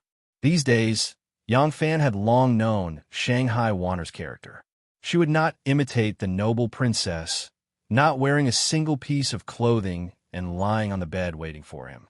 However, seeing that there was no one in the room, Yang Fan still subconsciously went behind the screen and looked inside. In front of the dressing table, there was a dressing mirror.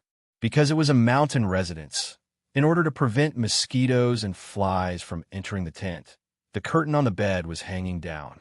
The plain white curtain was illuminated by the light. The quilt in the tent was neatly folded. There was indeed no one in the room. Yang Fan was very puzzled. Shanghai Waner had asked him to come, but why was he nowhere to be seen? Yang Fan wanted to wait for her in the room for a while, but he was worried that if she came back, there would be a maid following her. It would be inappropriate for him to be seen by others. After thinking for a while, he quietly left. Yang Fan flashed out of Er's room and bent down to pluck a bunch of wild grass from the bushes outside the window. His hands moved nimbly and quickly weaved it into something. He gently tossed it onto the table through the window, smiled lightly, and then turned to leave. At this time, the lights in the various houses were lit one after another.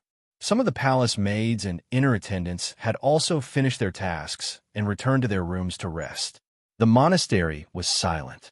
Yang Fan raised his head to look at the rising moon.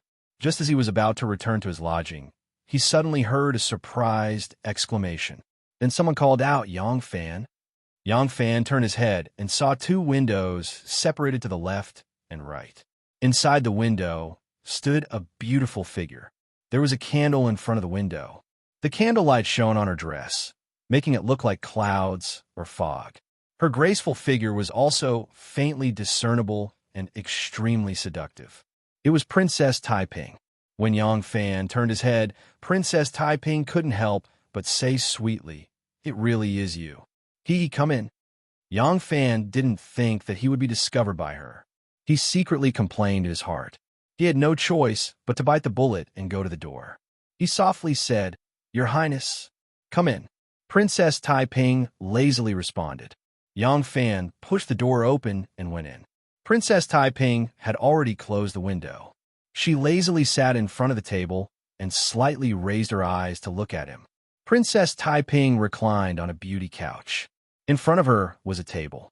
On the table, there was a delicate glass lamp. Her room was also a meditation room. However, in the room, there was a spring stool, a small table, an incense burner, a mirror, a curtain, a bed, a gauze quilt, and an embroidered pillow. It was strangely gorgeous and comfortable. Compared to Wanner's room, the style was simple and elegant. Princess Taiping was obviously drunk. Her cheeks were flushed, and her starry eyes were a bit hazy. She held a white jade cup and gently brought it to her lips. She slowly took a sip of wine. She felt the mellow and sweet wine flowing down her throat and into her lungs. She asked Yang Fan, "Why are you in this meditation room?" Yang Fan had already thought of a set of words in a hurry. He said, "Oh, Yang Fan has already been transferred to the Hunter Horseman. From now on, I will be the Emperor's bodyguard. I have to familiarize myself with the terrain and layout of the important places. Just now, I came to the courtyard for a walk. I was about to go somewhere else when I didn't expect to meet the princess." Hunter Horseman? Princess Taiping frowned slightly. Of course, she knew what Hunter Horseman meant. In reality, even if she was the beloved daughter of the Empress, she could not interfere with the affairs of the Yuan Tsong Imperial Army.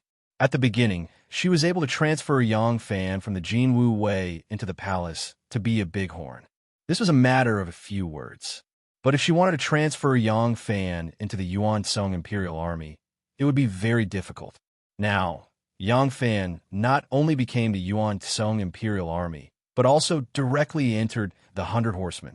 If this was not because Wu Xiaoyi liked him, but because someone else did it on purpose, then this person's power was even greater than hers. Therefore, Princess Taiping instinctively felt that there was more to it than meets the eye. But now, she was already drunk and her mind was a mess. She had no energy to think about this. She casually waved her hand, as if she was waving away the worries and troubles in her heart. She said, "Sit down. Accompany me to drink a few cups." Yang Fan hurriedly said, "I still have official business to do. Moreover, in the dead of night, regardless of my status, a man and a woman alone, how can I sit and drink with the princess?" Princess Taiping giggled and looked at him with her charming big eyes. She said, "I couldn't tell that you were so timid. I'm not afraid. So what are you afraid of? I told you to sit down, so sit down. Are you afraid that I will eat you? Sit down." As Princess Taiping said this, she sat up from the couch. She was wearing a light red gauze dress. Because she was hot after drinking, she took off the silk cloak. She was only wearing a spring gown that was as thin as a cicada's wing. It had some hazy and soft colors. The soft evening gown couldn't cover her beauty.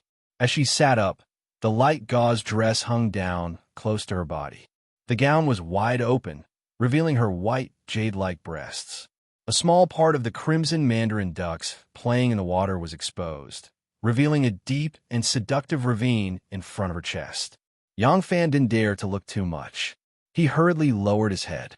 He saw that under that slender waist, under the thin gauze dress, was a pair of long, round, and perfectly straight thighs. Unexpectedly, the curves were revealed, faintly revealing the color of flesh. That pair of elegant jade feet stepped on the soft carpet. Unexpectedly, she didn't even wear shoes. Yang Fan lowered his gaze again. He didn't know where to look. Princess Taiping saw his slightly embarrassed expression. She was slightly startled at first. Then she understood and couldn't help but giggle. She was forced to agree to her mother's request to marry into the Wu family. At the same time, she also gave her mother the order that she would not marry anyone other than Wu Yuji. Those people in the Wu family were like chickens and dogs that rose to heaven when one person achieved the Tao. In Princess Taiping's eyes, those people in the Wu family were really a group of useless chickens and pottery dogs. None of them could be successful. She didn't put any of them in her eyes. She knew that she had no way to resist her mother, who had always been strong. She could only marry into the Wu family and give her mother the order that she would not marry anyone other than Wu Yuji. Of course, it was out of revenge. On the other hand, it was also because she knew that Wu Yuji was weak and couldn't be restrained. She had to listen to her mother's order. She didn't want to be manipulated by another Wu family member like Wu Sanxi or Wu Qingxi to continue manipulating her. But because of this, Wu Yuji was a person she despised. He was forced to marry into the Wu family. Moreover, he was the trash that she had picked out personally. Princess Taiping could imagine the bitterness in her heart.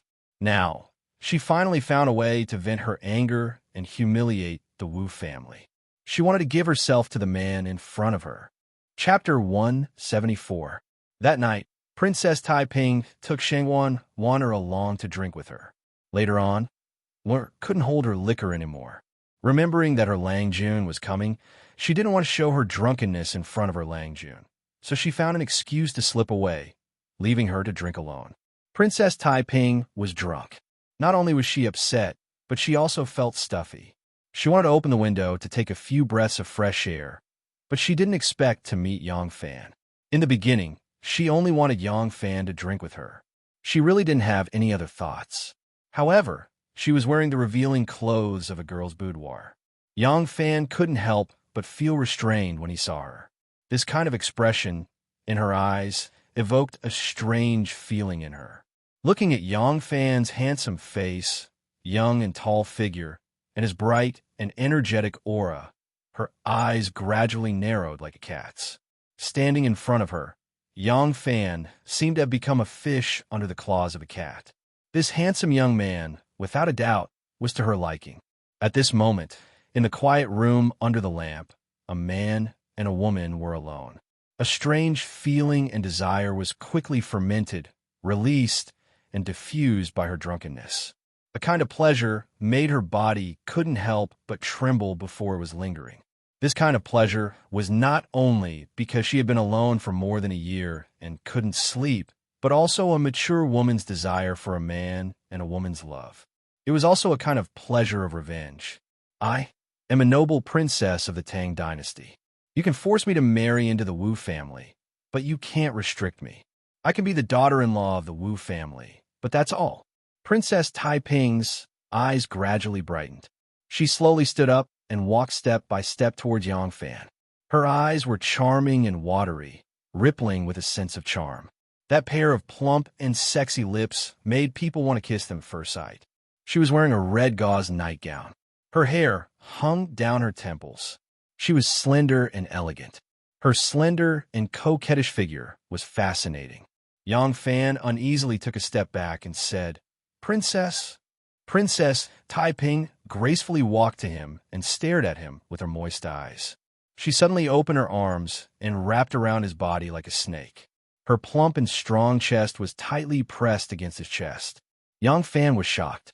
He didn't know whether to push or raise his hands. He could only passively hang there. Princess Taiping softly stuck to him and moved her hot lips to his ear. With a sigh, she whispered, "If a man has never had a woman, he will always be a child who can't grow up. Xiao Fan, let me teach you how to be a man tonight." Taiping's spring gown was too thin.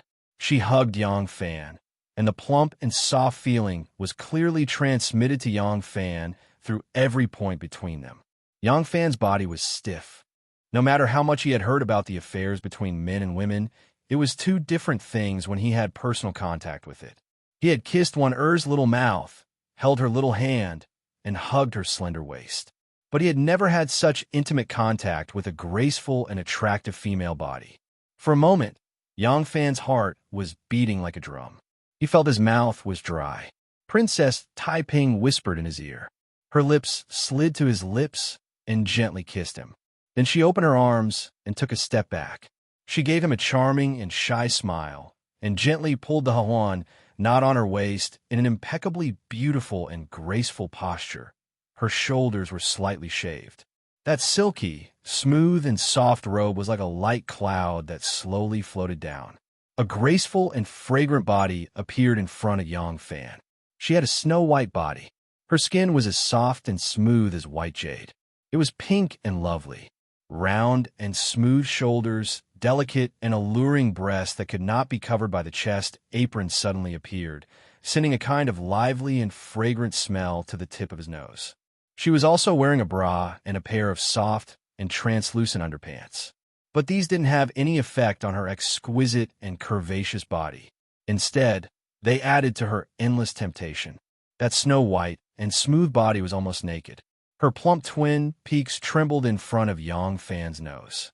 It seemed that if he lowered his head, he would be able to touch the warm jade fragrance. 7 years of harmonious and blissful married life had turned her into a ripe peach. Yang Fan was so nervous that he didn't dare to raise his head.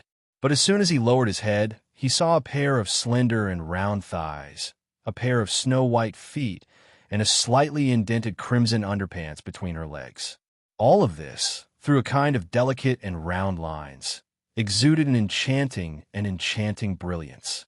Under the light, it was presented in front of him, alluring and charming. This feeling was not something that any normal man could resist, let alone a young man like Yang Fan who was full of vigor. His mouth was not only dry, but at this time his blood was boiling. "No, I came here today to see one," Yang Fan kept reminding himself in his heart. But in the face of this irresistible temptation, his willpower was getting weaker and weaker. Princess Taiping stared at him. Her pair of watery eyes were quietly covered with a layer of lustrous and moving mist. It was a kind of silent invitation. How many men in the world could resist the temptation of such a stunner? "Stay with me. I want a man. I want you to be my man." Princess Taiping, who had taken off her clothes, walked over again and gently hugged Yang Fan. Her graceful body, through ingenious twisting, further stimulated his desire. Her pair of slippery and hot lips, from the tip of Yang Fan's nose, lips kissed inch by inch to his earlobe. She gently bit it, causing Yang Fan to say, "Clever. Do you know, I'm going to marry someone, and I'm going to marry a waste. I don't want to marry him, but I have no other choice. Everyone wants to use me, manipulate me. Then I'll personally pick out a waste. Waste also has its advantages, isn't it? Haha. At least he can't control me, manipulate me. Haha, I'll make you come to my side and let you accompany me. Tonight, you're mine. In the future, you'll be mine. Forever."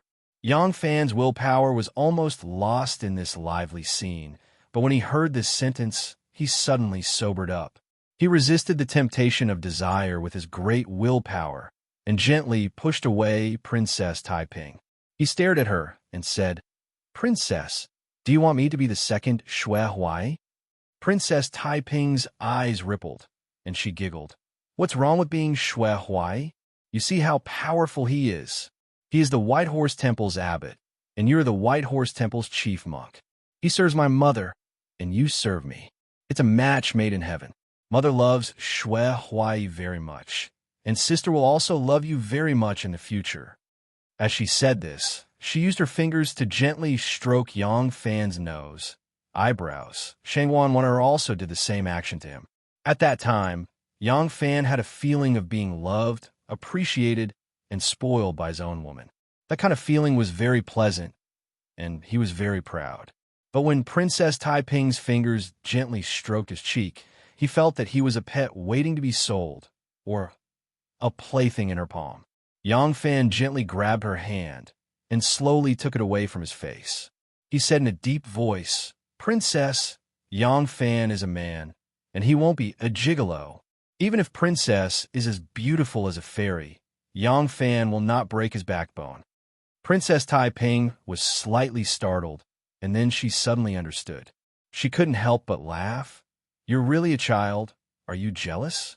Sister is going to be someone else's wife soon. It's you who stole his wife, and not him who stole your woman, you. Princess, you're very beautiful."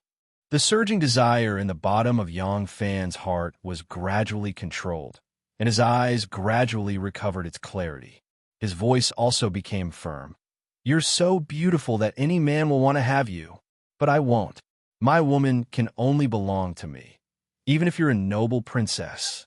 Otherwise, I'd rather not have you." Princess Taiping looked at him in surprise, and her eyes gradually revealed a sense of amusement. Looking at Yang Fan's serious expression, she finally couldn't help but laugh. "You fool! What are you thinking? Who are you?" "I'm a dignified princess of the Tang dynasty. How can I belong to you? Even if I don't marry, you can't become my husband. You have to understand that it's me who wants you, not you who wants me. It's your fortune that I want you. That's right, I like you, but it's not me being your woman. It's you being my man. Don't you understand the difference?" Yang Fan's face gradually became gloomy, but Princess Taiping took 2 steps back and smiled at him. She coquettishly hooked her finger and said, "Come, serve me. Tonight, I'll let you be as happy as an immortal. Tomorrow, I'll give you glory and wealth that you can't fight for in your lifetime." Yang Fan gently bowed and said, "It's late and the princess is drunk. Please rest early. Goodbye." Seeing him turn around and leave, Princess Taiping couldn't help but be startled and angry. "Stop. Where are you going?" Yang Fan didn't stop. He walked to the door and reached out to pull the knocker. Then he turned his head and said seriously, "I believe that if I stay tonight, I'll be very happy. But I also believe that after tonight, I'll be unhappy for the rest of my life. Yang Fan isn't a big shot, but I also have my dignity and my rules." When the door opened, the courtyard was filled with clear light. Yang Fan walked out of the Buddhist temple where Princess Taiping lived and walked along the grassy path to his residence. The night was very quiet. The wind swayed the shadows of the trees and the rustling sound of the branches and leaves. As his footsteps got closer and farther, the sound of the insects in the grass also became urgent and stopped. Along the way, Yang Fan's mood gradually calmed down. Even if he wasn't a virgin, it wasn't easy to refuse the invitation of the young, beautiful, and charming princess of the Tang dynasty, the flower of Luoyang, Li Lingwei. But fortunately, he was able to resist the temptation. If he took this wrong step, he would be like Shui Huai, an eagle in a cage. He would lose himself and could only be like Shui Huai, maintaining his pitiful self-esteem in the midst of being domineering. In fact, everyone knew that he was just a plaything under the crotch of some rich and powerful woman. A plaything who would really respect you and love you. When she liked you, you were her exclusive property and she wouldn't allow anyone to touch you. When she was tired of you, you were just a broken and old shoe. As for Wanner, needless to say, with her temperament, she would definitely leave. With her pride and dignity, would she love a plaything under someone else's knee? As a gigolo, how could he have the face to pursue the woman he loved? For a moment of lust, losing himself, losing his dignity, losing his love, this price was not worth it. Yang Fan let out a long sigh. The last trace of restlessness in his heart also calmed down with this long sigh. If a man didn't have a woman, would he always be a child who wouldn't grow up? To be able to resist a woman, especially a beautiful and enchanting woman, just for the principle in his heart, he seemed to have matured a lot more tonight. Under the bright moonlight, his heart also became as clear and transparent as the moonlight. Chapter 175. When Shanghai Wan arrived at Wu Zetian's residence, Wu Sanxi had already left. When Wu Zetian saw Shanghai Wan, she ordered her to quickly arrange for the publication of the White Horse Temple's Abbot Shui Huai's De Yunjing Shu to the world. Every temple in the world must have a copy, and it will be used as a necessary course for senior monks to preach to their disciples and believers. Shanghai Wan saw that Wu Zetian summoned her in the middle of the night just for this matter. She knew that Empress Wu attached great importance to this matter, so she didn't dare to neglect it. She carefully asked for some more detailed instructions and secretly remembered them in her heart. Then she said goodbye and left. As soon as Shanghai Wan left Wu Zetian's residence, she immediately ordered the 2 palace maids who were holding the lamp. "Hurry up, hurry back." Under Shangwan Wan's urging, the 2 little palace maids ran back to the palace. Shanghai Wan hurriedly returned to the temple where she lived. When she reached the door, she suddenly stopped and said to the two little palace maids, "Well, you two go back to your rooms to rest. I will go back to my room." The two little palace maids bowed and left. Shanghai wanted her calmed her breath at the door and tidied up her makeup. Then she gently opened the door. In fact, she also knew that it was unlikely that Yang Fan was still in the room when she came back so late. However, she didn't want her sweetheart to see her untidy side. When the door opened, the room was quiet. There was a table, a zither, and a scroll. The amber grease in the incense burner had burned out, but the room was still fragrant. The lamp on the table was already a little dim. Shanghai Wonder gently closed the door and subconsciously looked behind the screen. Seeing that there was no one, she unhappily returned to the table and sat down. She took down the lampshade, picked up the wick, and the room became bright again. As Warner was about to cover the lampshade, she suddenly saw a big green grasshopper lying on the table. Shangwan Warner pursed her lips and blew. The big grasshopper moved slightly, but refused to leave. Shangwan replaced the lampshade and knocked her fingers on the table. The grasshopper still did not move. Shangwan Warner's interest was piqued. She carefully put down the lampshade, opened her hands, and bent over, ready to catch the grasshopper. If others saw her like this, they would not dare to believe their eyes. However, most girls who were passionately in love were somewhat childish. She didn't feel that there was anything wrong with her childish behavior right now. Her two palms suddenly closed, and the grasshopper was caught in her hands. Shangwan Warner smiled proudly. When her smile first bloomed, it froze. She felt that something was wrong in her palms. She put her hands under the light of the lampshade and quietly opened them a little. Then she opened them completely. Only then did she see clearly that the grasshopper in her palms was made of grass. It was very lifelike. Wana used two slender and white fingers to pick up the grasshopper woven from grass. She carefully looked at it, and her eyes flashed with understanding. "He came here. He gave this to me." Wana smiled sweetly. She gently kissed the grasshopper and put it in front of her. She rested her cheeks on her hands and looked at it in a daze. She could never get tired of looking at it. The window was already down, but the light was still on. The light magnified the silhouette of a person and projected it on the window. There was a delicate silhouette on the window. In the silhouette, the long eyelashes could be clearly seen. They blinked and looked very charming. In front of another window, there was also a silhouette. She raised her chin and drank. From the silhouette on the window, one could clearly see that her throat was constantly making swallowing movements. Wine stains dripped from the corners of her lips. From the silhouette, it looked like tears of sadness. "My husband was starved to death in prison. I watched helplessly, unable to do anything. My brother was killed like a dog. I watched helplessly, unable to do anything. I don't want to get married, but I can't make the decision myself. For the sake of benefits, even your own mother won't care if you are sad or not. And you are just a guard, a lowly commoner. I can't do anything about it." Princess Taiping gritted her teeth. She slowly and powerfully clenched her fists. Her nails dug into her palms, but the pain in her palms was far less painful than the pain and humiliation in her heart. Even the love between mother and son, blood relatives, can't be relied on. What else can be relied on in this world? What else is there? In the silhouette, the well-defined lips were tightly pressed together. Only power.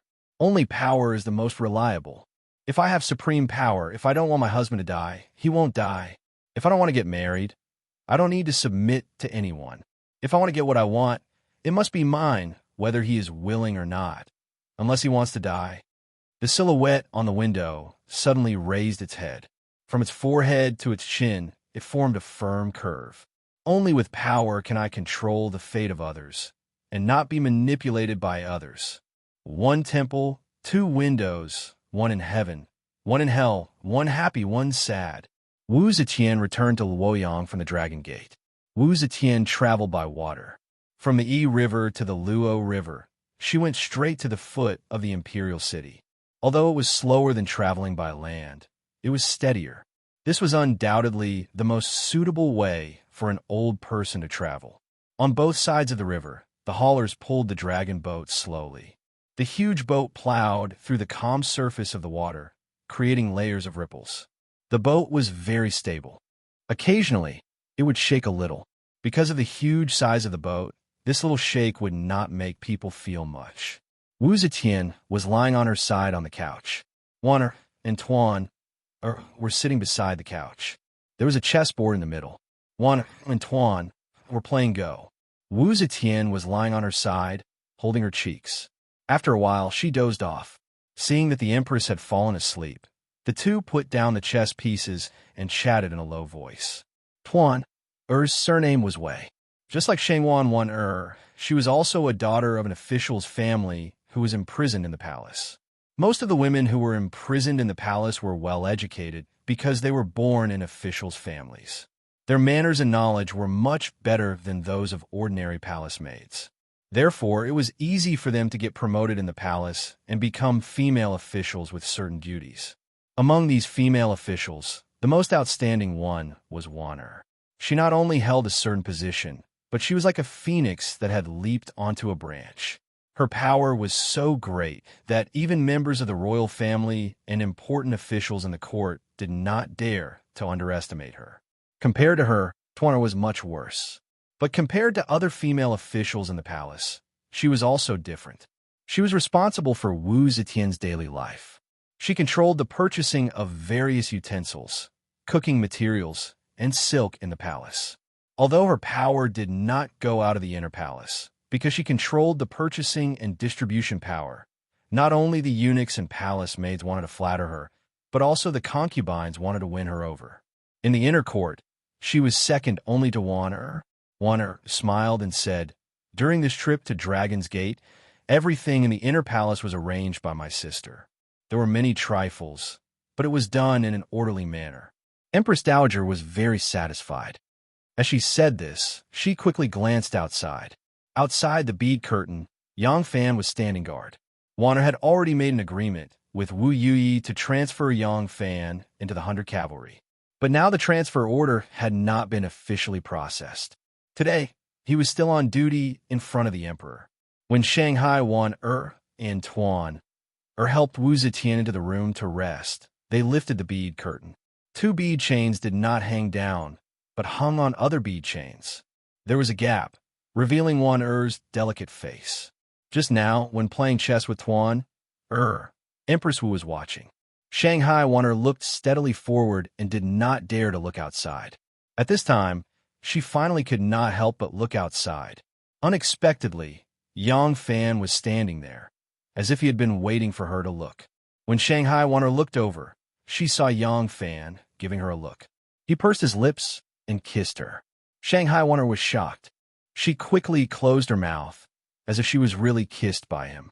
2 blushes quickly climbed up her white cheeks. Tuan did not notice the flirting between the two. She picked up the chess pieces one by one and said slowly, "Tuan has done some miscellaneous things. It doesn't matter if there are some omissions. I can always make up for it. I don't deserve such praise from Sister Wan.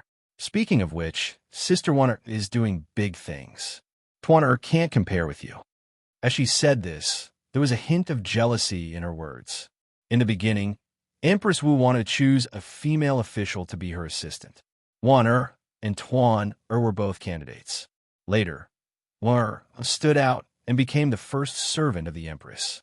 Tuan's talent, appearance, temperament, and manner of speaking were inferior to Wan. Although she also became the housekeeper of the harem, she was not as prestigious as Wan. Shanghai Wan knew that she was a little jealous.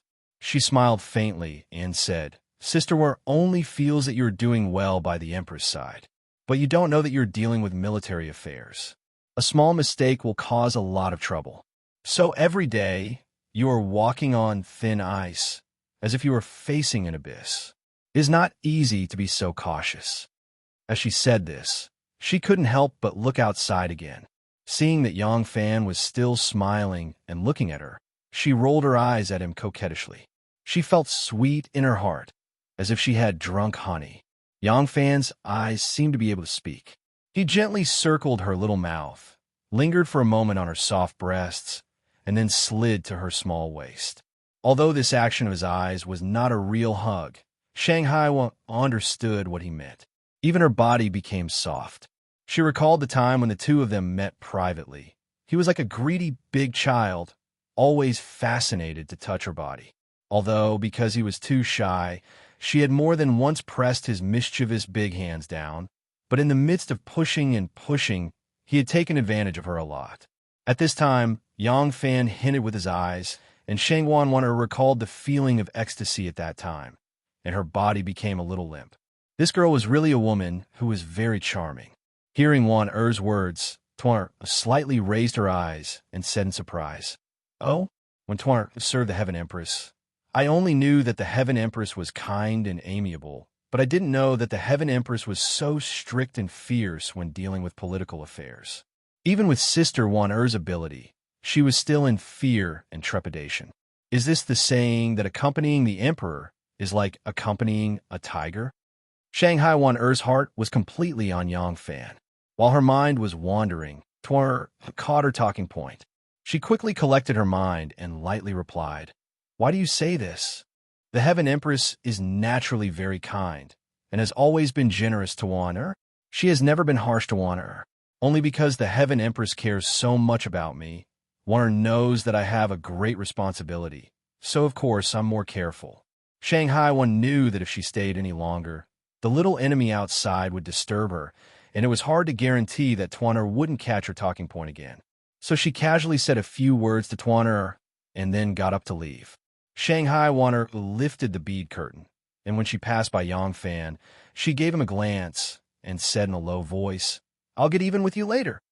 Yang Fan replied her with an expression of endless enjoyment, which made Wan not know whether to be happy or annoyed. God knows whether she would get even with Yang Fan later, or send herself to Yang Fan's door to eat. Chapter 176.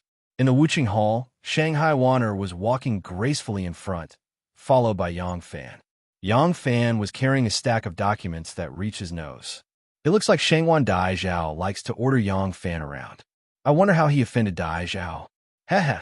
In the Wuching Hall, Xiao Hai, who was in charge of grinding ink, washing brushes, and cleaning, was happy to be idle. He looked at Yang Fan running errands for him, gloating.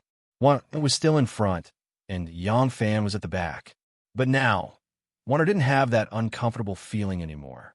Knowing that the man she loved was walking behind her, knowing that he was admiring her beautiful gait, Wan could not help but feel a little happy and proud in her shyness. So, she walked even more gracefully. Her waist was like a willow branch in the wind, swaying all the way, just for her husband behind her. It was not until they entered the Hall of History and stepped into the side hall that Wan did not have to worry about being seen. She turned around and rushed to help him take down the documents. At the same time, she said, "Have you seen enough, you big pervert?" This time, Yang Fan really admired her beauty. This was his woman. His woman was beautiful, pure, infatuated, and talented. This made Yang Fan feel proud. He put down the table and glanced at the door. He gently held Wan Er's little hand and said, "Wana, you and I are always so sneaky. I don't know when I'll be able to hold you in my arms, openly." Wan smiled sweetly and said, The transfer order for the cavalry hasn't come down yet. What's the rush? We have to wait for an opportunity. Don't worry. If there is an opportunity, Wan will grab it for my little husband. One day, we'll be together forever and never be separated again."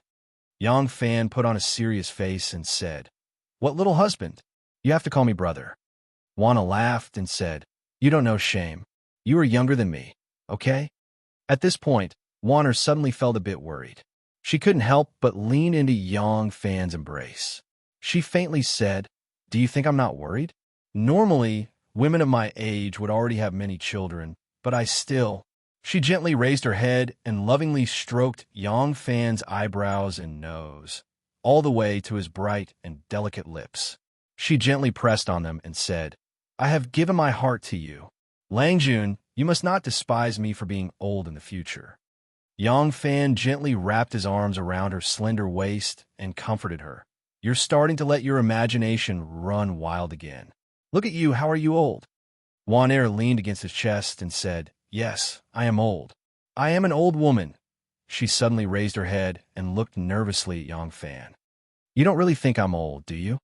Yang Fan looked at her pitiful expression and couldn't help but find it funny. At the same time, he was deeply touched. If she didn't love him so much and care about him so much, why would she be so worried about gains and losses?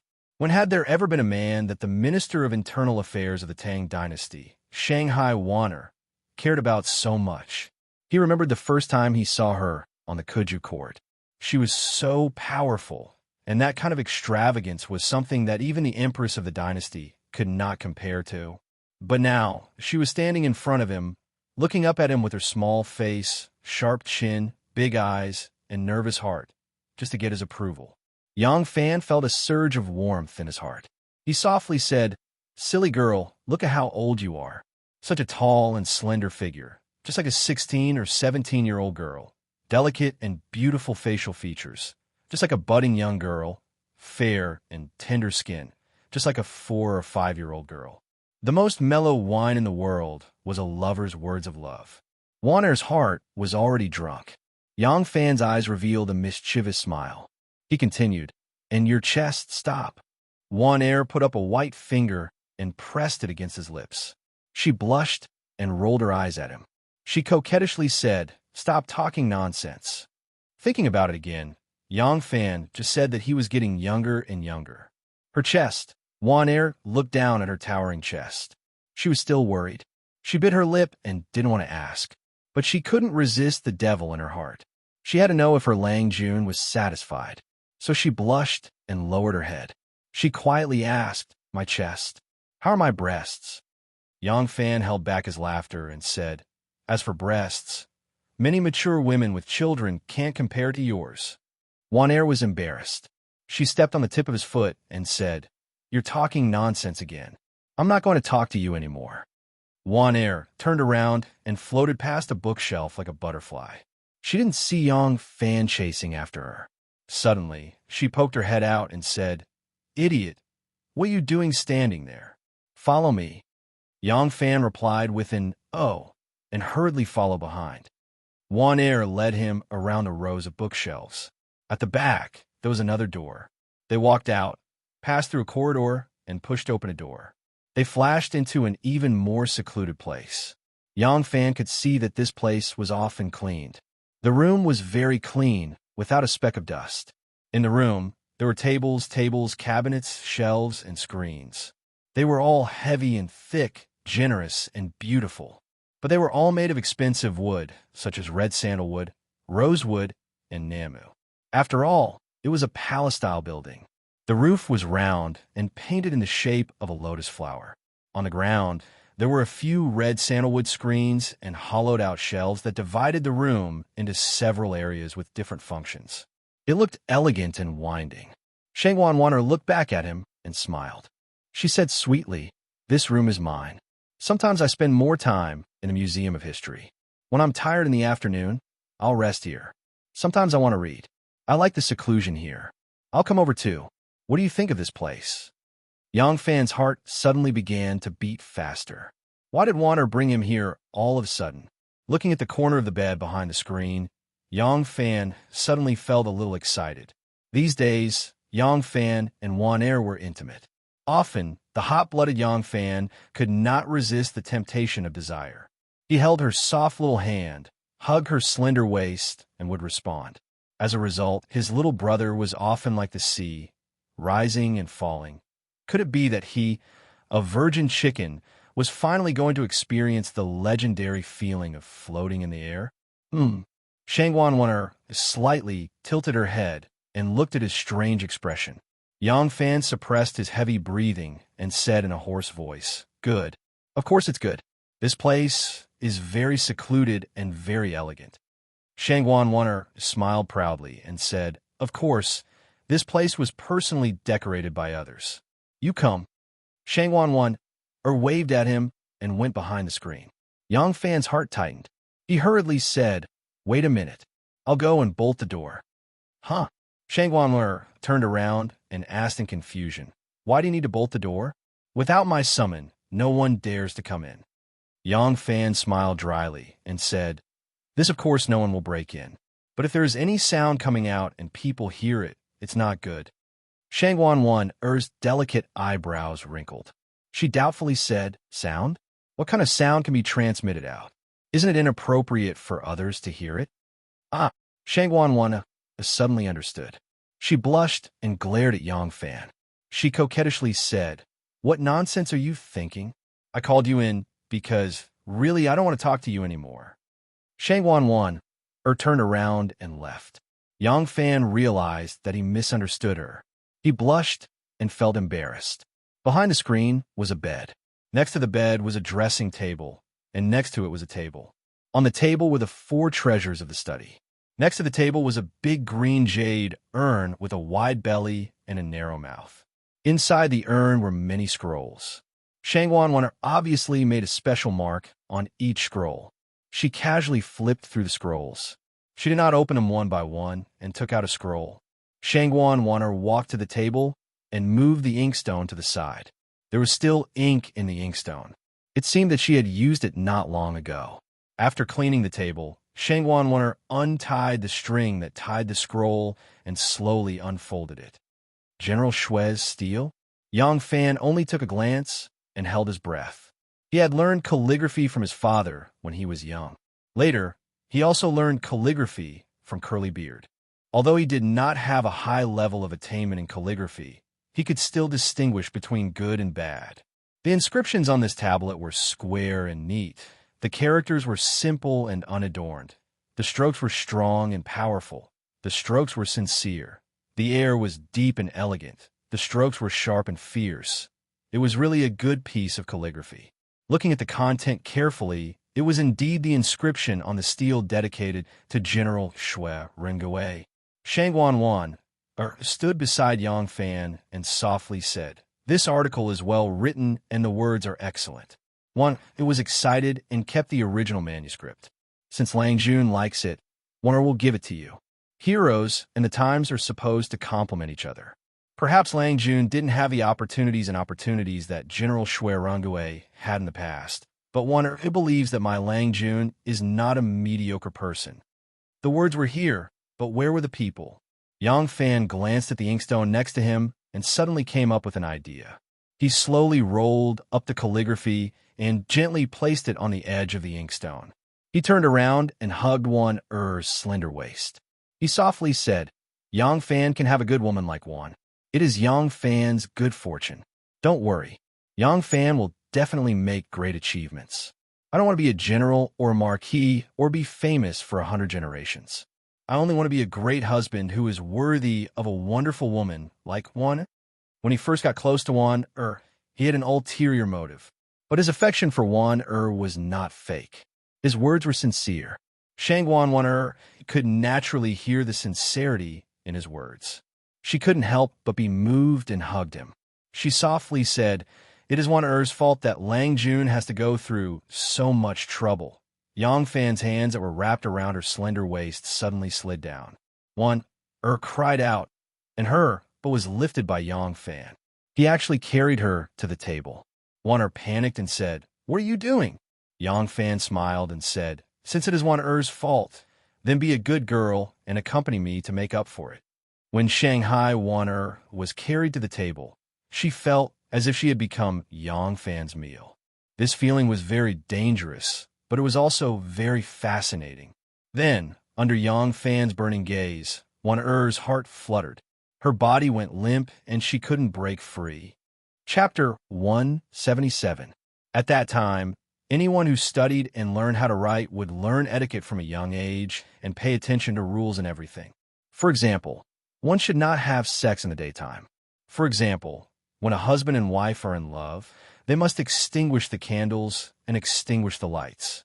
For people who learned etiquette from a young age, these were rules that could not be violated. Wanner's environment and education made her even more restricted. Yang Fan, on the other hand, was the exact opposite. He was from the Southeast Seas and didn't care much about the rules.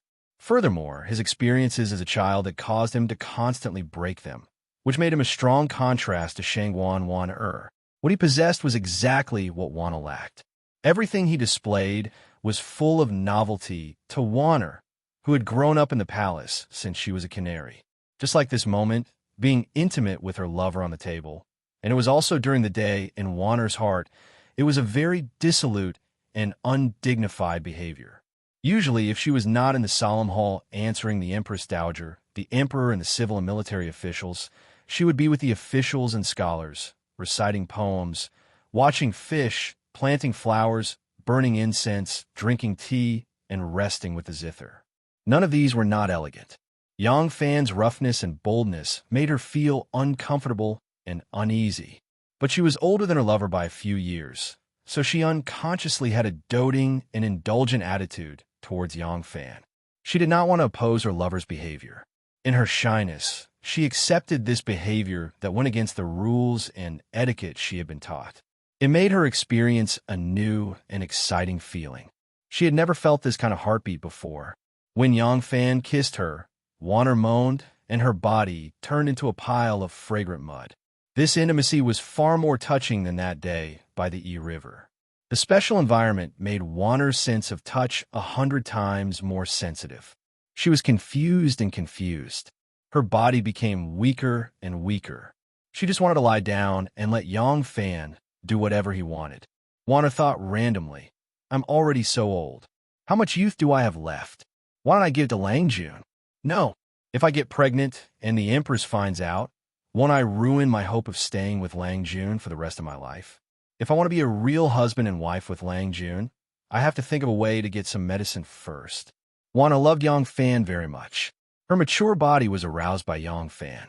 She really wanted to give up resistance and accept what she was afraid of and ashamed of. But there was a glimmer of clarity in her heart, and it reminded her of the terrible consequences of a momentary indulgence. Moreover, she did not want to carelessly give her first time to the man she loved in such a simple place. Warner struggled in her heart, but her willpower grew weaker and weaker. Her hands, which were holding onto the table, grew limp. She really wanted to surrender and willingly be conquered and possessed by her lover. Aya! Yang Fan suddenly called out, waking Warner up.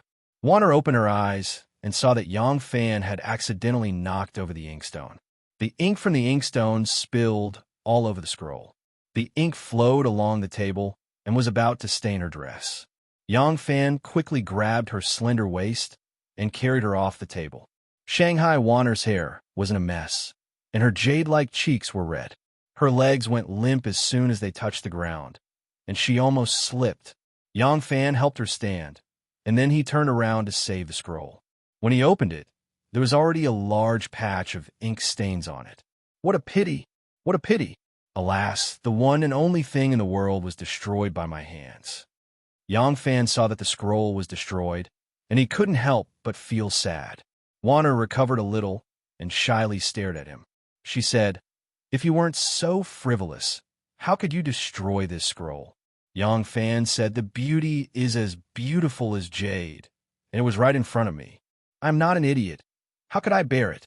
It's just a pity that this scroll was destroyed.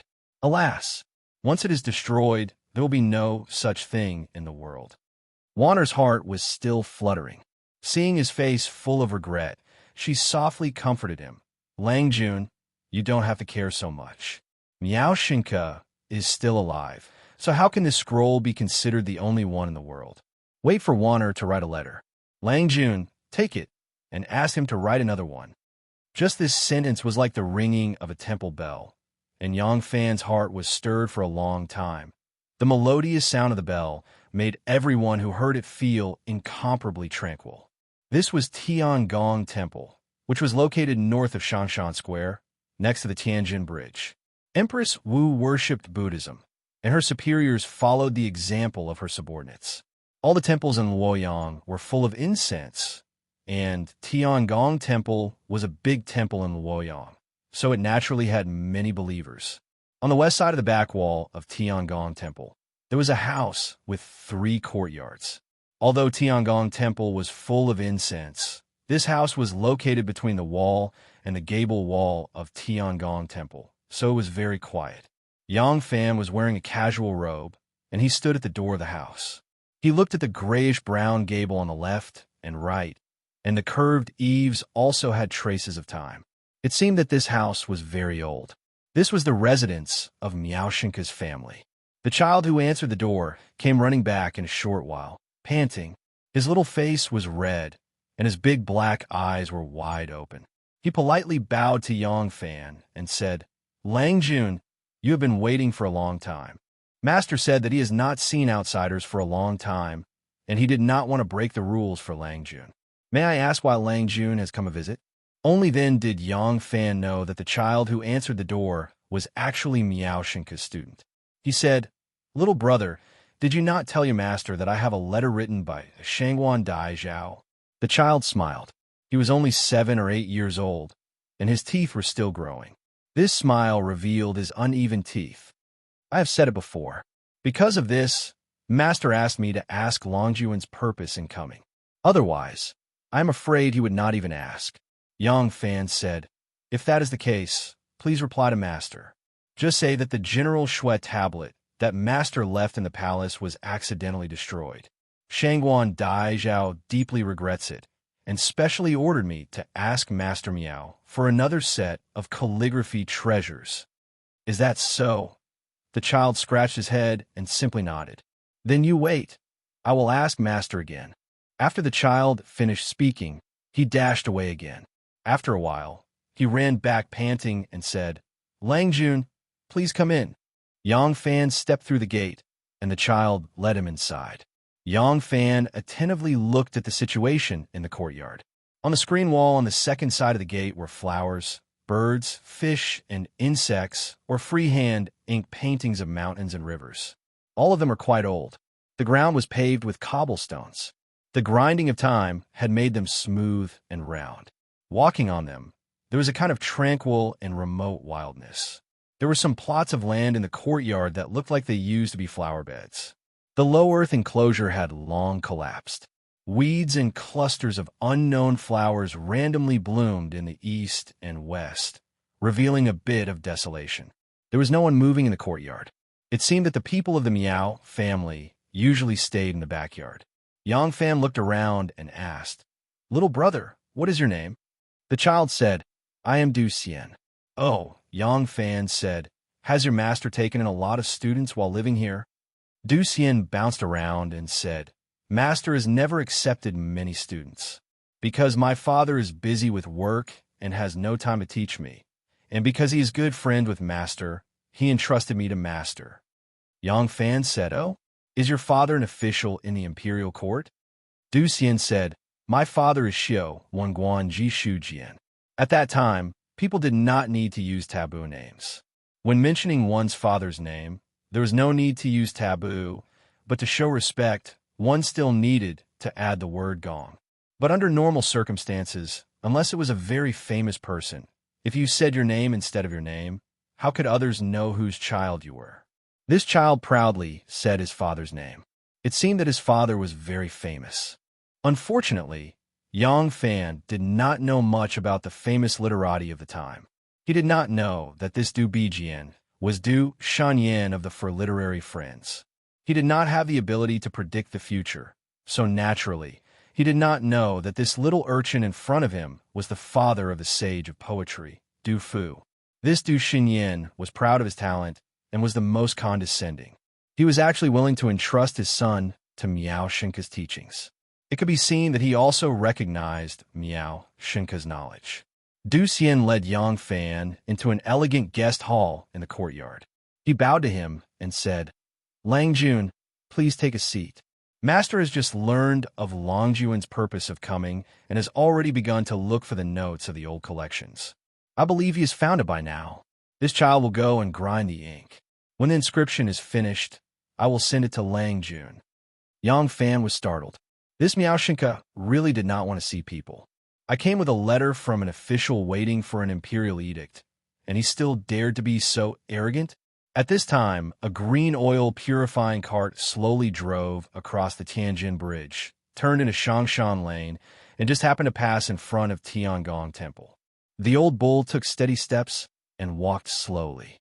In the cart, a handsome man quietly lifted the curtain of the sedan and took a look outside. He turned his head and said, "Wife, we are almost there." This person was the commander of the Right Guards, Wu Yuji. There was also a woman sitting in the carriage. She was about 30 years old and wore a light green-white orchid dress with a water jade-colored half-arm. Her face was like the full moon, her eyes were bright, and her eyebrows were long. She was Wu Yuji's wife, Madame Li. Madame Li's name was only one word, Yu. Wu Yuji put down the curtain of the sedan and said worriedly, "Why did Wu Sansi invite me for no reason? I'm afraid the banquet will not be a good one." Liu gently held his arm and said softly, "Lang Jun, what are you worried about? After all, he is your brother. Will he harm you?" Wu Yuji patted her arm and said, You don't know. This cousin of mine will not harm me and has no need to harm me, but it is hard to say that he will not make me help him harm others." Liu grabbed his big hand and gently rubbed it on her soft cheek. She said softly, "Lang Jun has always disliked the Wu family's domineering ways. She naturally knows this. If Lang Jun's official position is too hard, let's resign and return to our home in Taiyuan." Wu Yuji smiled bitterly and said, It is easy for you to say. Our Wu family declined because of the Empress Dowager and also flourished because of the Empress Dowager. Success or failure is all tied to the Empress Dowager. When we want to be an official, it is not up to us. When we don't want to be an official, it is also not up to us. If I resign, I'm afraid I will never be able to see the family again. Even if I return to our home in Taiyuan, I will not have a good life." Liu sighed and said, "Qian naturally knows Lang Jun's character. But no matter what Lang Jun does, you are destined to be a member of the Wu family. You will rise or fall with the Wu family. Since we cannot get rid of it, we can only feign civility. I believe that after the Empress Dowager ascends to the throne, she will need Lang Jun less. If Lang Jun is not willing to be an official, then we can think of a way to get out." Wu Yuji gave a long sigh and said, "This is the only way.